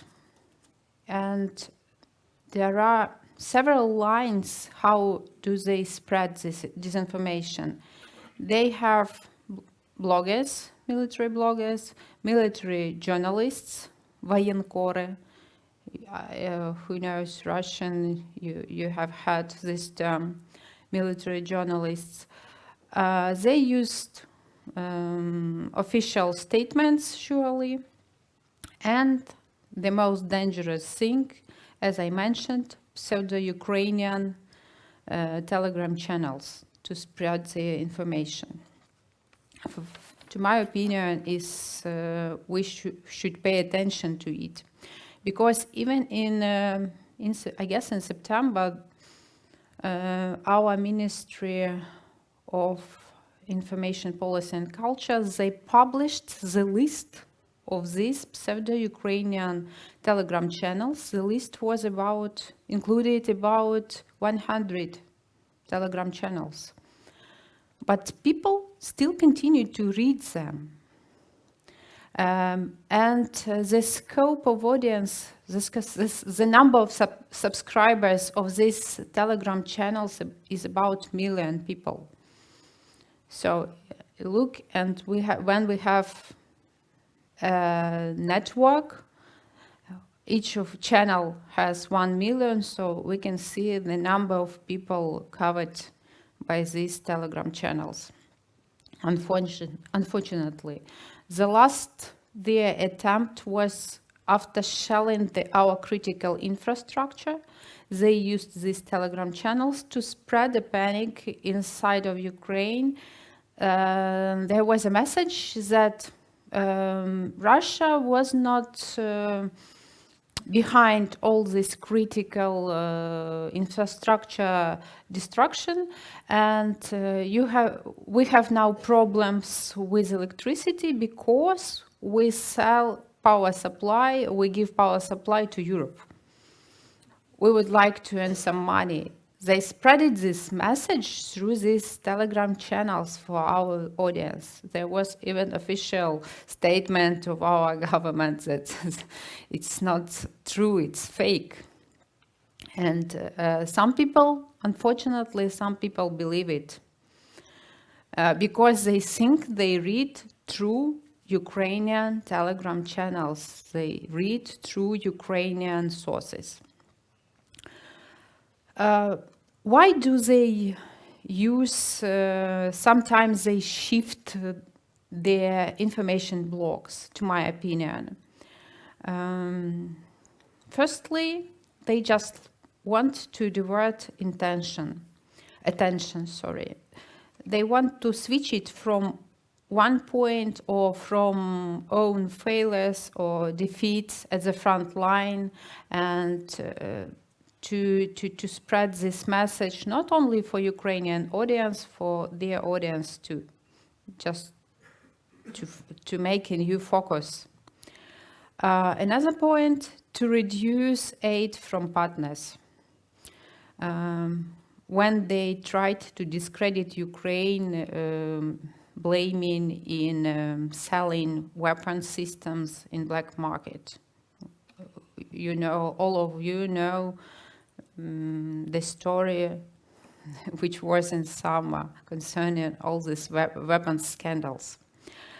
Another point, to sow some panic inside of our country. And when they speak about the intergovernmental some conflict within the armed forces. Because sometimes servicemen, they ask questions, so why President wants to change our commander-in-chief? But who told you about it? What is the problem to change commander-in-chief? I have read, but where you have read? So the problem is that our low media literacy and sometimes people follow all these channels, follow these information resources.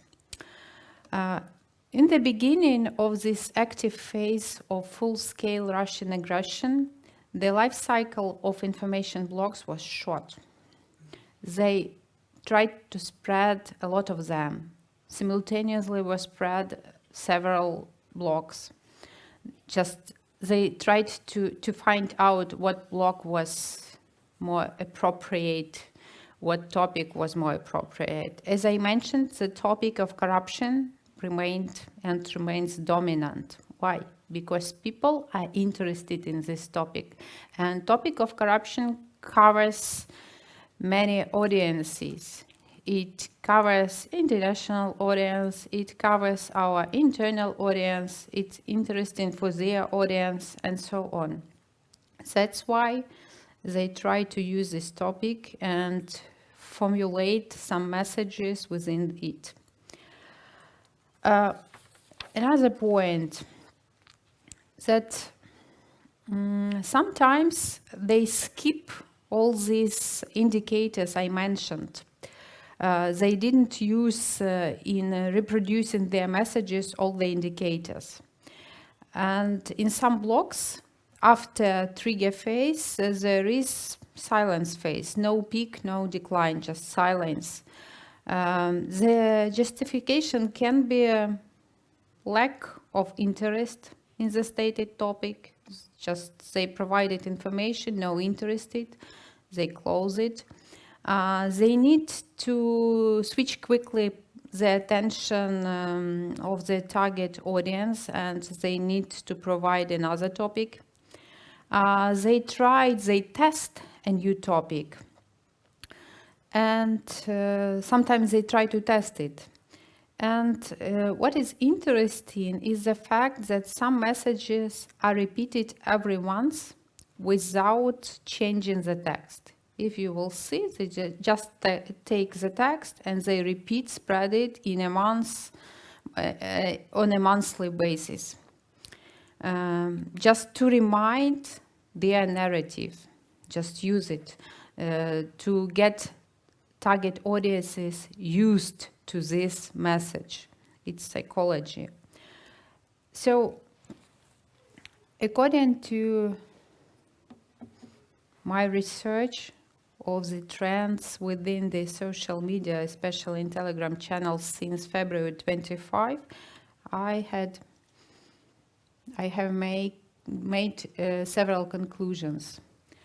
But first of all, it is ineffective to respond to such information blocks. There were some attempts to respond to them. There is no need to do it. It's better to spread own strong narrative, because if they see that we try to respond to the information, they will do something more, they will criticize, they will spread panic. It is necessary, surely, to pay attention to target audiences which feel their interests and surely keep them informed. For sure, it is necessary to improve the process of monitoring of social media. In our case, it's Telegram.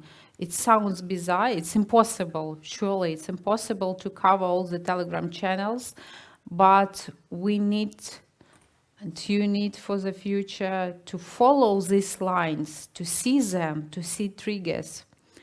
Because they started their full-scale aggression started on February 24, but they made some preparation. I just took a week before this date, and I have seen a lot of signs, indicators that they will do it. And the final point, media literacy of population. It's my opinion, it's very important, because if we will not explain how to read, how to understand messages, information, how to take it, we'll have problems. So that's all I wanted to present today. And now I'm ready to take your questions, if you have them.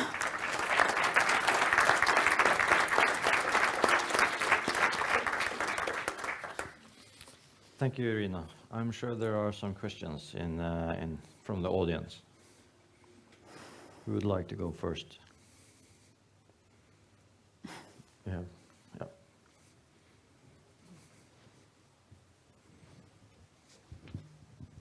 Thank you, ma'am. That was very interesting. I noticed, a lot of the triggers and the declines were tied to battlefield results, but it seems like none of the messaging you identified was tied to that. Are you seeing anything with regards to Telegram channels about disinformation, about campaigns, either your own offensives or Russian offensives, and success of both sides on the battlefield? I have analyzed only the group of channels which are pretended to be Ukrainian. There is no need for them to use messages about their campaigns. There is no need. In this case, the target audience is our Ukrainian society, and a bit sometimes when they speak about partners, about some corruption, international audience. That's why they do not use it in these channels.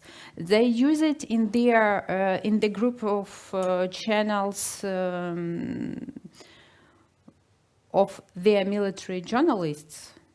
You can see some. It's interesting to follow them. When they made some, like they explained, regrouping around Kiev, there was some silent period. Their military journalists were silent, were really silent. They didn't know what to write. There were no new rules, no new recommendations. They just waited for something new, for some new explanation. The same situation was in Kharkiv, in Kherson.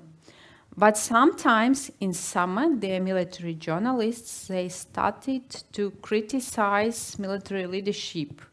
They started to criticize lack of work with personnel, because they explained that their people are demotivated. They do not know what are they doing here in Ukraine. So, and they raise this issue constantly, but it's another topic. Okay, thank you. I'm Lieutenant Colonel Torbjörn Ydstebø from the Swedish Joint Headquarters. First, I want to congratulate you for doing a very good job regarding Stratcom-wise. I believe this is an area where we have a lot of things to learn, and we can learn from. Not only military-wise, but also building resilience in the whole population and other agencies as well. So this is very interesting to follow. When it comes to spreading your communication, I see you use Ukraine using soldiers' own footage and videos. And we just had a good, interesting cyber operation lecture showing how Russia is using electronic warfare to locate soldiers by cell phones and so on. How do you, what kind of guidelines do you give to soldiers regarding cell phones, since you also want to use that for communication yourself? Our soldiers, you mean our soldiers? Exactly. How do you handle the risk of having cameramen within all the troops, and also handling the risks of that being used against them? I will try to answer this question within my competence, because I am representative of National Defense University, but some restrictions for using cell phones could be provided only, I guess, by general staff. But according to our legislation, it's difficult to prohibit. There were some attempts in 2014, 2015, I guess, to make some instruction. But it didn't work because of legislation. We can't prohibit, because if we take United States, they explained to me that we have strict regulation and we just follow it. There are some instructions, there's some instruction that you only people who can comment on some events on battlefield. In spring, there was a particular order instruction of Commander-in-Chief. It is open. It is partially translated in English. If you go to our website of the Ministry of Defense of Ukraine, and you can, during break I can show you, you can upload it, and there is strict instruction for for foreign journalists how to work at the front line, and there are some recommendations for our soldiers, maybe too, something like that. But our people are united. At first, really, there were problems. All people were not ready for all this bombing, shelling. It was surprise. They tried to film, they tried to take pictures. There were cases that our key points were targeted after filming of these key points by people. They were punished by Security Service of Ukraine. They found these people. So now a lot of people understand that it is dangerous and really dangerous because Russians, they follow all social media. If we have some explosion or shelling, the first I will see the information in their Telegram channels. Later I will see in ours. So they monitor all even closed chats, house chats, school chats, university chats. They add to these chats, and there was period in spring they made even clones of chats. So if you have kids, you have your school chat where parents discuss some school problems. Or you live in some location and you have chats on social media where you discuss local problems too. And you have some signs that you understand that this chat is yours for your location. But they made clones, just added small Russian flag for their boats, for their trolls to identify. But when you text something, you didn't see this small flag. This is a problem.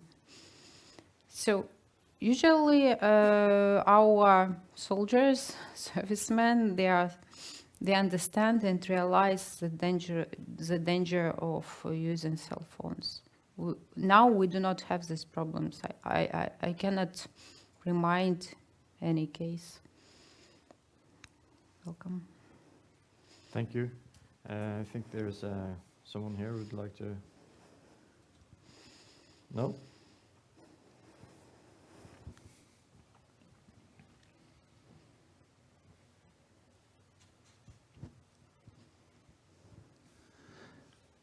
Just after the invasion, it's old, so I can tell it now, but we received intelligence reports that told that approximately up to 50% of the Ukrainian population in some areas were pro-Russian.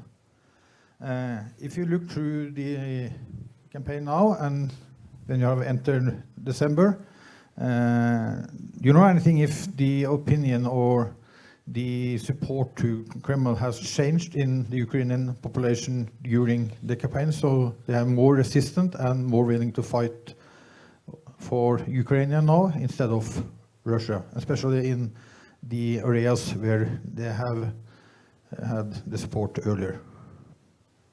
So you would like to know my opinion?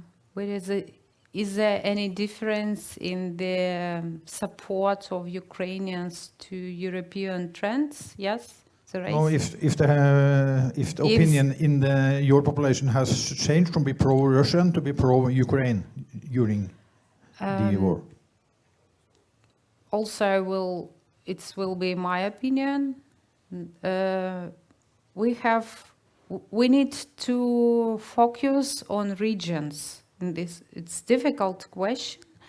Generally, yeah, surely, people of Ukraine are united and realize that we are fighting for democratic values, we are fighting for independence and sovereignty of Ukraine, and democratic values, European values too. And if we take temporary occupied territories, which have been occupied for 8 years, it's difficult to speak about them now.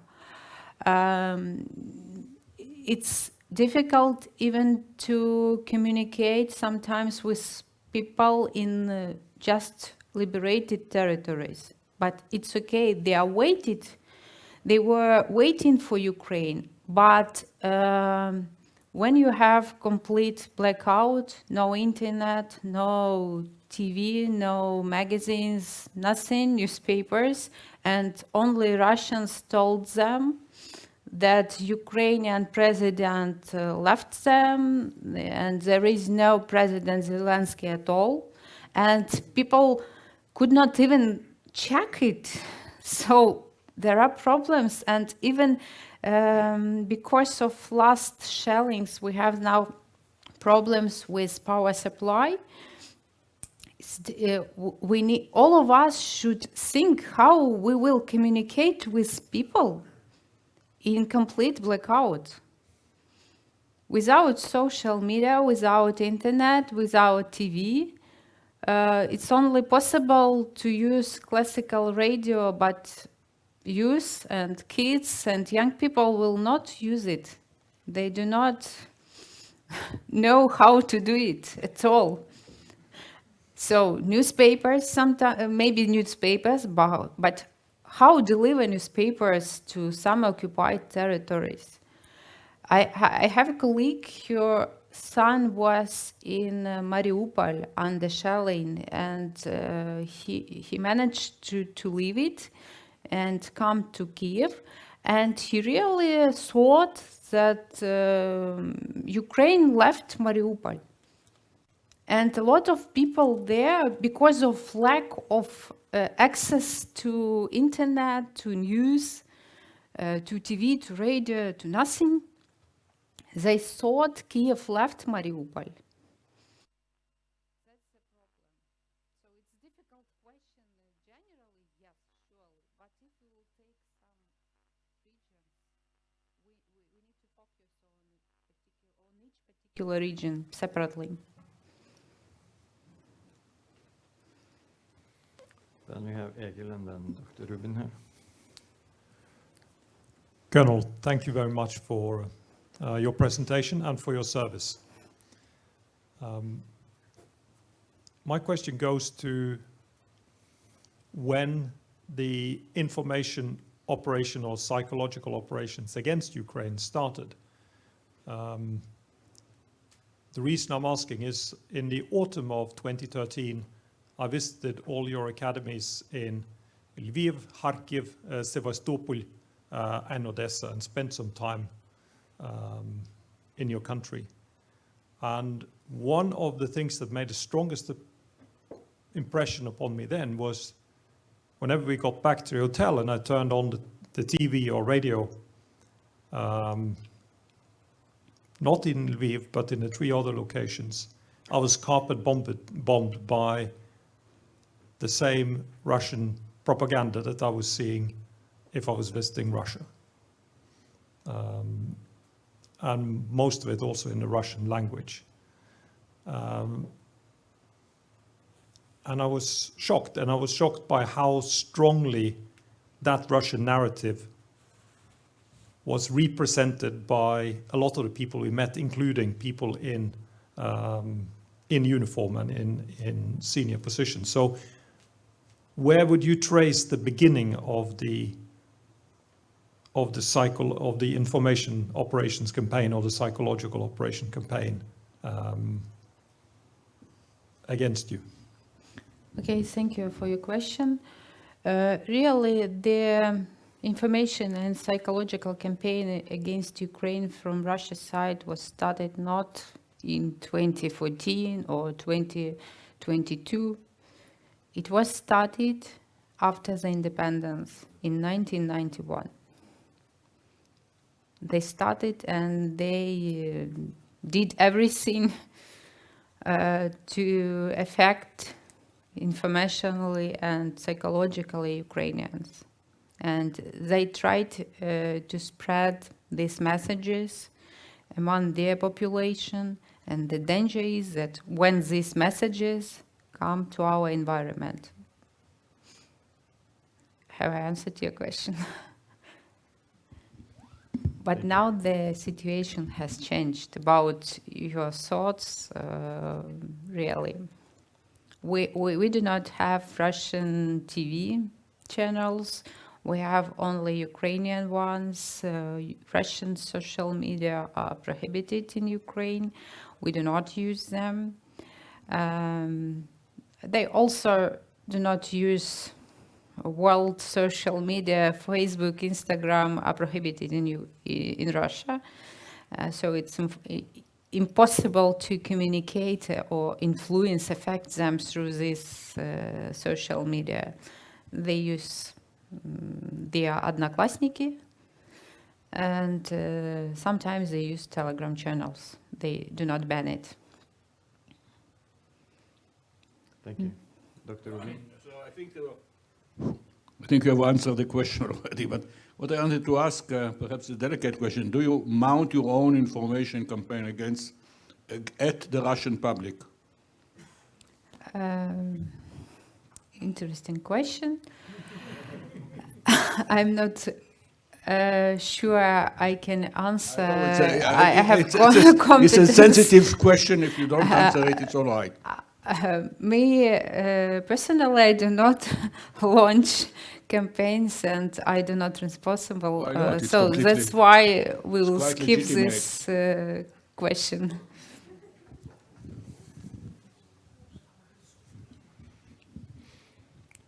Any last questions? Well, thank you very much, Iryna. It was a pleasure to have you here, and thank you for coming all the way from Ukraine to both attend the conference at Litteraturhuset and our conference as well. So, thank you very much. Thank you very much.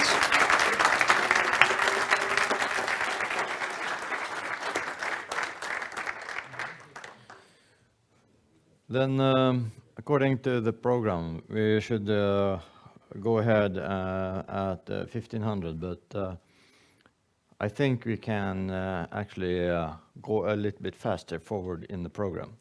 So I know that there are two journalists who would like to talk with Iryna. So if you'd like to do that, please do it now. And I will crack on with my attempt at some summary remarks.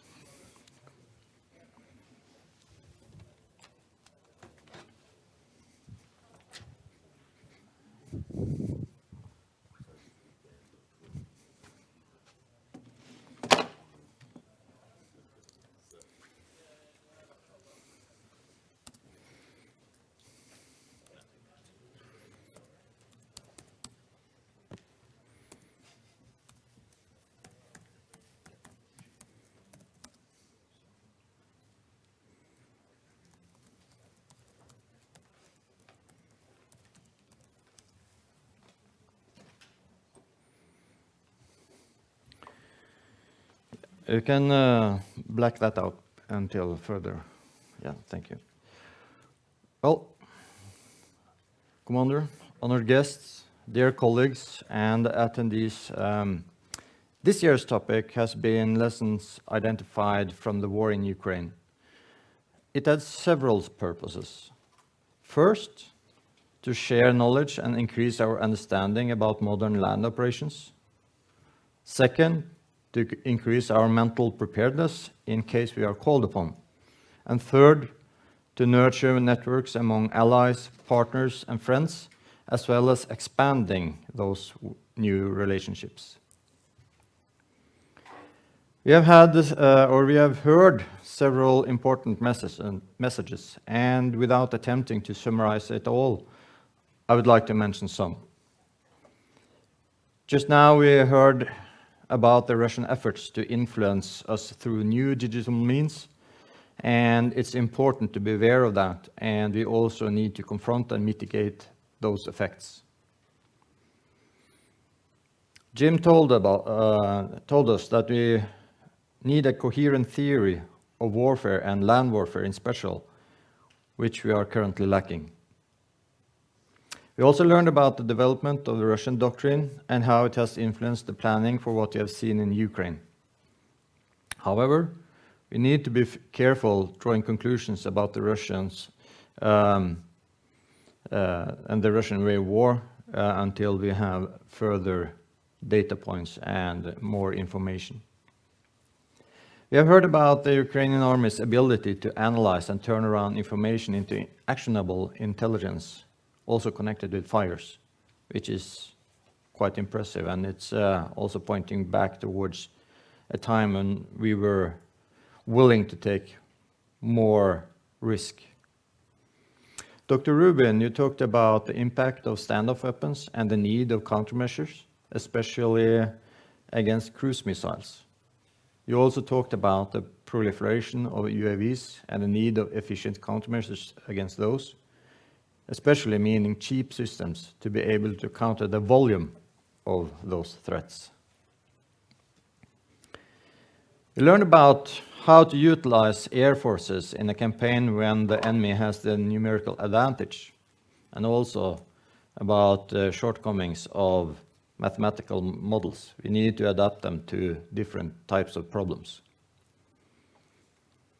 We have also looked at tactics and employment of the Russian battalion tactical group, as well as a diverse collection of other relevant observations and lessons identified, also from the Israeli Defense Forces. The importance of logistics, as well as numbers and mass in wars, has been made clear by more than one speaker. Coinciding with this is also thoughts about operations in the land domain and examples of formation-level operations. And I would like to draw your attention to this, and I would like to present one of my conclusions, which I would like to elaborate a little bit. I think we seriously need to look at warfighting at the formation level, meaning how to fight campaigns, operations and battles in the land domain at the LCC corps and division level. We need to re-establish old and build new knowledge about key factors throughout all the warfighting functions and how they influence success or failure. We also need to develop the competency about how to handle them to achieve success, which also implies that we should think hard about how to train warfighting at those levels. Therefore, my recommendation will be that next year's land operations seminar has the topic warfighting at the formation level. To me, it would naturally imply several things. We should look at the interfaces and necessary integration between the different domains of warfare. This would open a box of new sets of issues, which would require careful analysis as to what may be achievable to cover within a seminar like ours. I would be very thankful for constructive input from you on that issue. We should continue to look for lessons identified from the war in Ukraine. However, we should focus our research towards the information level, to the formation level, as well as the integration between domains, which I think is the most crucial. It would be natural for us in Norway to focus on any implications for the Nordic countries and thus assess the issues in the scope of warfighting from the Baltic Sea to the Kola Peninsula and the White Sea in northwestern Russia. Training at this level would require forces and resources of a magnitude which require us to look at simulation systems to create the necessary effects and outcomes of decisions and the conduct of operations.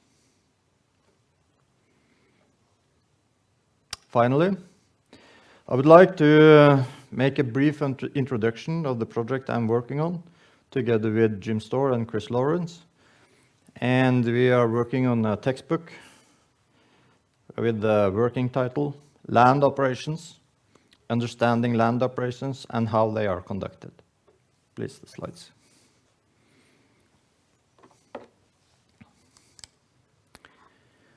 I'll briefly mention the purpose, objective, structure and outline, and then talk a little bit about the coalition of the willing. The purpose of this book is primarily to produce a textbook for cadets at the starting of their career. And it should also be interesting for professionals and also other civilian domains where they have a requirement to understand what are land operations, and especially the complexity of land operations, as well as the need of mass, etc., etc.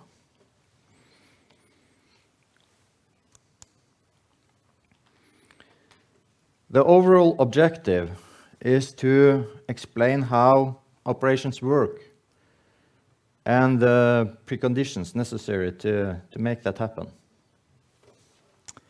And I would like to also explain what goes on at the different levels and explain the dynamics between the warfighting functions. So it's a tall order, but this is our ambition.